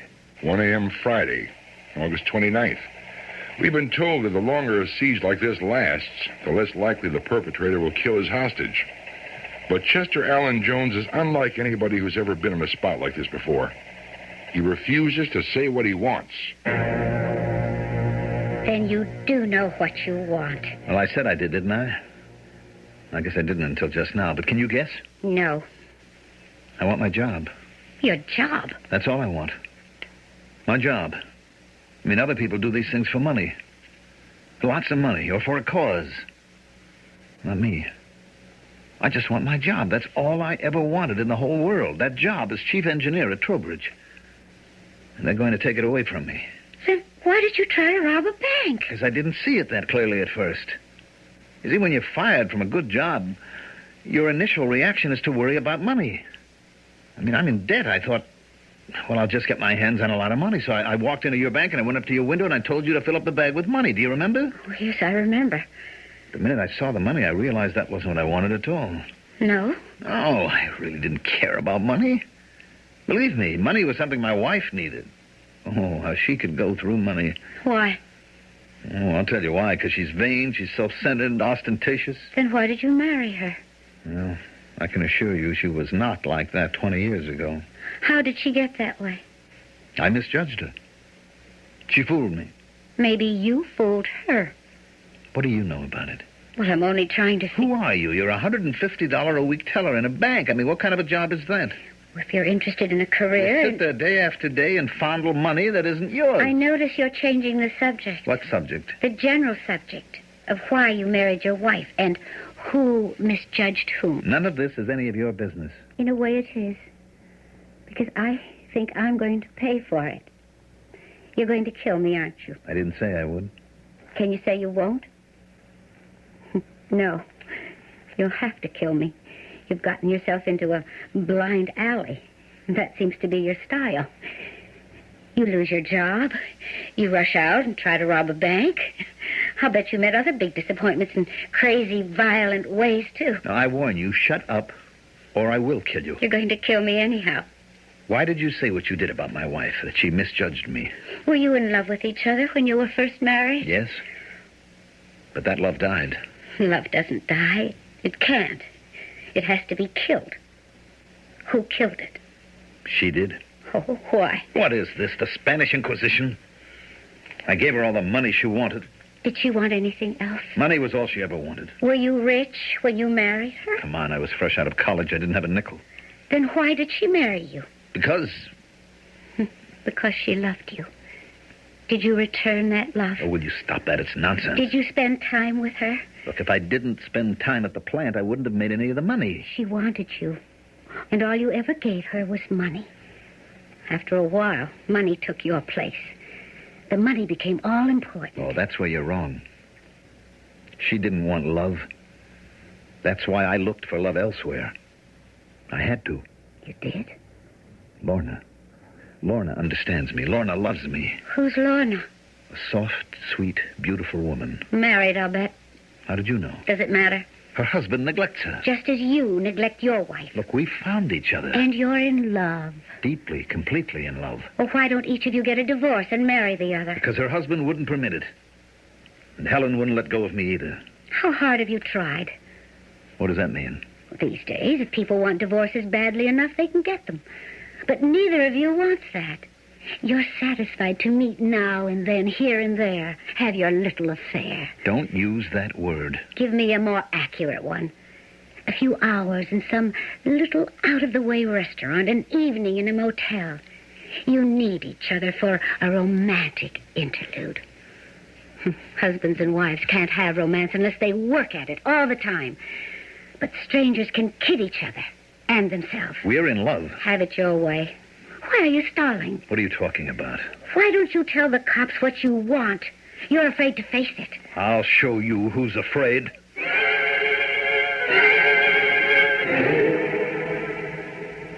Friday, August 29th, 5 a.m. Chester Allen Jones called out to us. He wanted to talk. He was prepared to state his conditions for the release of Miss Joanna Butler. I want to continue in my job as chief engineer at Trowbridge Industries. That's what you want? Yes, that's what I want, and that's what I must have. Otherwise, I'll kill her. But no buts, no ifs, and no maybes. I want an ironclad guarantee. I've spoken to the new management. Yes, Mr. Trowbridge? Now, they're willing to make any statement, any promise that will satisfy Chester. Naturally, everybody wants the girl to be safe. You understand, I had no choice but to bring this offer. I'm not sure that the demand should be met. What are you saying, Lieutenant? Well, we have to see this thing in perspective. This isn't, and unfortunately may not be, the only incident of its kind. See, we're setting a precedent. Any agreement that the company makes was made under duress. Now, once the girl is safe, why... No, that presents problems, too. For the future, it destroys the credibility of the police. Very well. Yeah, well, he can continue for a while. You know, sooner or later, this whole business will blow over and be forgotten. Then he can be quietly released, fired for one reason or another. Well, our basic objective is to get that girl out of there alive. We'll do whatever we have to.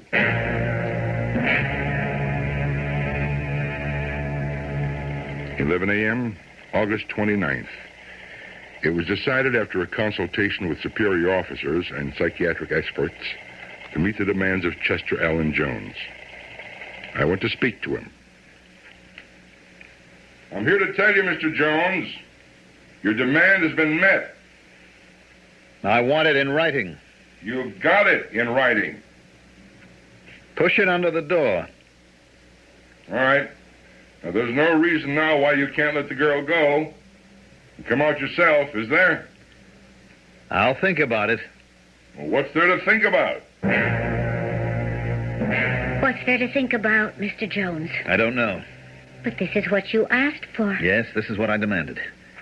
We guarantee that Mr. Jones will continue as chief engineer at his present salary for as long as he desires. Could you ask for more? Well, they don't have to honor this agreement, once they get their hands on me. Oh, then you don't believe them. No, I believe them. They'll honor the bargain, not because they won't be inclined to break it, but because I can make myself so valuable that they'd beg me to stay. Well, then what's wrong? I'm not sure I want the job. Why? Because as I look back on it, it ruined my life. Well, then what do you want? Too late for that now. Well, you can tell me. No. I don't even want to tell it to myself. 2 p.m., August 29th. We've notified Jones that he's won his demand, yet he refuses to free his hostage. He refuses to do anything or say anything. We called in a psychiatrist. The psychiatrist was unable to make contact either. Jones will talk to no one but me, and then only when he wants to. The psychiatrist is very much concerned.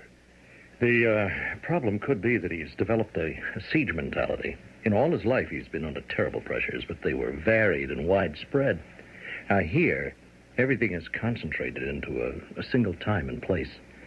He doesn't want to lose it. And that's why you can expect him to keep inventing demand after demand. Well, how long can that go on, Doctor? Well, until he cracks or kills himself, kills the girl. Unless... Unless what? Unless we find out what he really wants. Well, why doesn't he tell us? Maybe he doesn't know. I'm scared now. I know what he's doing. He's getting up the nerve to kill both himself and the girl. He sees some great dramatic climax for his life. If there was any way to do it, we would rush the place, but how? When are you going to do it? I'm sorry, but people have to be taught a lesson. Could I write a note? A note? To my fiancé. By dying, we can force people to look at the futility of their lives. Whatever that means. I see that so clearly. I'm very much in love with a certain person. You can understand that. Yes? Then can I write him a private message? All right. Thank you. I am sorry, I wish I didn't have to kill us. Why do you have to kill us? When you take a hostage, you make a demand. The demand isn't met, what are you to do? But you haven't even made the demand, the true demand. Not the artificial one about the job. I realize that. Then make it. There's no point to it. It could never happen. Noon, August 30th. A sealed envelope was pushed out the door. It read, "From Joanna Butler to Charles Carroll." Miss Butler's mother told me she knew of no Charles Carroll. Evidently, then, the note was for us. So we opened it. He wants his wife, not the wife he has now, but the wife she was in the beginning. He loves her. He loves her more than anything in the world. He wants to begin all over. If he can't, life isn't worth living. He'll kill himself. And unfortunately, me. It's in her hands. I can't blame her if she wants nothing ever to do with him. But if somehow she is as unhappy as he is, as frustrated and as in love, she can save us. Mrs. Jones, will you read this letter? What letter? And after you've read it, you will decide whether or not you want to go and talk to your husband. The letter will tell you what he really wants. You'll have to decide if it's what you want, too. And you won't be able to fool him. Mr. Jones! Mr. Jones, you have a visitor. I don't want to see anybody. Not even me, Chet? Not even me? Helen. Chet, you know what I'd like to do tonight? Go out somewhere, get a sandwich, and go skating. But the Paradise Rink's been closed these past 15 years. Well, then we'll go to a movie. But I don't have a job, Helen. I couldn't work there anymore. Oh, that doesn't matter. I can teach school. How can you teach school? You haven't worked in 15 years. Well, then, we both have a problem, don't we? 2 p.m., August 30th. Chester Allen Jones surrendered. His hostage was freed, unhurt. Case closed from police standpoint. Respectfully submitted, Lieutenant Francis Xavier Fitzmaurice.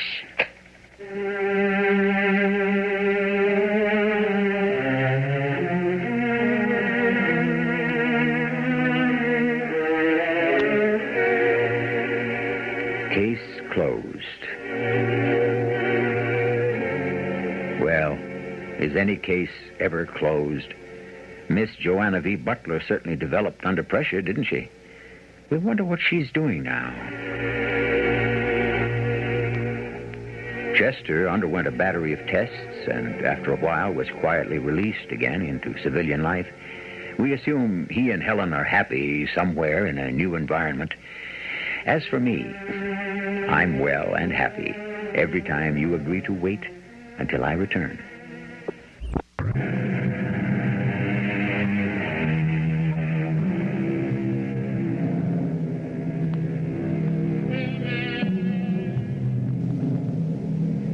Things become more and more mechanized, computerized. We each become more and more a cog in an automated machine.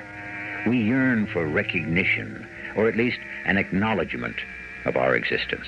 And so, here and there, we try to wreck the impersonal machine that has become the world.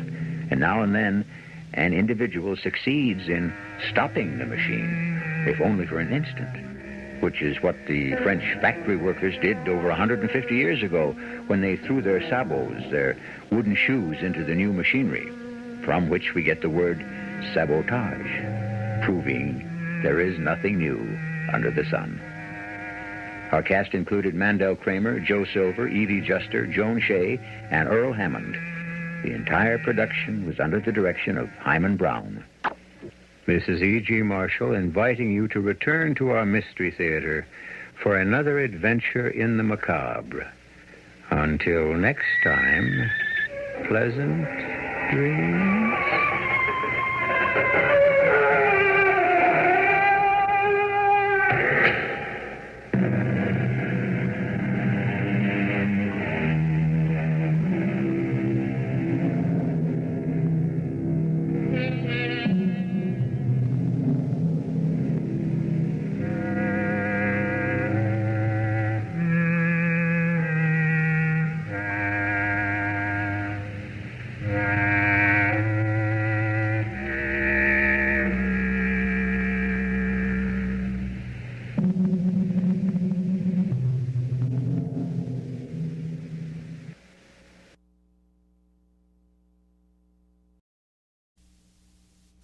The CBS Radio Mystery Theater presents...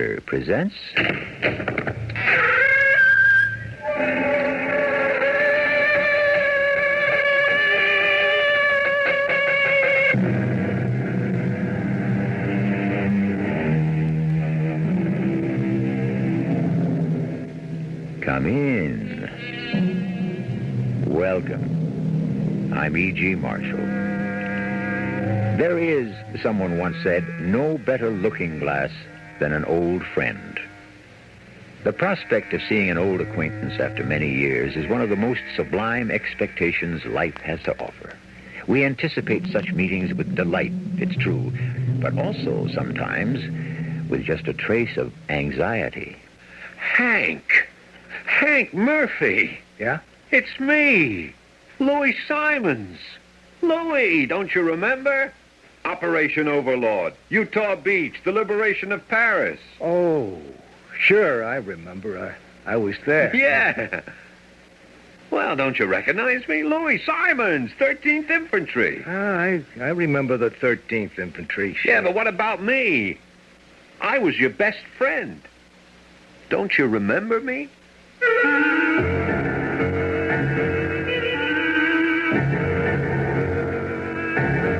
Our mystery drama, The Reunion, was written especially for the Mystery Theater by Percy Granger and stars Paul Hecht.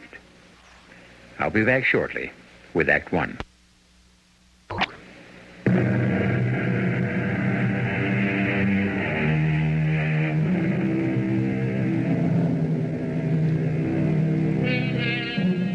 I do not wish to treat friendships daintily, but with the roughest courage, wrote Ralph Waldo Emerson. A friend is a person with whom I may be sincere. Emerson also noted that a person can count himself lucky if during the course of an entire life he can forge even 2 or 3 true friendships, indissoluble unions of heart and spirit, tempered by honesty, trust, and understanding, and free of jealousy.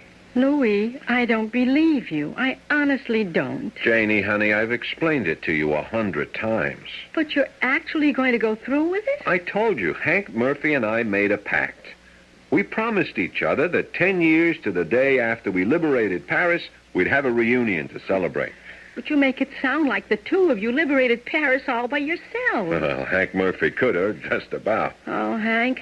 Oh, really, I'm so tired of hearing about the glorious Hank Murphy. We were in the 13th Infantry together. We fought side by side all the way from Utah Beach to Paris.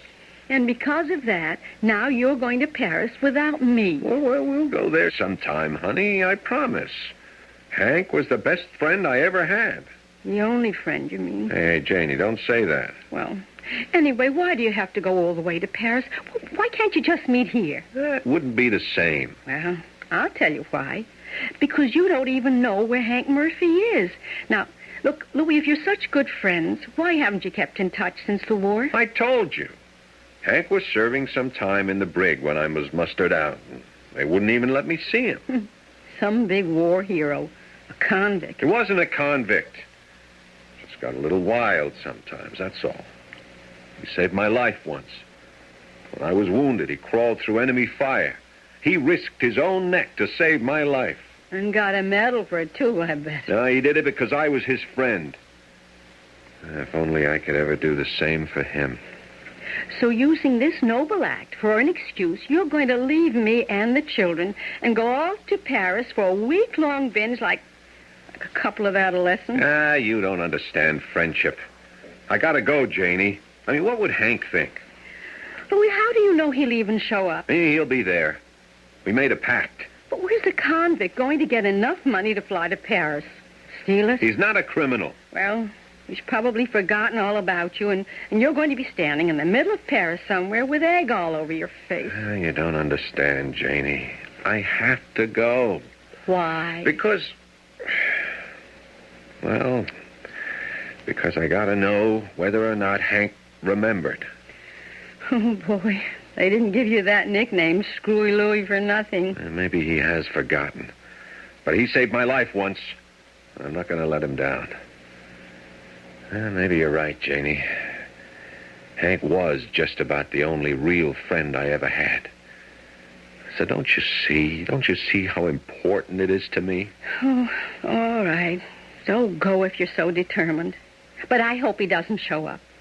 I hope the legendary Hank Murphy turned into a first-class bum, and maybe then you'll stop always talking about him.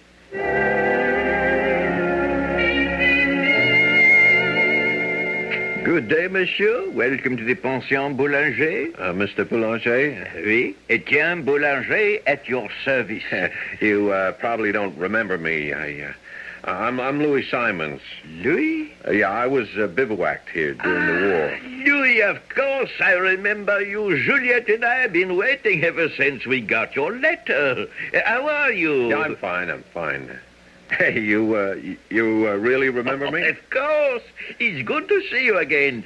Juliet! Were you able to reserve number 13? Ah, oui, your old room. And the same number as our regiment, the Fighting 13th. Juliet, Louis, I want you to meet my wife. We have been married now 6 years. Monsieur? Juliet, this is Mr. Simons, the soldier I told you about. Pleased to meet you. Just think, Juliet.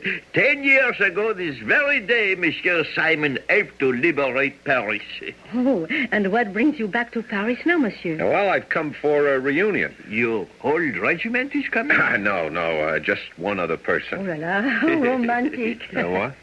Well, they say Paris is a lamp for lovers hung in the wood of the world. Oh, no, madame. You misunderstand. It's my buddy from the service, my best friend. Juliet, see that Monsieur Simon's room is ready, number 13? Well, of course. Excuse me, please. Yeah. In fact, maybe he's already here. I gave him your address when we agreed to have a reunion. His name is Hank Murphy. Murphy? No. Just a moment, I will check our reservations. Did I know this, Monsieur Murphy? No, I don't think so. He was bivouacked elsewhere. Well, I have no reservation under that name. Oh, you don't? But this is the off-season. Reservations are not really necessary. Perhaps your friend will simply arrive, just like the Fighting 13th. It's true. Hank was pretty impulsive. Were you going to meet him here at the pension? No, the Café Cyrano at 12 o'clock noon. Oh, well, but it is noon already. Perhaps your friend is there this very moment waiting for you. Oh, yeah, I better get over there. Do you remember the way? Of course. How could I forget? The Café Cyrano. Boy, it's hardly changed at all. Gee, I wonder if Hank will really remember. Hank! Yeah? Hank Murphy! What do you want? It's me, Louis Simons. Louis! Well, don't you recognize me? Yeah? Hey, you're here. You did remember. Oh, yeah, I did. Yeah, have you been waiting long? Oh, no, I just got here. Yeah, well, knowing you're probably already 2 drinks ahead of me. Oh, bartender, garçon, what are you drinking? Whiskey. Yeah, 2 whiskeys. Whiskey for me and my friend. Gosh, it's good to see you. Hey, you haven't changed a bit. Well, you look pretty much the same yourself. Yeah, do I? Yeah, I was afraid for a minute there you didn't recognize me. Boy, it's been a long time, eh? 10 years. Whew. I've been working like the dickens. Got my own company now. Hardware store. Biggest in New City. And a wife, 2 kids. We all get along great. How about yourself? Hey, Hank, the sky was the limit, eh? Oh, I've been doing okay. Hey, do you remember the last time we were here, eh? Liberation Day. Oh, that was some time, wasn't it? Dancing in the streets, getting kissed by every girl in sight. For one day, we were all heroes. Hank, you know, I wouldn't be here today if it hadn't been for you. Hey, what do you mean? Don't be so modest. You saved my life. Don't you remember? Oh, yeah, sure. Yeah, I was wounded, pinned down by German fire, and you risked your own life to save me. Yeah, right. That's right, yeah. Liberation Day. Hey, do you know something, Hank? That was the last time we saw each other. Planning this reunion was the last thing we ever did. And then you got into that fight, eh? And the MPs came. Yeah, listen, Louis, where you staying? Huh? Oh, at the Pension Boulanger. You remember I gave you the address. They said you hadn't checked in yet, and knowing you, I figured you probably lost it. Well, what do you mean by that? Nothing. Hey, we'll wear your bags. We'll take them over, get you squared away, and then really cut loose. Thanks for the drink. Where you going? I said thanks for the drink. I don't know who you are, but you stop bothering me. Hey, Hank, what are you kidding around for? I'm warning you to lay off. Hey, it's me, Screwy Louie. You leave me alone.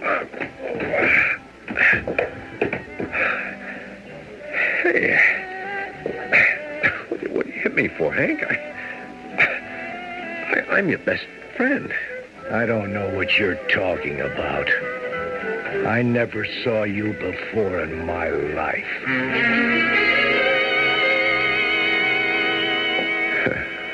Room 13 for the fighting 13th. Stupid can you get? Oh, Monsieur Simon, you're back so soon. Oh, hello, Juliet. I'm just making up your bed. I'll be finished in a minute. Oh, yeah. Thanks. Is there a phone downstairs? I want to place a transatlantic call. Yes, just ask Etienne, and he'll place it for you. Yeah. No. I can't do that. Monsieur? I just can't believe it. What's the matter?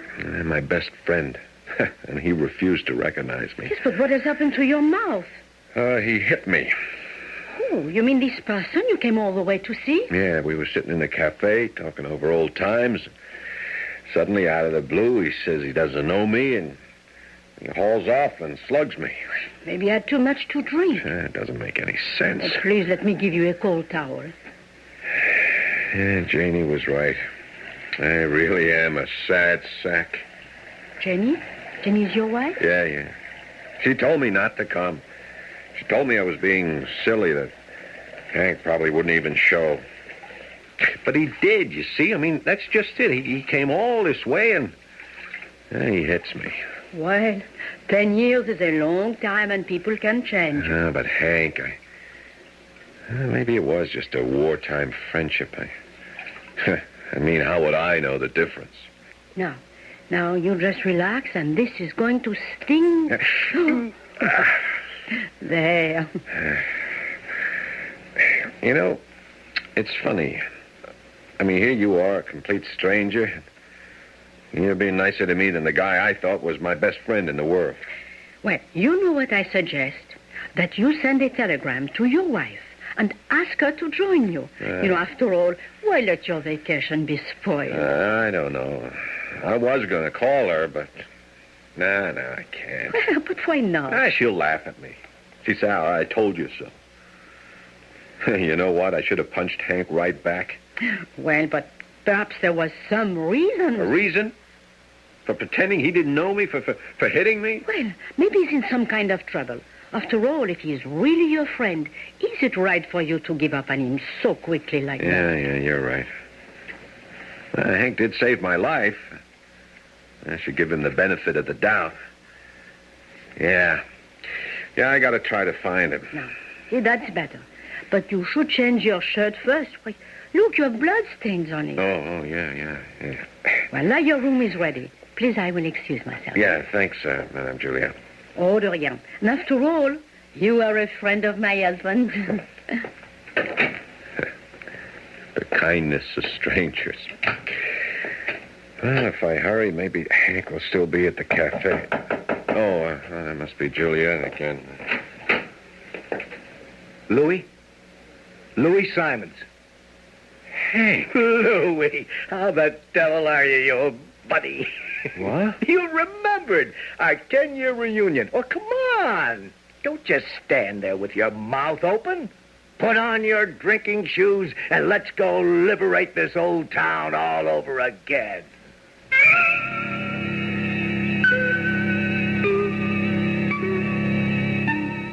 A true friend doth sometimes venture to be offensive, said Martin Tupper. But don't think he had in mind a right hook to the mouth. Well, friendship drives a hard bargain. It demands extraordinary patience and understanding. Does Louis Simons have that kind of patience? And what about Hank Murphy? After all, friendship is a two-way street. And so far, his behavior has been anything but friendly. I shall return with Act Two in a moment.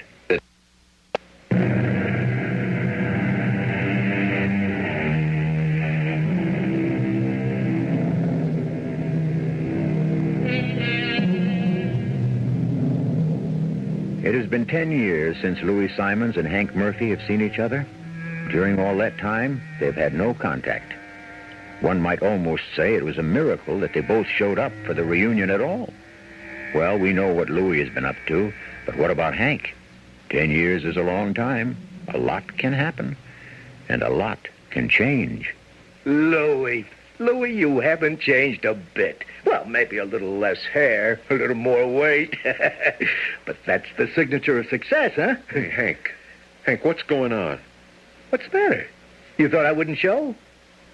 Hey, what happened to your mouth? What do you think happened to it? Oh, you son of a gun. You've already been out raising Cane without me. Hey, Hank, I think this joke has gone far enough. Joke? What joke? Are you trying to tell me you just got here? Well, I just stepped off the plane all the way from Terre Haute, Indiana.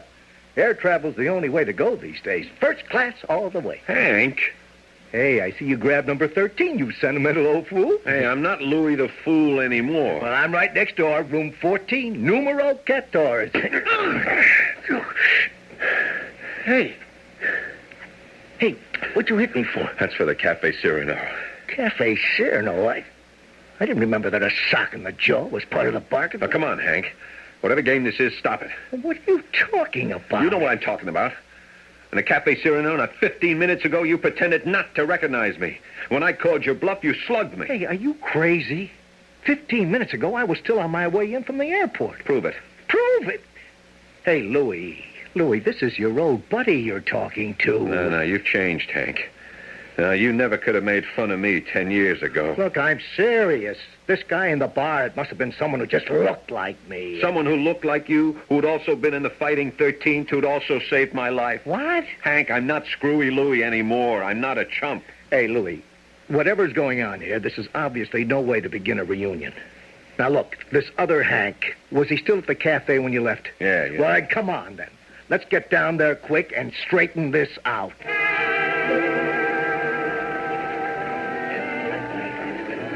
Well? Yeah, well, of course he's not here, because he just walked in the door with me. There's not much light in here. How can you be certain it was me? You're saying I couldn't recognize you? Well, obviously not. Why would I want to pull a stunt like that? Well, you tell me. I mean, how did he know our division number? How did he know... Hey, wait a minute. He knew about the Fighting 13th? Yeah. And he knew about my saving your life? All the details. Now, just try to remember. Did he volunteer all this information? Well, what do you mean? Or did you? Well, I guess I was doing most of the talking. Most of it or all of it? Well... In other words, you spotted this guy, you came on like gangbusters and started right in with the reminiscences. And all he has to do is nod his head yes from time to time, right? Yeah, but... But what? The guy was putting you on. Yeah, but he looked just like you. So? I got a double, it happens. I just hope he doesn't get me into any trouble. Yeah. It's quite a coincidence. Louis, do you trust me or don't you? Look, I'm sorry, Hank. Sure, of course I trust you. I came in on Alhambra Airlines Flight 41. Now, if you don't want to take my word for it, call the airport and check the passenger list. Jeez, I feel like such a chump. Oh, forget it. No hard feelings. We both trusted each other enough to show up, didn't we?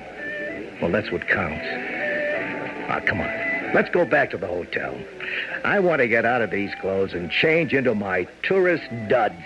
Prison walls couldn't keep me away. Monsieur Simons. Yeah, what? Hi, madame. Monsieur Simons, my husband tells me your friend has just checked into the pension. Yeah. He's upstairs now. He's changing. And is everything okay now? Yeah, okay. It was a case of mistaken identity. Now, you see, everything works out for the best. And that fellow sure was a dead ringer for Hank, though. A dead ringer? Oh, it's nothing. No, it means the one guy in my whole life who accepts me just as I am, at face value, and I can't do the same for him. Well, you'll be all right once you have the time to, get acquainted again. Yeah, you're right. We got a great week ahead of us. Now, can I bring you something while you're waiting to take your mind away from Have me? you got the afternoon paper? Oh, yes, it just came. Here. Oh, yeah, thanks. Oh, sure, of course. It's in French. Screwy Louie. Well, at least I can look at the picture. Hey, what's this? It's a photograph of Hank. Hey, Madame Juliette. Oh, oui, monsieur. Here, come here. Look, this picture here. Yes? What does that caption say? Caption? Yeah, the writing underneath. Oh. Oh, monsieur, this is not good. Well, what's the matter? What is Well, it? this man is a, this man is a homicidal murderer. What? Well, I don't know how you would pronounce this word, monsieur. That's a schizophrenic. Well, that means he has two personalities, no? Yeah, two personalities.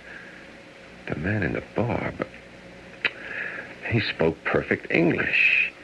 What was that? Yeah, well, what else does it say there? Well, let me see now. Now, there is a whole story, you must wait. He is an American. He was a soldier in France during the war. Yeah, and? He stayed in France after he was released from the army. But he was arrested for killing several people in wild fits of anger the doctor said would seize him without warning. Killed.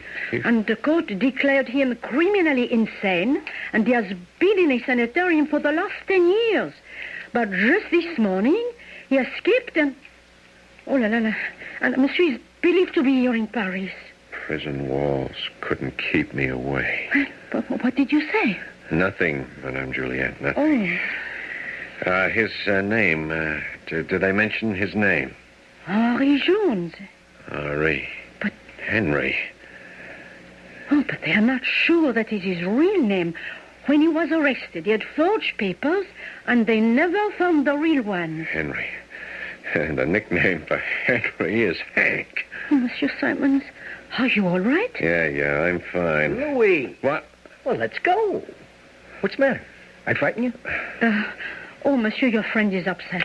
I'm going to bring him a glass of water, and I'll be right back. Hey, buddy, are you all right? Yeah. Hey, Hank, why are you wearing those... my dark glasses, my shades. Well, they're all the rage back in the States now, aren't they? Yeah. But... Well, I know it's silly. Hey, look, you want to know the real reason? Yeah. It's my wife. Your wife? Yeah, Linda. She won't let me wear them back home. She claims they're bad for my eyes. But now that I'm free for a few days, the heck with it. I'm going to do exactly what I feel like doing. Free? Monsieur Simons? What? Now, see, here is some water. Oh, yeah. Now. Thanks. Is this your friend? Yeah, I'm Hank Murphy, ma'am, from the Fighting 13th. And I am Juliette Boulanger. Oh, pleased to meet you, Juliette. Well, what do you say, Louis? You ready to go over the top? I'm not sure. You know where we're going to go first. I know. The Eiffel Tower. The Eiffel Tower? That's right. I've always wanted to see Paris at sunset from the Eiffel Tower. Oh, monsieur, it is beautiful. Don't cross me, buddy. My mind's made up. Look, would you excuse me? I have to make a phone call. Some friends, Janie's, it's my wife's. I told her I'd give him a ring, say hello. Well, can't that wait? No, just take a minute. Oh, there is a phone in the back, right through the door, and Etienne will show you. Yeah, thanks.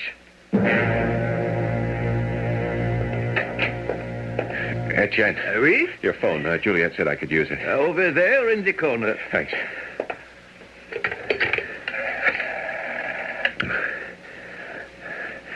Hello, operator. Do you speak English? Oh, good. I want the Paris airport, Alhambra Airlines. Thank you. Oh, hello, Alhambra. I was expecting a friend today, Mr. Hank Murphy, on flight 41 from the States, and I was wondering if you could check your passenger list. What? There was no flight by that number. Was there any flight at all that would have arrived or around noon or maybe a little before? Uh-huh, I see. Thanks. I can't believe it. It's not possible, not Hank. So, Louis, is everything all right? Yeah, Etienne, I want to call Terre Haute. It's in Indiana, in the States. Well, I would have to make this call for you. Yeah, sure. Could you do it right away? It's urgent. Yeah, I'm sorry. It could take several hours. Several hours? To make all the connections. Hey, Louis, come on. What?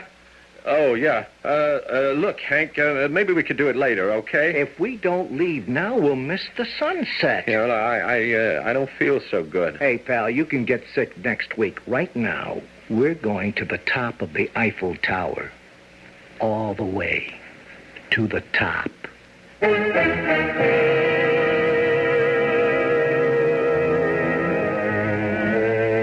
You may be deceived if you trust too much, said Frank Crane.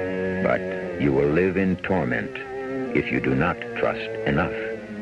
Either way, Louis Simons is in torment. Trust is the cornerstone of friendship, but is Hank Murphy a homicidal maniac or the victim of an incredible coincidence?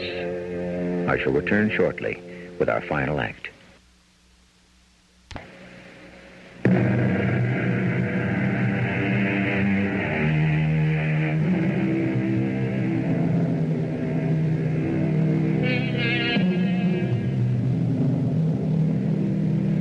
A man saves another man's life. Is that man then bound to his Savior? Was it an act of true courage or merely rashness? What is the extent of the debt that is owed? Between friends, such questions are irrelevant. Balancing accounts is something we do with strangers. A friend's credit is infinite, even unto death, is it not? Perhaps, but unto madness as well? Louis? What? You're white as a clean sheet. I know it sounds crazy, but it's important to me. What is? The sunset. The sunset? From the Eiffel Tower. Where I've been, I don't see the sun very much, you see. Uh-huh. Just where have you been, Hank? Look, it's getting late now. Either we're going or we're not. Well, couldn't you go by yourself? Sure I could go by myself. I can go anywhere by myself. That's easy. Okay, Hank. Okay, I'll come.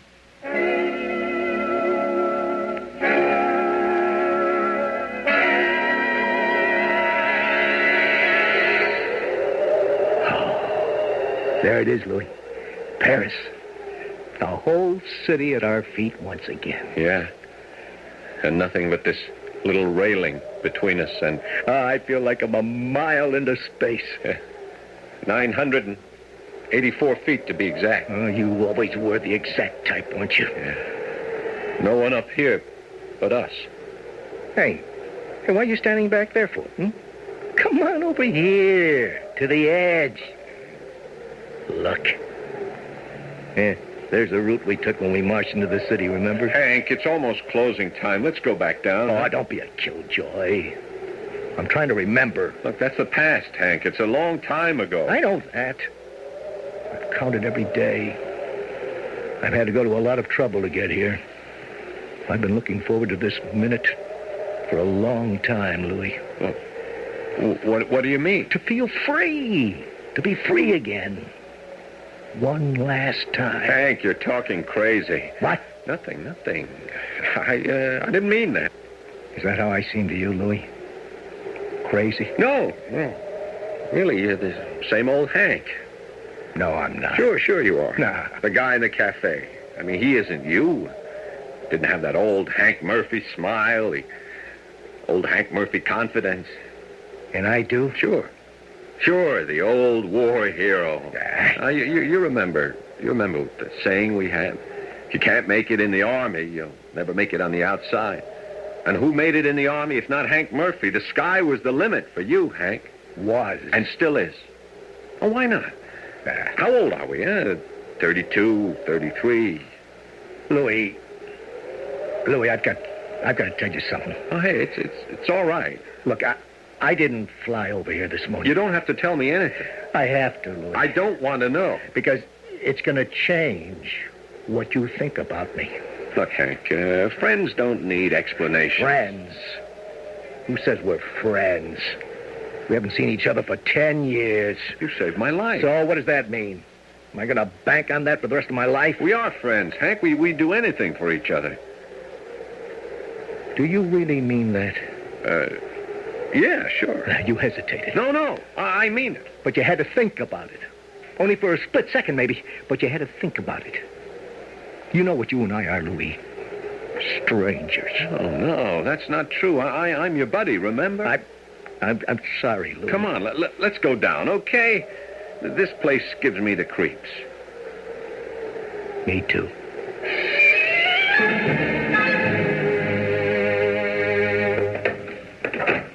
Louis, I know it's early, but I'm tired. It's been a long day for me. You won't be upset if I go on up and turn in, will you? No, go ahead. Are you coming? No, Hank, not just yet. We'll talk tomorrow, okay? Sure, Hank, sure. Good night. I guess what I want to say is, well, I'm glad you came. Gentlemen, and how was Monsieur Eiffel's tower? Oh, it was real nice, Mr. Boulanger. And the sunset? You know, I forgot to look. Well, good night. Your friend is tired already, huh? Jen, could you place that call now? Huh? The one to the United States, to Terrell. Oui. I got to call my friend's wife. Oh, nothing is the matter, I hope? No. I just want to speak to her. Do you have the number? No. Oh, well, I'm sure it will be in their directory. Yeah, hope so. But it could take some time. I don't care. I got to settle this tonight. I'll be upstairs in my room, waiting.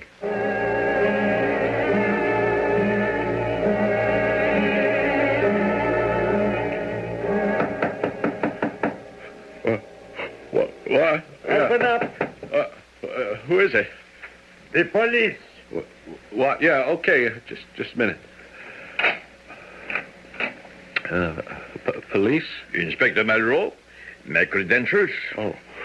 What time is it? It is after midnight. Oh, I must have fallen asleep. Would you step out into the hall, please? Yeah. What's happened? Please, I would like to ask you some questions. Oh, okay. Your name? Simons, Louis Simons. Hey, look, what's all this about? The person who was occupying the room next to yours, number 14. Did you know him? Yeah? He was, in fact, a friend of yours. Hey, why are you speaking in the past tense? Because, Mr. Simons, the man is dead. What? Look. You must see for yourself. Hank. Oh, good Lord. Monsieur Boulanger heard noises from downstairs. He came up to investigate, saw nothing, and was about to go back down when he noticed this blood from the head wound by which this man died had seeped under the floor and into the hallway. How did this happen? I thought perhaps you might be able to help us answer that. Well, of course. I'll do anything I can. You knew the victim as Mr. Hank Murphy, is that correct? Yeah. But you were aware of his other identity? I knew Hank Murphy, Inspector. He was a war hero. One of the finest soldiers we ever... Perhaps, but his more recent occupation, which he practiced under the name Henri Jones, was not so heroic. I knew him as he used to be. That is very loyal of you. But nevertheless, you knew Hank Murphy and Henri Jones were the same man. No, It is no use denying it, Mr. Simons. Madame Boulanger has already told us she translated for you an article in today's newspaper. Well, yes, she did. You knew, yet you did not report this to the police. Inspector, I couldn't believe Hank would have done such things. I still can't. He saved my life once. Which is why you took his? What? Where have you been since 9 o'clock this evening? In my room, asleep. No. It is difficult to prove. Yeah, how can you think Why would I do... You had the strongest of all possible motives, Mr. Simons. Fear. No. Can you honestly tell me you were not afraid of your friend? So, you see, You will have to come with me. Oh, Inspector, I'm glad I caught you. Madame Boulanger, I am taking Monsieur Simons here to headquarters. I will need his passport. Just one moment, Inspector. Monsieur Simons, your telephone call to the States, it has just come through. You mean there was a Hank Murphy listed in Terrell? Oh, yes, and his wife is on the phone, and she's waiting to speak with you. Inspector, I think we can clear this up right now.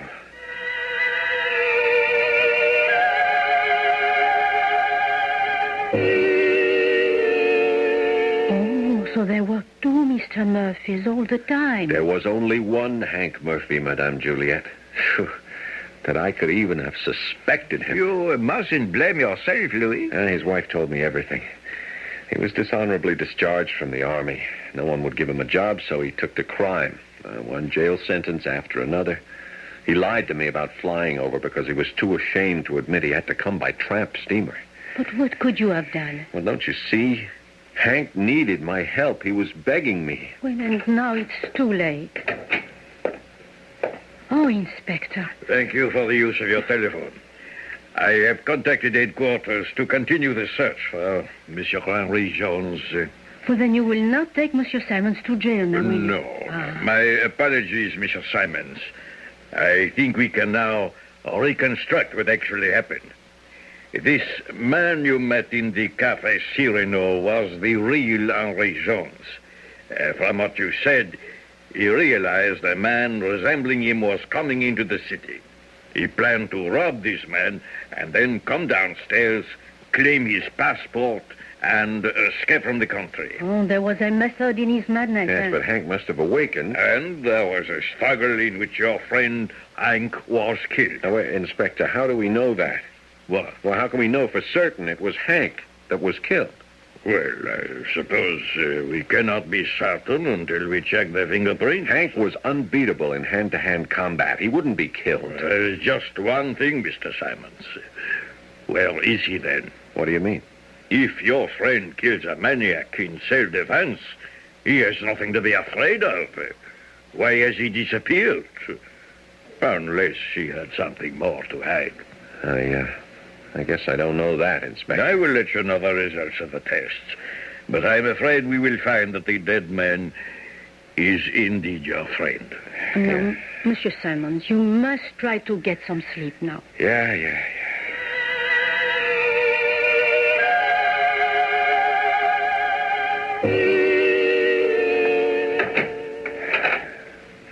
Gee, Hank dead. Oh, I just can't believe it. Hey, Louis. What? Who's there? It's me, Hank. Hank, I knew it. How did you get into my room? I came along the ledge. Hey, Louis, you gotta help me. Yeah, I'm going to, Hank. Believe me. I just killed a man. Yeah, I know. That guy was a homicidal maniac. His name was Henry Jones. He's the one I saw in the cafe. Well, I've got to get out of Paris. No, you don't. The police have already told me you don't have anything to worry about. They won't arrest you. Louis, I've had too many scrapes with the law to trust the cops. Yeah, but what about the reunion? Oh, the heck with that.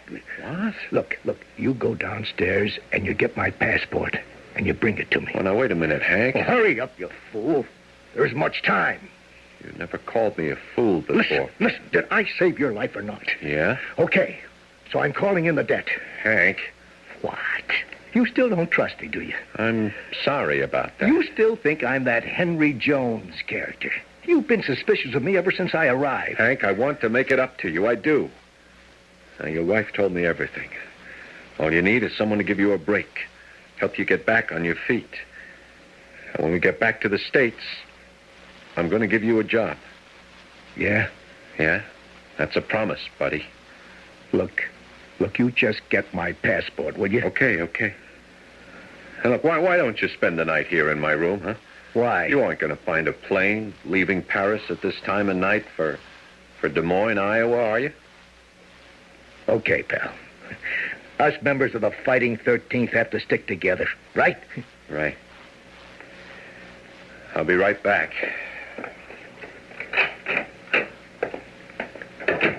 Yeah. I knew it wasn't you, Hank. You would never have called me a fool. Hank didn't live in Des Moines, Mr. Jones. He lived in Terre Haute.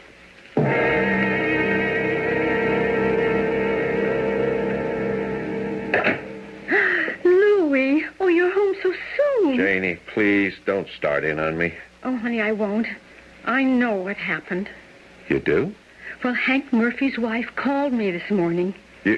You know the whole story? Yes, and I think you did a wonderful thing. What do you mean? Hank was reaching out to me for help, and I didn't realize it until it was too late. But, Louie, you did help him. What? Linda Murphy called to thank you. You see, just before he left, Hank told her that you were the only real friend he'd ever had. Hank said that about me? And that if you didn't show up for your reunion, he was going to jump to his death from the Eiffel Tower.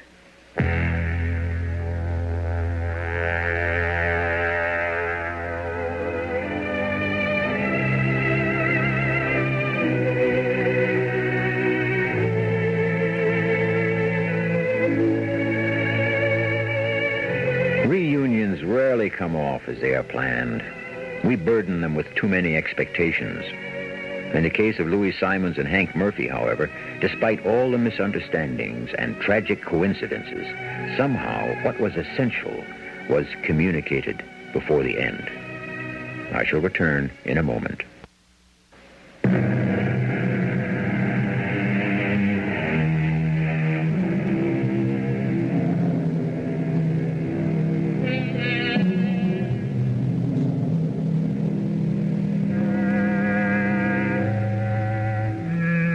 Hank Murphy was a war hero, and Louis Simons was a sad sack. Yet, after the war, Hank found himself adrift on the outskirts of the law, while Louis became a success.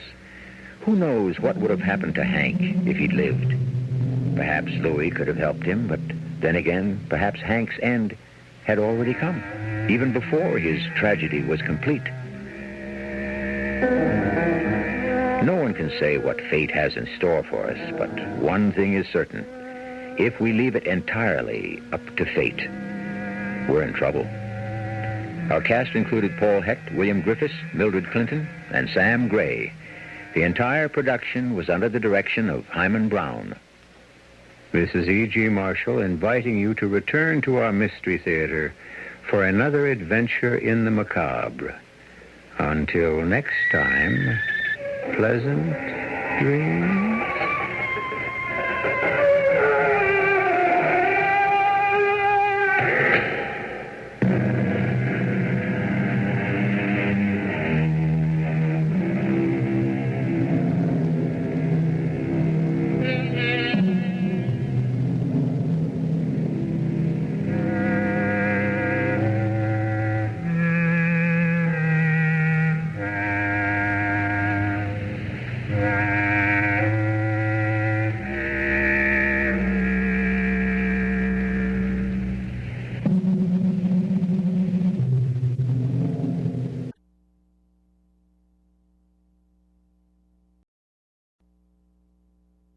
The CBS Radio Mystery Theater presents...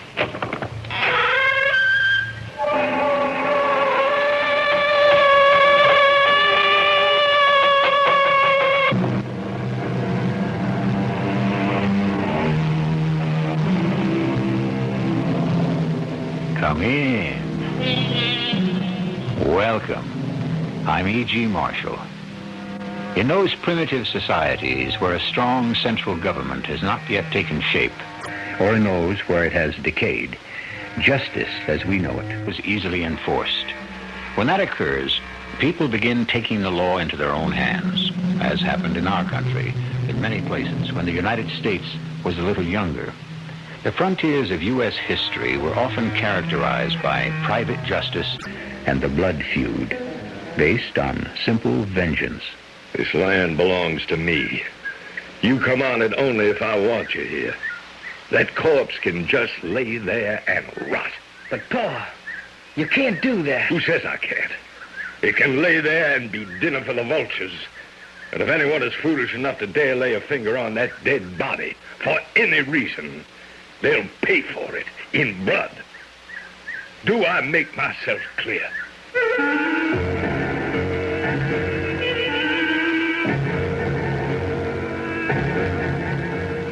Our mystery drama, The Way to Dusty Death, was adapted from Sophocles' great Greek tragedy, Antigone. It was especially adapted for the Mystery Theater by Stella and Arnold Moss. It stars Arnold Moss and Marion Seldes.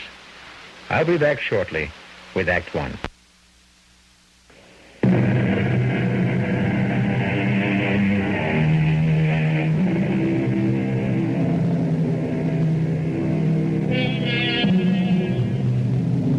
The Civil War, the war between the states, has been over for more than 10 years. But in the mountainous terrain of Thebes County along the rugged Kentucky-West Virginia border, there is still no peace. For years, two families, the Carpenters and the Webbs, have been taking the law into their own hands in a deadly feud that has robbed each side of its share of sons. It is a warm summer night.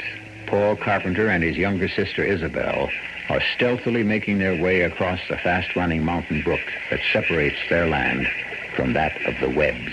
I tell you, Paul, that coat is on the other side. I know it. And Amanda knows it.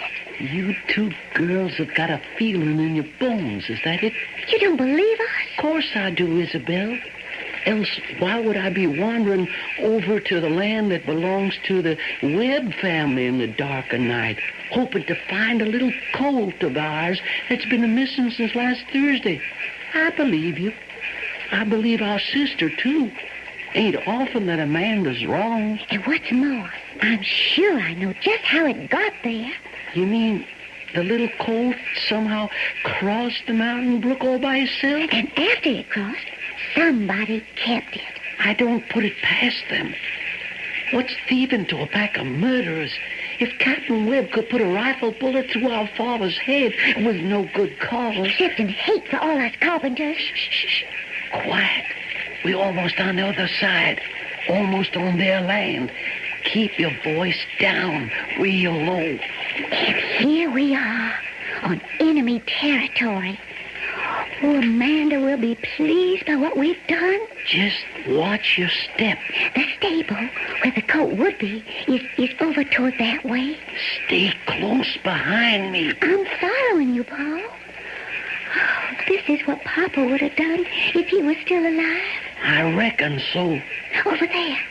There's the barn. Lucky we got a moon. Oh, we'll get that coat in no time at all. And then we'll make a run for it. Over the brook and home. I can just see Captain Crane Webb's red old face when he looks into the stable in the morning and finds... Isabel! What happened? I've been hit. Oh, we gotta get out of here. But fast, Paul. Fast. I can't get up. Oh, Paul. I can't see. The blood is pouring in my eyes. Oh, Paul. You go, Isabel. You go quick. Run. No, I can't leave you. You got to, or they'll get you, too. Over this way, Harmon. Follow me. Right with you, Paul. They're coming. Please go, Isabel. Don't you worry, Paul. Amanda and I, we'll be back real soon to get you. Just take your time, sister. I think there'll be lots of time. This way, boy. Over here, Harmon. Who is it, Paul? Who is it? Yeah, I got one of them anyway. I haven't completely lost the skill I was known for in the war. Right through the head. The other one? Got away. Wait a minute, Paul. Look who it is. Yeah, I know who it is, Harmon. It's a Carpenter boy. Paul Carpenter. Yeah, I know. I knowed it all along, son. He's dead. You killed him, Paul. He was trespassing on my land. And I was hoping that one of these days... You was hoping what? Well, ain't important, Paul. What do you think you're up to, Harmon? Oh, you ain't gonna let his body lay here on the ground, are you? The Carpenter fell here on my property. He's dead. And he's going to stay where he fell. Now, you put that body down. But, Paul... I don't want to say it twice, boy. That's better. Now, you started to say that you was hoping something. I thought maybe all this bad blood between our two families might someday soon be coming to an end. Why is that? Well, I've got reasons. Now I'm afraid that things are going to take a turn for the worse. Let's get back into the house before your ma begins to worry. Things are going to start happening all over again. Well, then you just let him start, son. Because whatever the carpenters begin, you can be sure we Webbs will finish.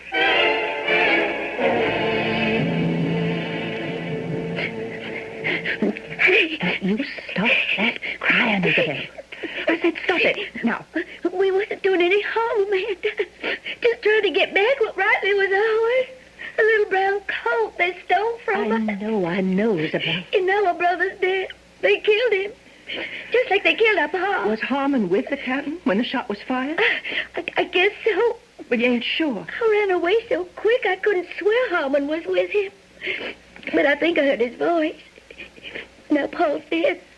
Oh, we were foolish to do what we did. You've got to pull yourself together, girl.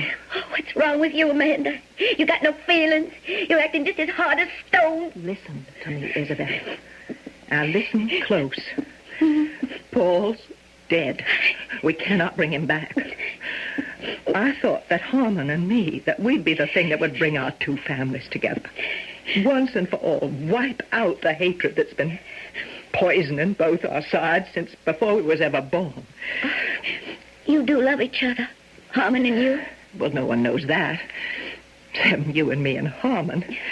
Now, not only is that not to be, but the Carpenters and the Webbs will go on spilling each other's blood till there ain't no more to spill. Ain't we already got there, Amanda? With Paul's death? No, not quite. In this house of ours, there's still two of us. Two girls. Two almost helpless girls. Helpless, Isabel? I can shoot a rifle as well as any man in this county. You know that. And I'm now head of this family. The honor of this family rests in my hands. We got lots of men who are kinfolk. Men who'd stop at nothing to get back at the Webbs for our brother Paul's death. Well, this is one matter I want to handle by myself. With your help. You think you can? I'm sure I can. Now, right now, our job is plain. At sunup, as soon as it gets light, we got to carry back our dead brother's body so as we can give him a respectful burial. Now we better get some rest. Oh, Amanda, we couldn't possibly carry Paul's body, just the two of us. Well, I think I know where maybe we get some help. Where? And never you mind. Well, suppose we don't. Then we'll do it by ourselves, Isabel. The best we can.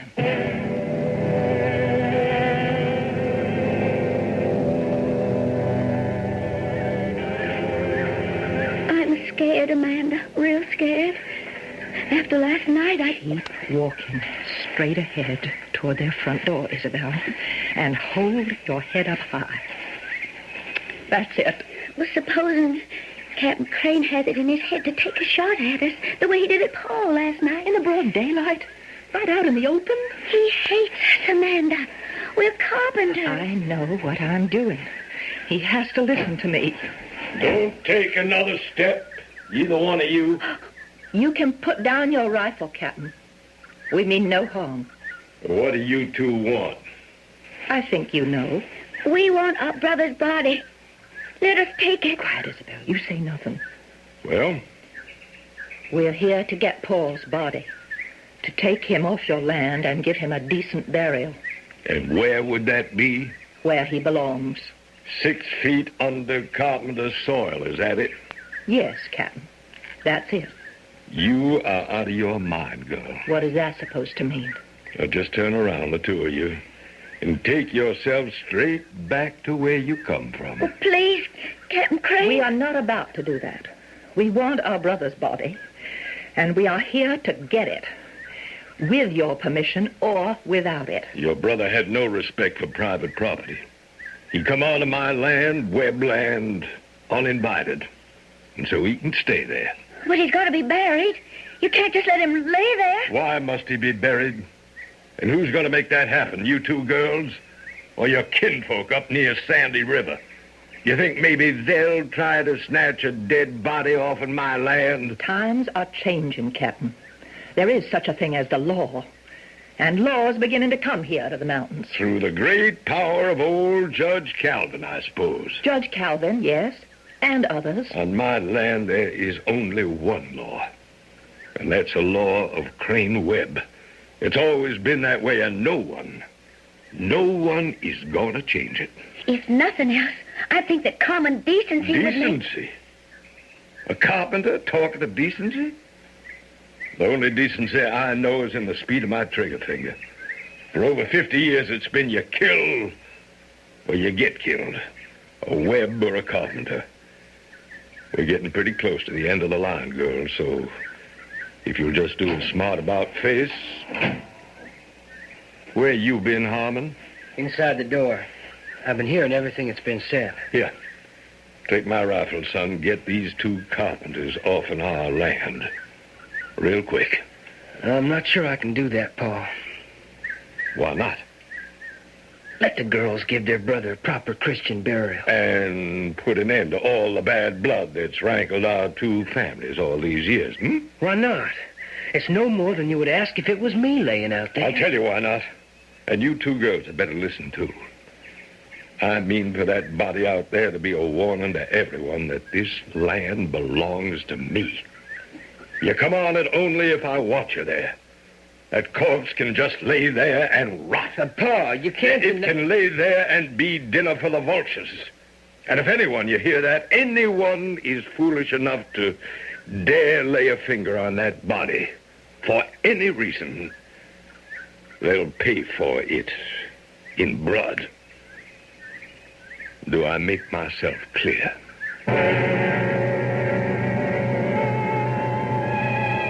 The ancient Greeks had a word for it.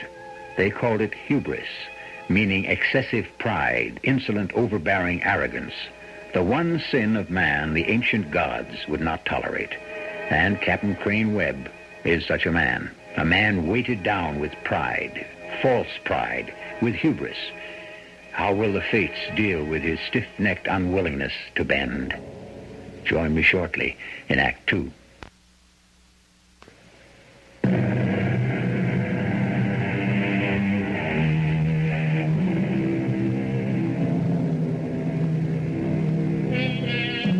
We're back in the 1870s, in Thebes County, somewhere along the mountainous border between Kentucky and West Virginia, where family feuding is a way of life.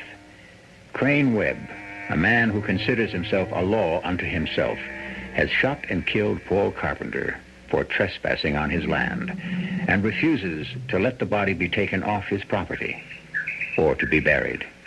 Confronted by the two young sisters of the dead man and by his own son, Crane says, Now, Harmon, who sees to it that these two carpenter girls get back on their own side of the brook?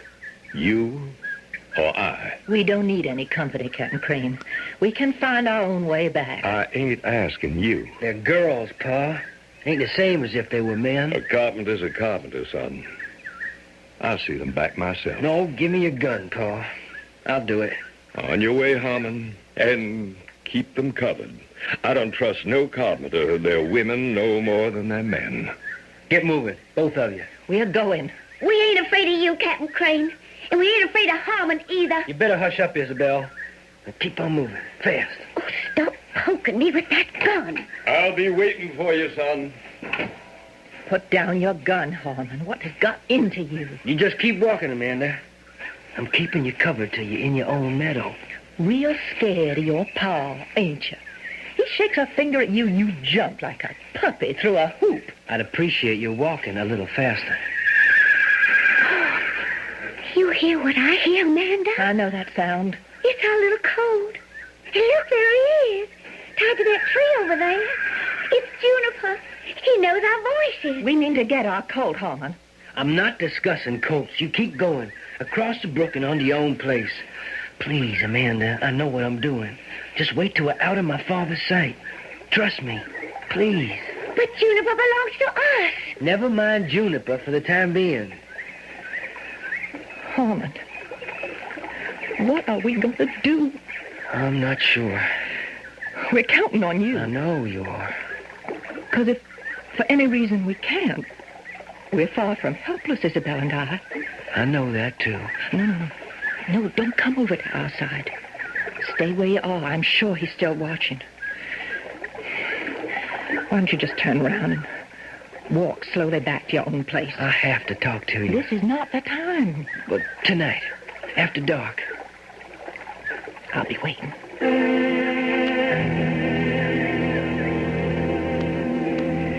You're sure he doesn't know where you are? I just said I was going out for a breath of air. Now, Holman, just listen to me. Your father has lived all these years making his own laws, fitting your life, your mother's, everybody's, to however it pleased him. Yeah, we all know he's not an easy man. But whether he goes along with it or not, that's all about to end. There is such a thing as the law. There is such a thing as right and wrong. What are you getting at, Amanda? The law goes for everybody, including your father. And he has to know that no one, not even he, is above it. And that means the law of Thebes County. You're not thinking of bringing old Judge Calvin into this, are you? Why not? Well, the captain wouldn't pay him no mind, you know that. He'd just laugh at the old judge. Well, that remains to be seen. Now, you just go on back home. Fast. Whatever you do, don't forget, my father is a very dangerous man.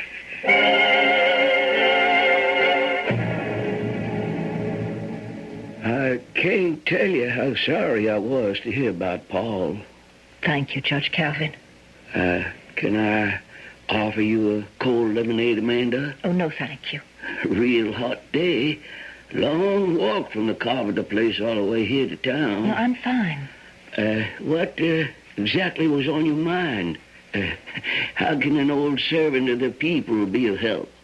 Judge Calvin, my father used to say that no man in the whole county, whether they agreed with you or not, could look at things as fair as you. That's a real compliment. And that everyone had respect for your honesty, for your good judgment. What are you leading up to, Amanda? I need your help with the law. What for? To do what? To get Paul's body back from Crane Webb's land, so Isabel and I can see he gets a decent burial.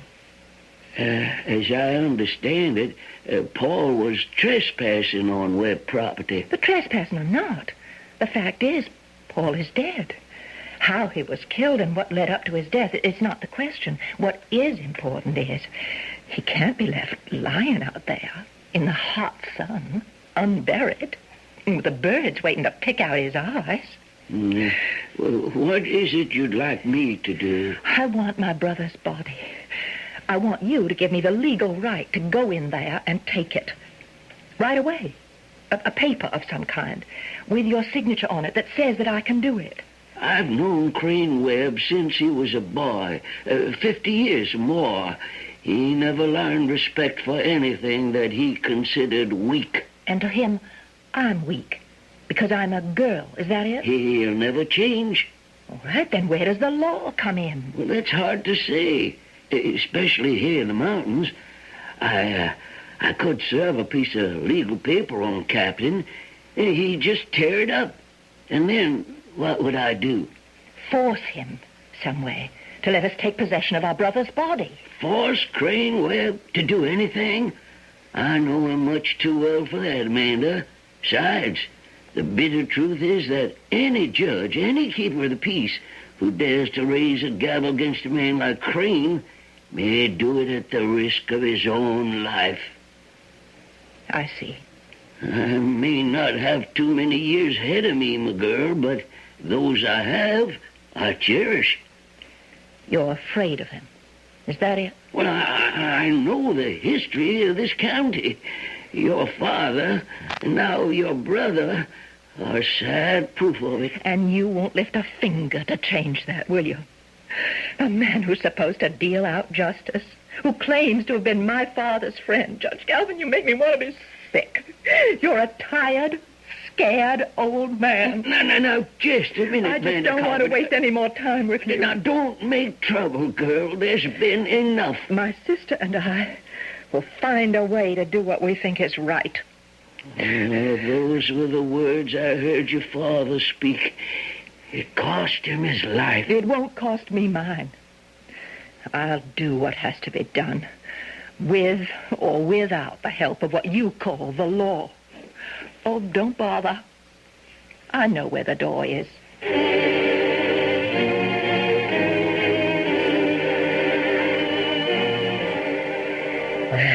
I'll try.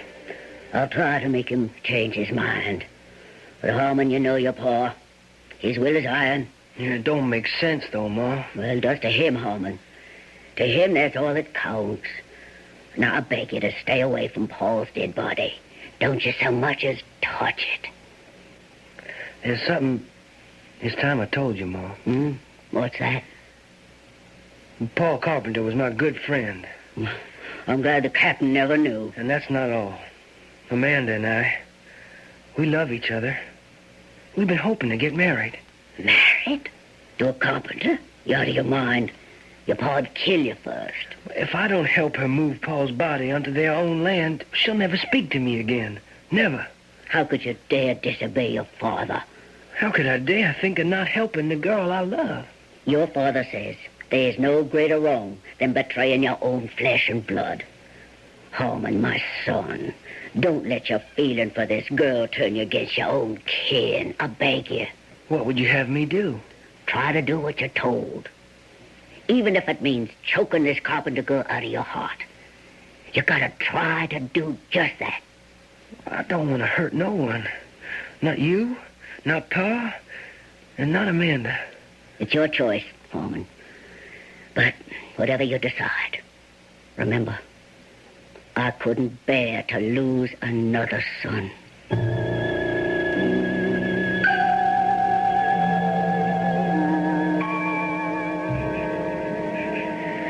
Try once more, Isabel. Come on now, pull. With me. Together. I'm doing the best I can, Amanda. Oh, Paul is so heavy. We can barely budge him. Come on now, keep trying. We'll never get him out of here. Oh, whatever happened to Harmon? Why didn't he come to help us? I have no idea, Isabel. I am not waiting for him, or for old Judge Calvin either, or anyone. Well, there's one thing we can do, just the two of us. What's that? We could dig a shallow grave, right here. Oh, well... And then we'll throw some earth over Paul's dead body, and... Oh, no, that way we'll at least have tried to give him something like a decent burial. Come on, hand me the shovel. Here. Hold that lantern a little higher. Oh, Amanda, how awful he looks. Oh, dear, beautiful Pa. You can go home if you want to, Isabel. I can handle this alone. No, wait just a minute. I think there's someone coming. Don't move. Amanda, darling. Isabel. Oh, Harmon, we thought you weren't coming. What are you two doing? We're burying Pa. Here? Why not? Well, if my pa catches you... We have the right to take care of our brother. Once we've given him a show of burial, a token, we'll have done part of our duty to him. Give me the shovel. Thank you, Harmon. Well, what do we do after that? We'll cross that next bridge when we come to it. It's a little deeper, Harmon. All right, then. Now, that'll be fine. Let me try to move him over here. All right, now. If I can remember the words, let's see. I sprinkle a handful of earth over him. Then I say, earth to earth,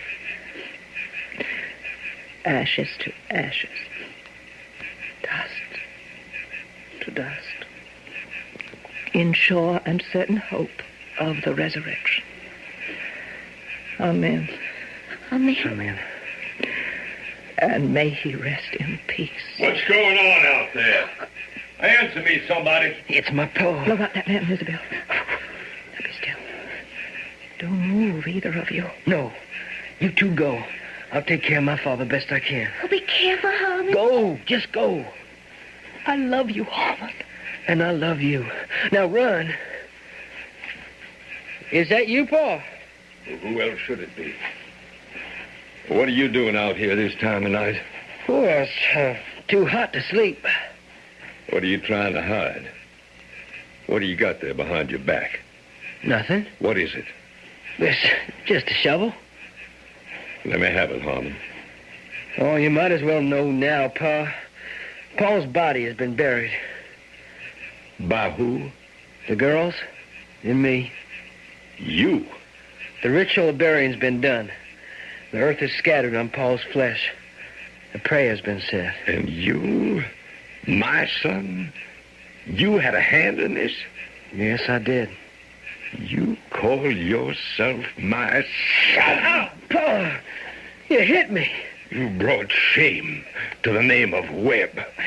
I did what any decent human would. You just scrape off the earth that sits on that dead body. Right now. It stays unburied. I can't do that, Pa. You'll do what you are told. I can't. I just can't. What's that supposed to mean? It means I can't. It means I won't. Crane Webb thinks of himself as a man with a will of steel, which cannot, must not be denied. But as the poet John Milton wrote, what is strength without a double share of wisdom? Vast, unwieldy, burdensome, proudly secure, yet liable to fall by weakest subtleties. Captain Webb continues to stand up against the resistance he is meeting from all sides, even from his own son. I shall return shortly with Act 3.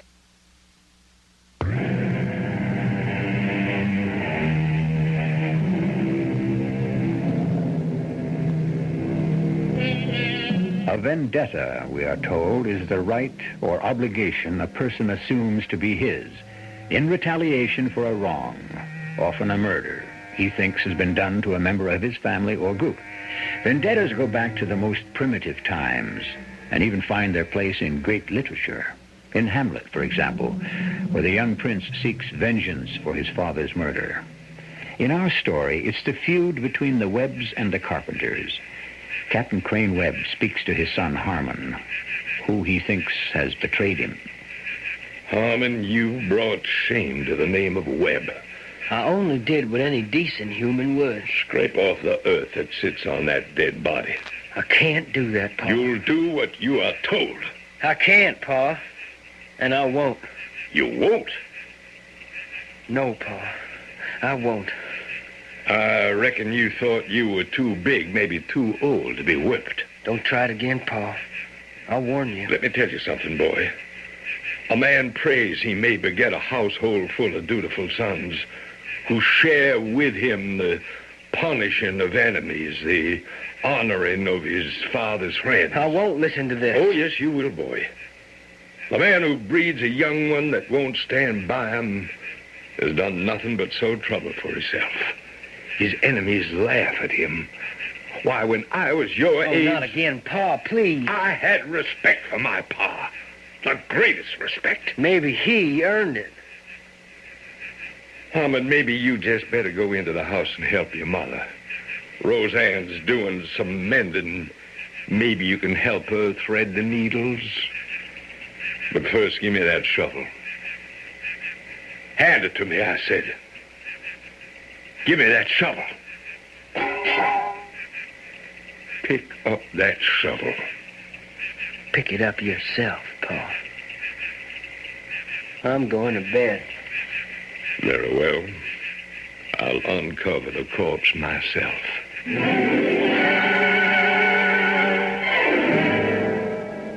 Oh, Crane, go easy on the boy. Harmon is so young. I won't be disobeyed, Roseanne.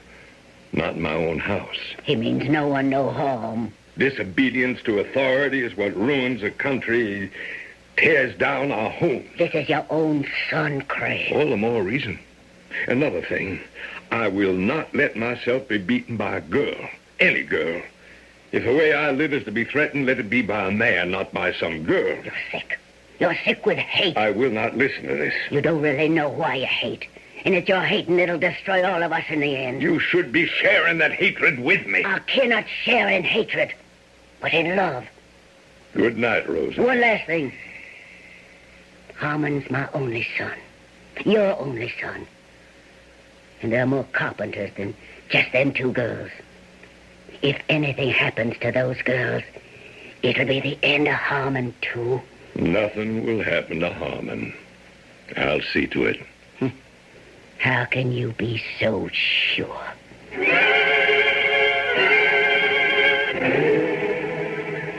I've done all I can, Amanda. My father's like a rock that no amount of prying can move out of the earth. And if the rock goes on, refusing to be moved? Well, then you and I'll have to find our way around it. Well, we can't depend on old Judge Calvin. My trip to him was just a waste of time. Maybe if I would go and talk to him. No, Harmon, I don't want you getting in any deeper than this than you really are already. There's just no telling what your father might do.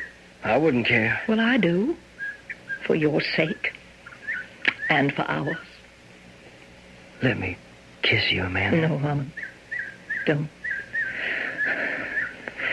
Right at this moment, I don't feel at home either with you, the living, or with Paul, the dead. Forgive me, Harmon. I need to be alone. There are things I gotta figure out where no one can help me. Can we offer you something to drink, Judge Calvin? No, thank you, Crane. I apologize for dropping in on you after dark. Perfectly all right. Roseanne, turn up the lamp a bit, and then leave the judge and me together. Yes, Crane. Now then, to what do I owe the honor of your visit, Judge Calvin? Your next-door neighbor, Amanda Carpenter, paid me a call. How very friendly of her. At her request, I have here an order of the court. For what, if I might ask? I don't want you to take offense, Crane. It's to allow removal of her brother Paul's dead body off your property so he can receive a proper burial. That's it? Just about. Put it over on the table there, won't you, Judge? Glad to. You will respect this order. I hope it's a law. And if I don't? It'd be easier for all of us if you did, Crane. Well, I'll look it over, maybe tomorrow morning, if I can spare the time. I'm a very busy man, too, you know. It's a law, Captain. So you said. You know something, Judge? On second thought, I will take that piece of paper. You're a reasonable man, Crane. I knew I could count on you. Hey, what are you doing? There's your court order, Your Honor. And now I would appreciate your getting out of my house just as fast as your old legs will carry you. You can't defy the law forever, Crane. I can't? Who says I can't? Good night, Crane. Oh, wait just 1 minute, Judge. There's someone sneaking around down there near the stable. What are you doing with that rifle? Please let me get by, Your Honor. Are you out of your mind? Don't you worry. I'll take care of everything. Crane, put down that rifle. I'll take care of them good. Once and for all. Got to be very quiet, Amanda. I know. Judge Calvin's up there talking with him and with my ma. We got to be quiet and quick. Oh, you're wonderful, Harmon, to be doing this. Don't let's talk. I'll just try to heist Paul's body over my shoulder and carry him to the stream. In no time at all, he'll be back where you want him. Oh, he is heavy. Can I do anything? When I grab him here, you get your hands under his head. That'll help. Oh, Harmon, I love you so. And I love you. What happened? What was that? I've been shot. Here, in the neck. Oh, my poor darling. Harmon, be careful. Your father, he's shooting from the house. That's the last shot he'll ever fire on this earth. What are you doing? Paying back my father. This time, he's more than asked for it. Put down your gun, Harmon. It'll do no good. We'll see. I want you to die, Paul. I want you dead.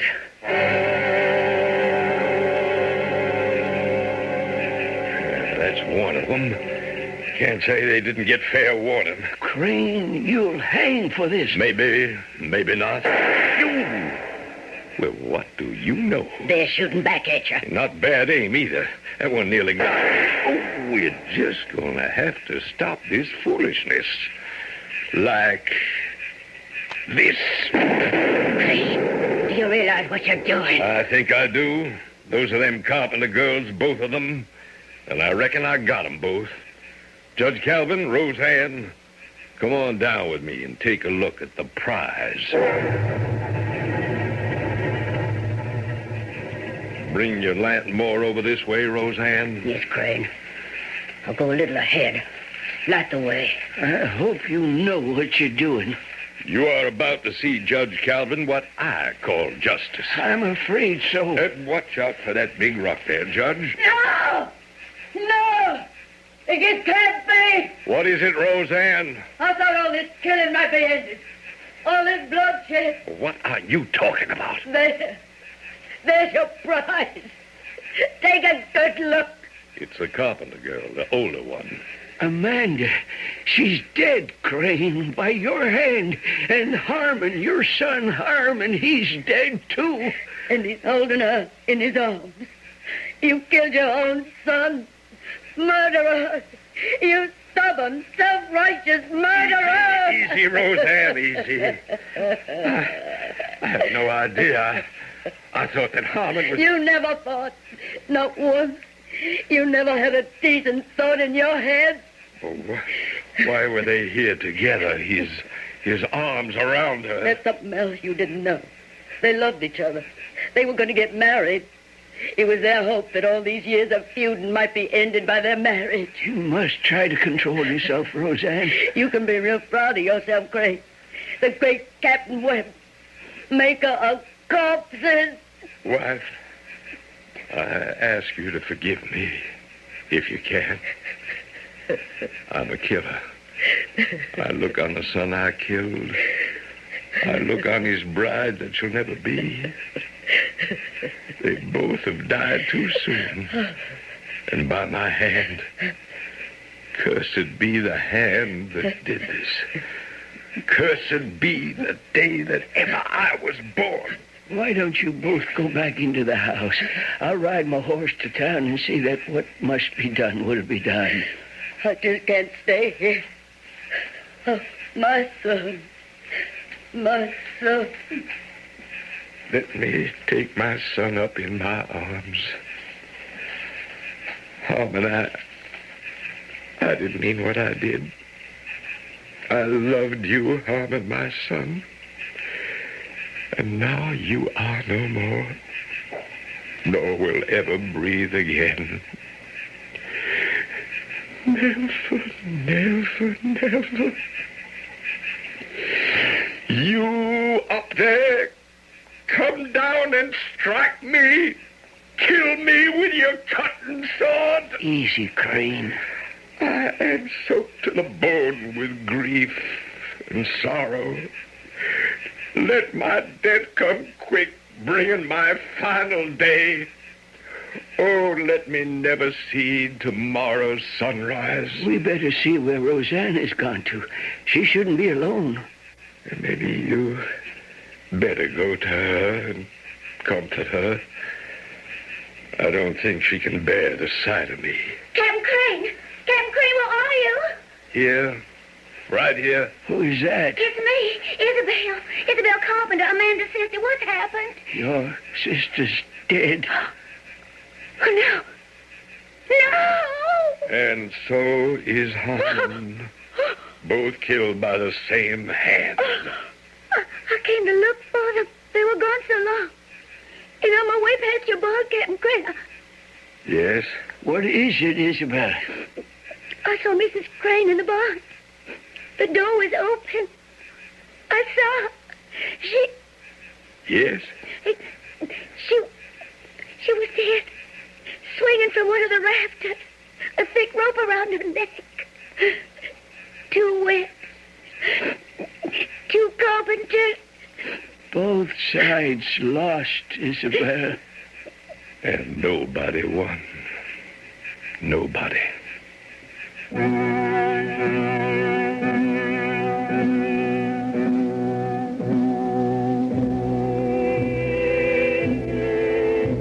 Our happiness depends on wisdom all the way. The gods must have their due. Great words by men of pride bring greater blows upon them. So, wisdom comes to the old. With those words, Sophocles ends his tragedy of Antigone. I'll be back shortly.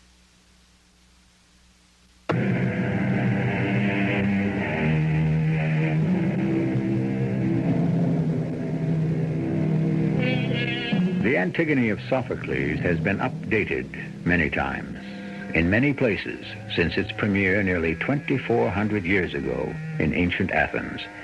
A contemporary French playwright, for example, presents Antigone as a doomed young woman without hope, and Creon, her antagonist, as a wily political figure, both of them very French. We trust you've accepted Amanda Carpenter, Antigone, and Captain Crane Webb, Creon, as suitable American counterparts. Our cast included Arnold Moss, Marion Seldes, Evie Juster, Don Scardino, and Gilbert Mack. The entire production was under the direction of Hyman Brown. This is E.G. Marshall inviting you to return to our Mystery Theater for another adventure in the macabre. Until next time, pleasant dreams.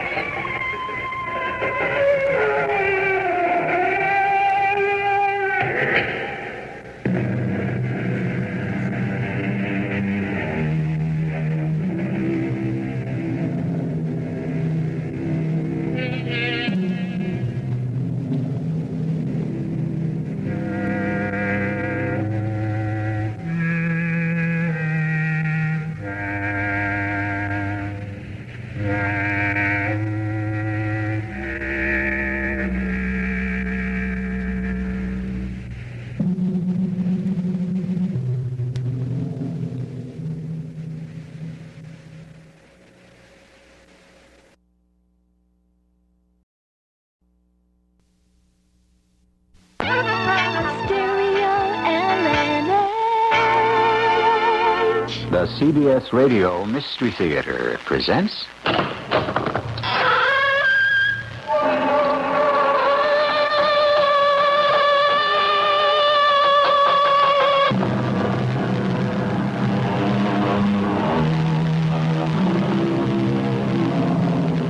Come in.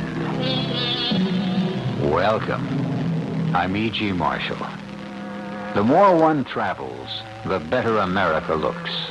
That isn't to say that other countries do not have lessons to teach us in living. They do. And all of us should see how the other half lives, not only to improve our own lives, but to recognize how lucky we are. Particularly if you penetrate the Iron Curtain, as Carol and Andrew Lake do in the story we're about to bring you. What's the line for? Immigration or customs? Neither. Security. On our way in? They wouldn't trust their own brothers. In the socialist states, all men are brothers. Well, I'll see you beyond the gray curtain. Hope you keep the faith.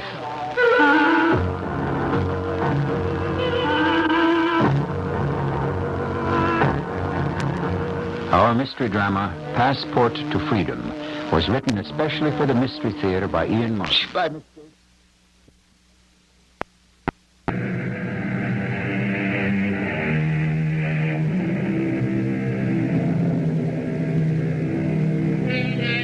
Carol and Andy Lake are two clean-cut young Americans, reasonably well-to-do residents of Vienna, Virginia, a middle-class suburb of Washington, D.C. Carol's active in church affairs, and she's a den mother, although she has no children yet of her own. Andy's some kind of lawyer in a vague department of the government. Bowls on Wednesday nights with a regular group, is active with the J.C.'s, normal as blueberry pie. Two ordinary young Americans, right? Wrong. This is Andy's real work. And on occasion, Carol shares it. You sent for me, C.K.? Oh, sure, Andy. Said somewhere. Oh, I can't take it standing up. Didn't you have a beard that I remember? Yeah, it's hard to forget. That's the only thing that made Carol consider leaving me. How fast could you grow it again? Well, a month, maybe. You start growing it today. Yes, sir. What's the beard for? Let me show you a picture. Here. That look familiar? No. Oh, yeah, somehow, vaguely. Hey, wait a minute. Without the beard, if he was blonde and blue-eyed, he'd look pretty much like me, huh? Which is just why you got tabbed for this assignment. Who is this joker? His name is Eugen Zotescu. He's a Rogarian. And as of what turns up in the next month, he may be the answer to what the energy crisis is all about. Wow, that big, huh? It could be just that big. Is it okay to ask how? You can have the best I have.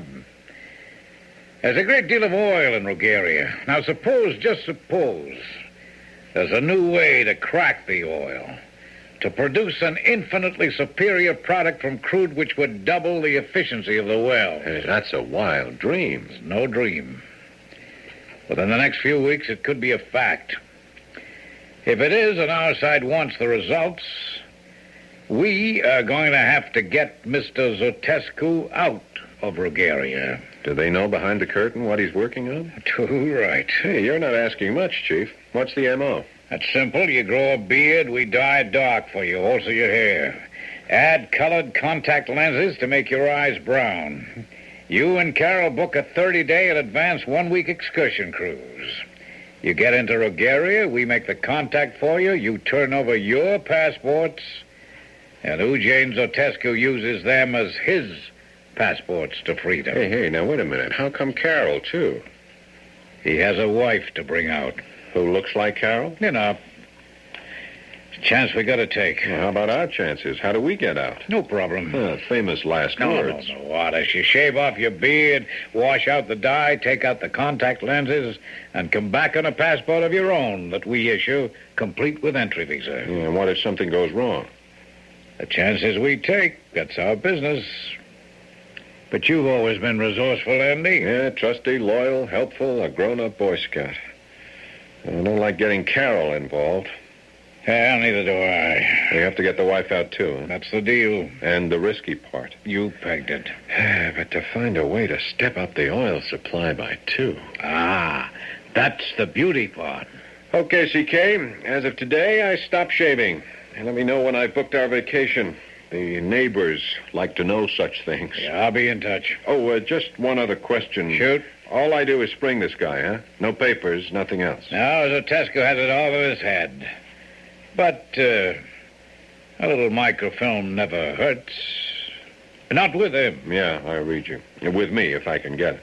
That's the way I'd figure it. Okay, when do we leave? Oh, any time after your beard looks like you'd always had it. Can do. I just wish I was as sure of convincing Carol the beard was necessary. So tell her why. Yeah, I think I better. You going to soak in that bathtub forever? I've been considering it. You saw CK, didn't you? Watch it. You honestly think our bathroom could be bugged? Watch it. I'll meet you by the pool as soon as I dry off. Honest to Pete.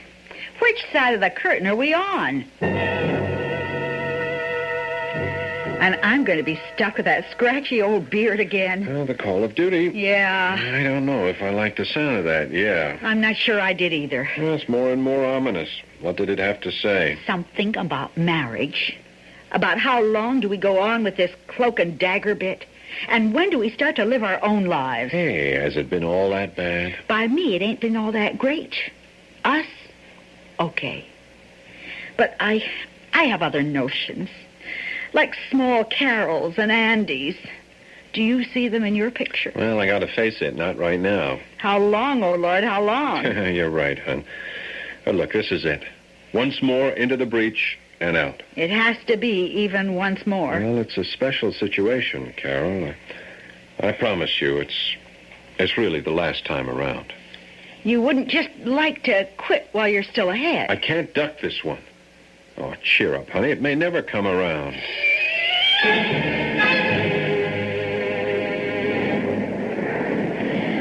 Bulgaria here we come. I guess it was just fated. Stop playing, Cassandra. It's the way I feel. Don't do it, Carol. You're infecting me, too. Now, look. This is a breeze. We just check in, turn over the passports, and we're home free. That's great. Only how do we check out again? No problem. We use our own passports. Well, it looks good on the face of it. What's such a big deal about this Zatescu? I thought I told you. I'm a bird brain, don't you remember? All right, here's the general picture. Now, you dig oil out of the ground, right? It's still raw. It has to be refined to be of any use. But the oil that makes the gasoline that runs the world is the last step in this refinement. Yeah? And to crack it down, it takes huge installations, holding tanks 12 feet in diameter, 150 feet high, heat shielded by walls maybe 2-3 feet thick. Oh, and I thought I just asked a simple question. You want a simple answer? You got one? Yeah. Now, by using high-voltage diathermy for heat, it is possible, under lab conditions, to experiment in small epoxy fiberglass containers. And that is how Zatescu is near his breakthrough. Which is good for our side. Darling, if he made this breakthrough, it is so good for either side that a lot of heads could roll just to control it. Including ours. Well, I didn't mean to put it exactly that way. But you did. Andy. Oh, well, I guess we're in, but let's get out just as fast as we can. Oh, no argument for me. All right, let's get some sleep, huh? We got 14 hours against the clock to live up or down to.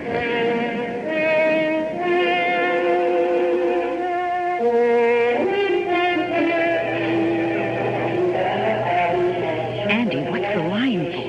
Immigration or customs? Neither, dear. Security. On our way in?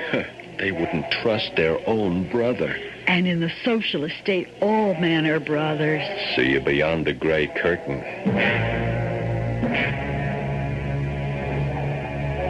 Hey, what took you so long? The sisters don't trust each other either. What? Talk about being gone over with a fine-tooth comb. Yeah, I got thoroughly frisked, too, but it didn't take me that long. Well, what's so funny? Her, the jailer lady, or whatever she is. It's kind of sweet, too. Just goes to prove it doesn't matter how much you regiment people or stick them in uniforms and give them guns. They're still humans. Honey, I am all for philosophy and a continuing dialogue between man and wife, but not right now. You asked the question. It was my feet, that's all. Your what? My feet. Now, you know I wear size 3. Oh, I guess this is another country where I won't be able to buy shoes either. You know, I sometimes get the feeling I've lost a handle. I mean, I hear your words, but they don't add up. You don't have to be sarcastic. This fat little dame in there went all over me, and then suddenly she was fascinated by my feet. I thought she figured I was carrying plastic explosive between my toes. But all it turned out was that she never saw feet that small. Tell you the truth, I wish I had never either. I love your little feet, Cinderella, but let's just move them so we can get through immigration. I'm going to be a little nervous till that's over.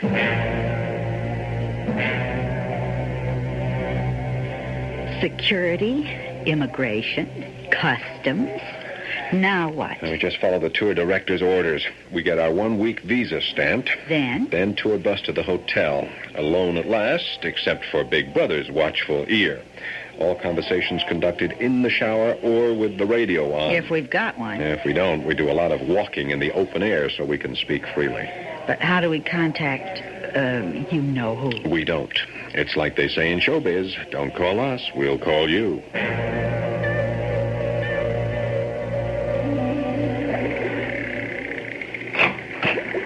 Professor Zatescu, I'm sorry. I thought you'd gone home. As you see, not yet, Comrade Technician Barrow. Is it permitted to ask something? It is always permitted to ask. I was only wondering, since you are working so late, Professor Zatescu, if you feel you are near the breakthrough. As to that, Comrade Technician Barrow, I can only say... While the motorhome keeps the microphones listening, the answer is yes. Then the timing is perfect. There is a flaw. I am afraid Magda suspects. We must meet and talk. My house, side door after dark.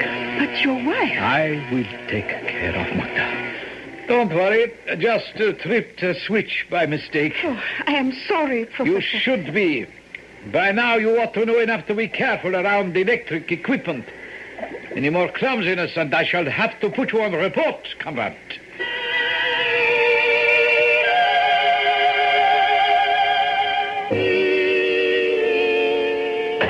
Andy, what did the guide have? I think maybe I'll take a bath, Carol, or will you join me in a shower? I was curious what Miss Sturza wanted. I want to get some of the kinks out after that long plane ride. The guide, she just wanted to remind us about dinner tonight and the free cocktail. I thought I saw her. Keep your voice down, darling. Everything is bugged. All the comforts of home. You don't think they suspect her? No, it's routine. But one Rugarian is on to us. The tour guide? She's our contact. She slipped me this. What does it say? You might like a stroll in the park in front of the museum just across the street. I will bring you if you stay too long. Your tour guide, D. Sturza. Can you trust her? In this business, hon, you don't trust anyone. You do what has to be done. Like getting rid of this. Keep your fingers crossed. No one gets the chance to pull the chain on you.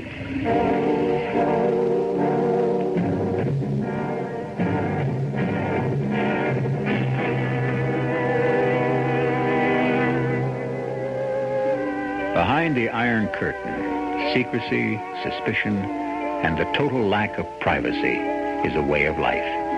It's hard for us to imagine that everything that is said finds its way to a permanent record on computer tapes. Unless you find some method of circumventing the electronic ear, which 2 secret meetings hope to do. Will they succeed? We'll find that out when we return shortly with Act 2.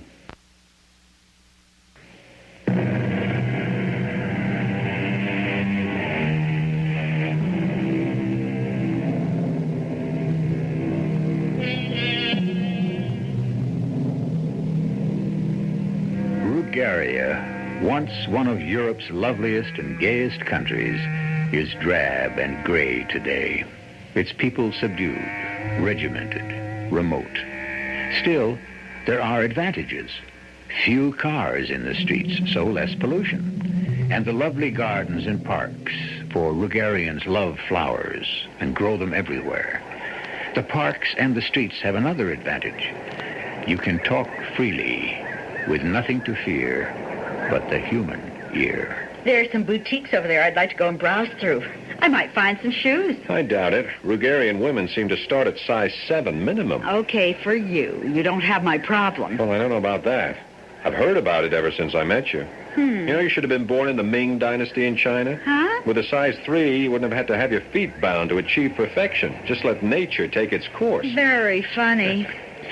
Any chance we can wander over and see if maybe some unsung Rugarian cobbler has added art to nature and made a shoe to fit me? We gotta wait for Diana Sturza.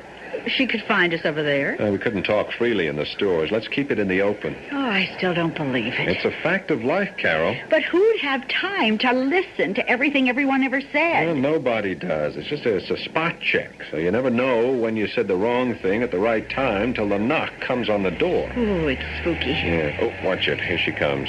Ah, Mr. and Mrs. Lake. I am looking for you. Do you see? Oh, yeah, I guess we do. We did something wrong? Oh, no. But I was gathering the tour together, and you were missing, so I look out and see you are here, and I come to tell you that it is mostly time for dinner. And vamos. Gracias. And the number? 30. Over and out. Okay, we've exchanged the passwords. We're all set. Now we must talk quickly. The transfer will take place at the end of the week, when we get the torture. Where? At the Danube Delta, towards the mouth of the river. When we stop for lunch and get off the boat, the other will be there. You must make the transfer then. And what about us? Remember this name, Nicholas Chismigui. Okay. It's like an old popular song, only so different. Well, what do you mean? It's easy to forget, but so hard to remember. Nicholas will do. He will take you to a cargo boat after dark, and they will smuggle you into Turkey. And Professor Zatescu, he will use your passports to get out as planned. Oh, by the way, You'd better keep as covered up as possible, Mrs. Lake. Am I so different from his wife? Oh, just playing it safe. Now, with the beard, your husband looks enough like Zotescu to be his twin. Okay, we're checked out. Just one thing. Yes. I'm puzzled. What's in this for you, Diana? You like my tour guide accent? Welcome to Rugaria. I do so hope you will find to love it. But you don't have an accent when you speak to us. My mother and father came to America during World War II. I was born on Barrack Street, Lower 7th Avenue, New York. Then what are you doing? What's a nice girl like me doing here? My parents are dead, but my brothers, older sisters, and all their families are here. I made a mistake and came back to see them, so I'm here too. But you're an American citizen. You could get out. I was, and I could. Now I'm not, and I can't. Diana, what can I say? Nothing. And I've said too much already.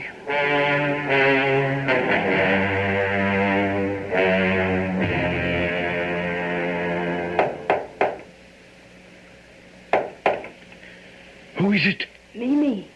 A moment. You are sure you were not followed? I am sure. How? My cousin is a hairdresser. I'm there having a touch-up. She let me out the back door. I suppose I must risk it. Come in. Oh, where's your wife? She's asleep. Brandy and the help of some drugs. It's so dangerous. If she knew about you or us. You know she would be the last person to be told. But she worries me. Some sixth sense. If she is any danger to us, Eugene, we cannot let her stand in the way. Good Lord, think what I am giving up and risking for you. It works both ways. What does that mean? The government knows more than any of us, doesn't it? You know you were placed in my department to be my control. Darling, Eugene, that's past history. We both know it. How can I be sure that you are not still reporting on me? Of course you can't, because I am. My reports, as I give them, are the basis of our whole future. Don't worry. Forgive me, my beloved, for my doubts. Oh, it is all we have to base our life on, doubt, till we escape. I know. But if Magda suspects, if she makes any move, how can we? If she makes the slightest move, it must be stopped before it even begins. If not, we are all victims. Very well, we are agreed on that. Now, the timing. You must hold her off, however you can, Eugene. You know what that can mean? There's a lot of water under the bridge already. What does a little more matter, so long as it carries us safely to the sea and freedom? You don't mind if I have to be with her? Oh, I have minded ever since our affair began, but I've had to accept it. I can manage to bear it as long as it's only temporary. I can promise you that at least. Oh, well, aren't the Americans here yet? You said you'd made the breakthrough. Supposing I have not. That would be disaster for all of us. Why? If you meet the American agent and you have nothing to offer him... How can he know that? A piece of film containing formulae which he would not be able to understand? By that time I will have the passports and we will be safe in America. Safe? With what? The future. What future? You know we can take nothing out with us but some borrowed American clothes. If we cannot offer them your formula, we have no security. Financially, I don't worry. I'm a scientist. Somewhere I can find a job. Are you mad?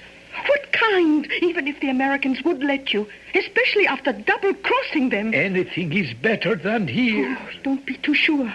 Here at least we have influence, a measure of wealth. But no freedom. For some of us, maybe the price of freedom could come too high. Lift your spirits, little Mimi. The breakthrough will be made. When? In time, I promise you. In time. Anton! Anton!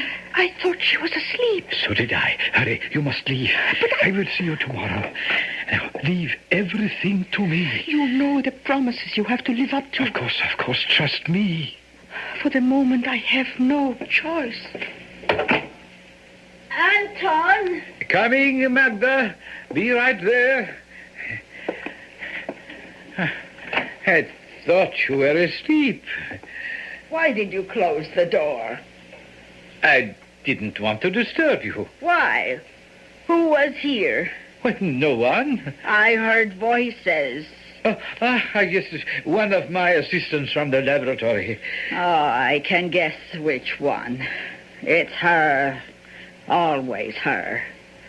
I am not going to allow you to anymore, Anton. No, Magda, you are not yourself. I am not myself since she made you someone else. This is all fantasy. It is only because you... Because I drink. What else do I have to make my life bearable? You could work for the state like all of us. I used to consider myself lucky that I didn't have to because of my family connections.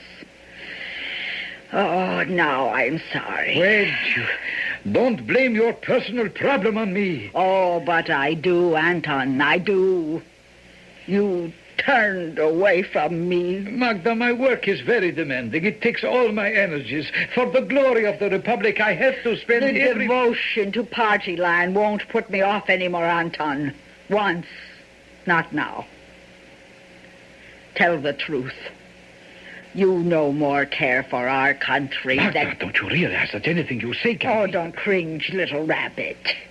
One thing my father has bought for us, if nothing else, is privacy. We can speak safely here. I don't believe it. Suit yourself. I have nothing to hide. Oh, no. The fact that the daughter of the party general commissary is an alcoholic, perhaps that should be heard. It won't be. My father has the same embarrassments you have.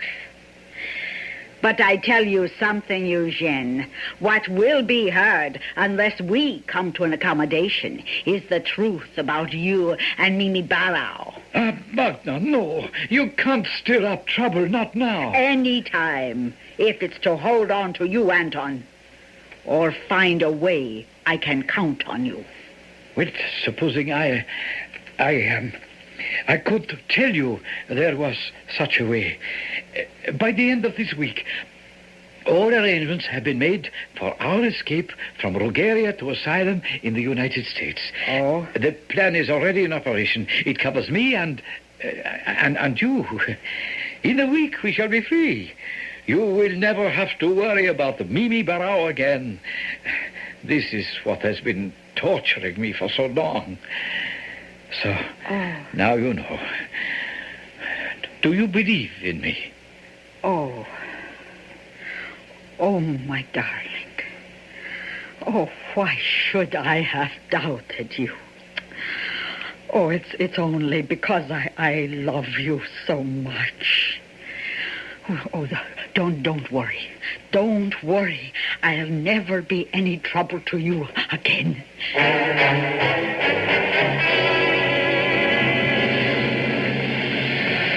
Is this the final test, Professor Zotesky?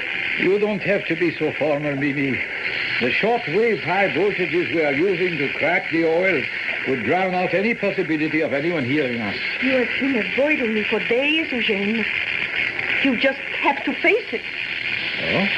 What do I have to face? That was a mistake on my part. Everyone else has to face it except you. It? All the things it means. Have you made the great discovery? If you have, who do you give it to? Your country? Or do you defect? And most of all for me, if you are running out, is it with me or your wife? I can't answer any of your questions, Mimi. You have to decide between the two women in your life. Not until I have made the breakthrough. If that proves out, then it is time to talk about all the rest. And if it doesn't? I still run. I must. If I am to be a failure, I had rather be a failure under Western standards. Would you still want to go with me, then? I think all I will say, Eugene, is you'd better not be. Is that a threat? Or a friendly warning? I let you decide.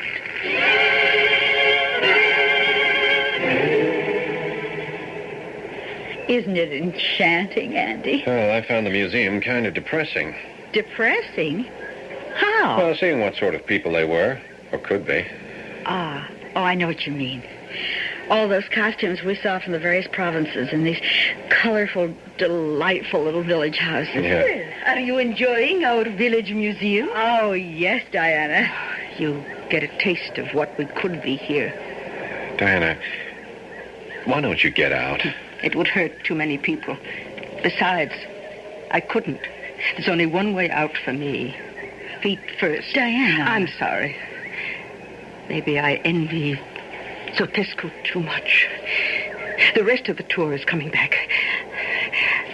Tomorrow we get to the Danube Delta.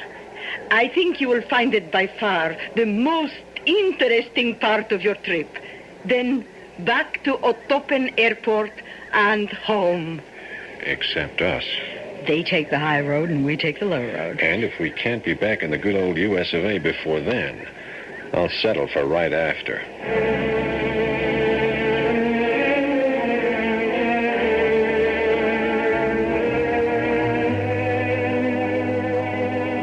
While we're on the subject of quoting Scottish verse, let's also remember another one written by Robert Burns. The best laid plans of mice and men, gang aft gley, which may be more descriptive of Carol and Andy's future than the first. Let's find out.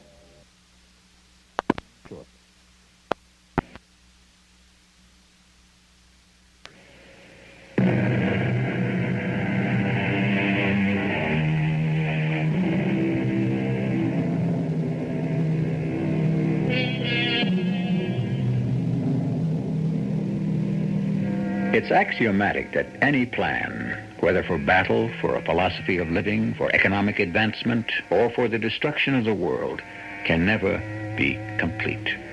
For there is one element no one can fully gauge, the human factor. And of all forms of that element, the most precarious and unforeseeable is the triangle. In this case, represented by Eugene Zotescu, his wife Magda, and his mistress, comrade technician Mimi Barao. You can stop right there, Eugene, before you go in. Mimi? Did you think you'd said goodbye to me that easily? What do you mean, goodbye? And not out in the open like this. We could be seen. Not by anyone that matters. There is always someone following. Not tonight. Magda managed to arrange that for you, didn't she? I don't know what you mean. You know very well what I mean. Mimi, can't this wait for tomorrow? I can't risk Magda seeing us out here in front of our house in public. But you don't really have to worry about that anymore. Mimi, I beg you, please. You're only beginning to beg, Eugene. But you are right about one thing. Let's do it in private. Let's go in the house. In the house? You must be mad in front of Magda. I don't think she'll mind. I can't take you in there. I won't. I think you will. Move. No, That's a gun. Yes, it is. Do you want me to take it out of my handbag and prove it? No. Then move. All right. I'm moving. What are you trying to do? Protect my interests. I want to make sure when you go tomorrow, I go with you. Open the gate. Yes. What do you mean, go tomorrow? Oh, don't be childish. I know tomorrow is the day you plan to defect.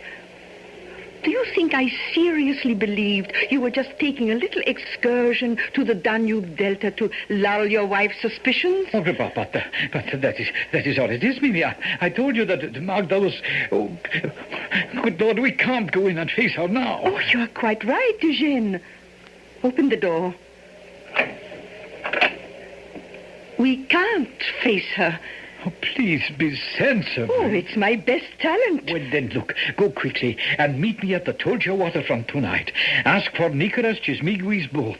I shall be waiting there for you. And how do you get rid of your wife? Drink and a sleeping pill. Trust me. That's just the point. No, Mimi, you can't come in. I am in. I've burned my boats even more thoroughly than you, Eugene, so I didn't want to leave any decisions up to you. What decisions? Oh, for example, which woman should you take into exile?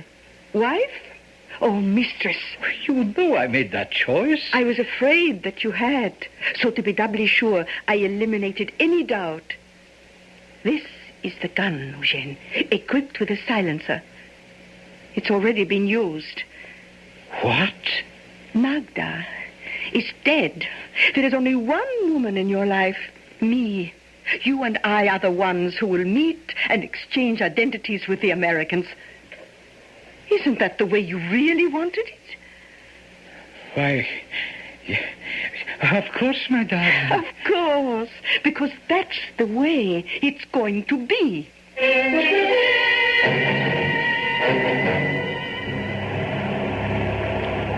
If you look back to your right, you will see the imposing monument in the shape of a plinth mounted on Horea's hill.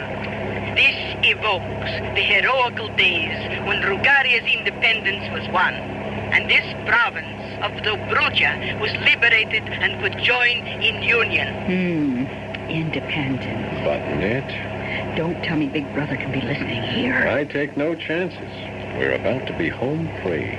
Everything all right, Mr. and Mrs. Lake? And so far, so good. Enjoying your tour? If you would come to the stern, please. I show you something special. You lead, we follow. If you look backwards to the right, there is the wildlife.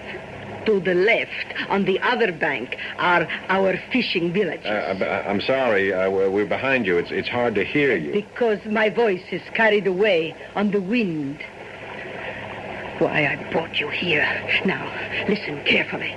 What about these other people? Deutsch. No English. I have checked them out. We will stop for lunch soon. Check. There will be this restaurant. In the restaurant, bathrooms. Not for you. You go to the hotel, 4th floor, room 419. You have that? 419. That's where Zotescu and his wife will be. You change clothes, and they come back to the tour, replacing you, and proceed from there to freedom tomorrow. You stay in the hotel room, and tomorrow you will be contacted by Nicholas Chismigui. He will take you out into the Black Sea for a rendezvous with a helicopter to Turkey. I wish I could think of something to say. We've all said too much already. And everything is better not spoken.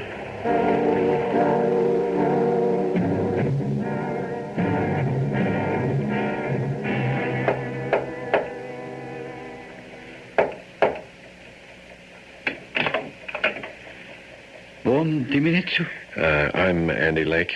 I don't have to ask. I am looking in a mirror. Yeah, we could be twins. Okay to come in? Of course. Yeah, this is my wife, Carol. Hello, Mr. Zucker. Better if not too many names. This is Mimi. Your wife. How do you do? I have pleasure to meet you also. Can we talk? This room is safe. You have the passports? Yeah.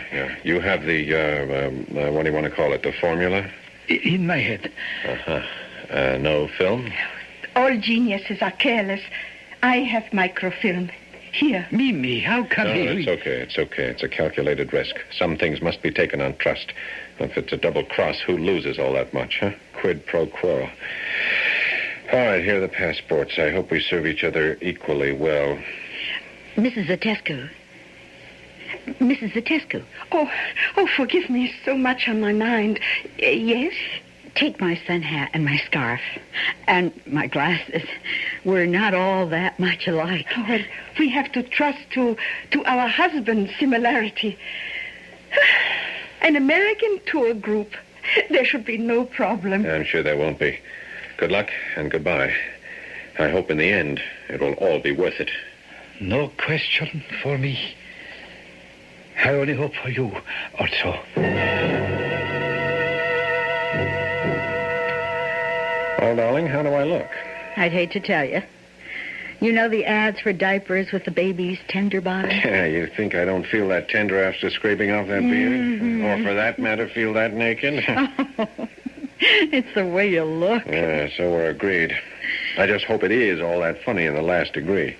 You know, we sprung the professor. Now I just hope we can get out as easy. When do we go? Tomorrow night. Oh, I wish it was tonight. Yeah, so do I. What do we do till then? I could go to sleep. I'm exhausted. Yeah, so am I. But how do we get there? I can't turn off my head. Oh, which reminds me, give me your shoe. Huh? Good packages come in small things. No, the right one, dream girl. Why not to reason why? That motto of the Corps. Observe.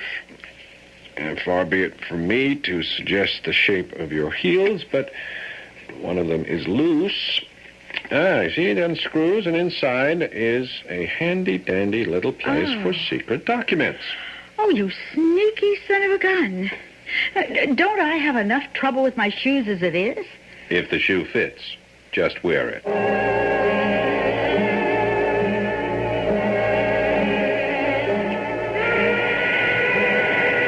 What is that? That's a midday signal from somewhere. Oh. Where's the guy who's going to get us out of here? I don't know. Something's gone wrong. All right, hang in, baby. But suppose something has. What do we do? Well, we do have passports. We could just plain fly out. Without a plane reservation, no baggage, out of the blue? What could they do? Our passports are valid enough. Who knows about the switch? Our hands are clean.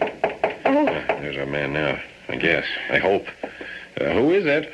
Diana, let me in. Okay, sure, right away. Diana, what's the matter? No time for talk. Everything has gone wrong. What do you mean? Eugene and his mistress were stopped at immigration. They've been arrested. Well, what do you mean, his mistress? He made 2 mistakes, the biggest of which was not taking out his wife with him, trying to take his mistress instead. Well, what does that mean for us? We can't use Nicholas anymore. You mean we're trapped here? No. I came here in my brother's boat. I will see you to the meeting with the helicopter. I only hope we can make it.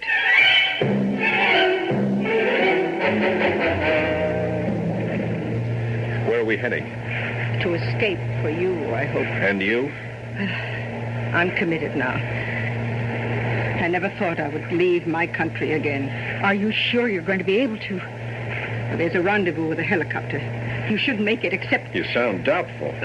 I'm afraid that gunboat is turning after us. What? Oh, can it catch us before we make the rendezvous? I think I see the helicopter coming in now. Oh, hooray for our side. For once, perhaps we'll win. You mean you're with us? What else? I'm only held by my relatives who could suffer because of me. Well, what about Zertescu? What about him? He lived under this regime, accepted its subjugation, used his prerogatives to make a life. I can't be sorry for him if he defected and it didn't work. No national resource like oil or coal or whatever is wrenched from the ground. Should be exploited for any individual profit. That is his problem. The fact that he got caught. Caught? By such a silly little thing. What? Well, the secretary who was checking for immigration remembered that your lady had such a small foot. A kind of Cinderella story which led to questions on both passports. We better catch this helicopter. Andy, off the starboard quarter. I think we're being overtaken. They're not in range yet. But that helicopter sure better get a move on before they are.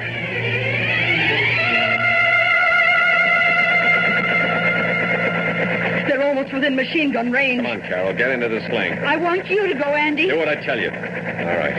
Anyway, you've got the microfilm. Andy, keep down. Don't lose your shoes, Cinderella. That's okay. They're letting down more slings. Come on, Diana. I'm not going. Don't be silly. You'll never have a better chance to leave. I can't. They'd only take it out on my family. Hurry. You'd better get going before some... Diana! That answered everything. It's too late for me. I can't just leave you here. You might as well. I told you. Only way I could ever leave Rogaria was... Andy! Hurry! Hurry! I'm sorry, Diana. Maybe it was the best way out for you. Okay, Carol. Here I come.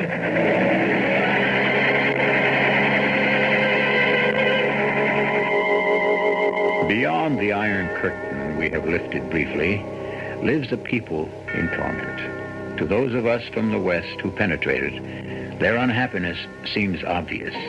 But it is their way of life, and who are we to judge whether they should or should not live with it? Everyone has problems, I suppose. We have plenty in America. Only somehow, I'd rather live with our problems. Wouldn't you?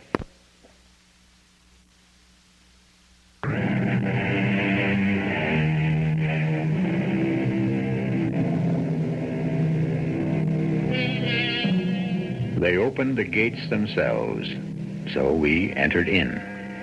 Those countries beyond the Iron Curtain, in this case Rugaria, a country of color and joy and wonder. Once. Scarcely that now. It would be hard to conceive of a vampire in this country, which first created that creature. There would be so little blood for him to drain from his own countrymen. Our cast included Paul Hecht, Martha Greenhouse, Ian Martin, and Bryna Rayburn. The entire production was under the direction of Hyman Brown. This is E.G. Marshall inviting you to return to our Mystery Theater for another adventure in the macabre. Until next time, pleasant dreams.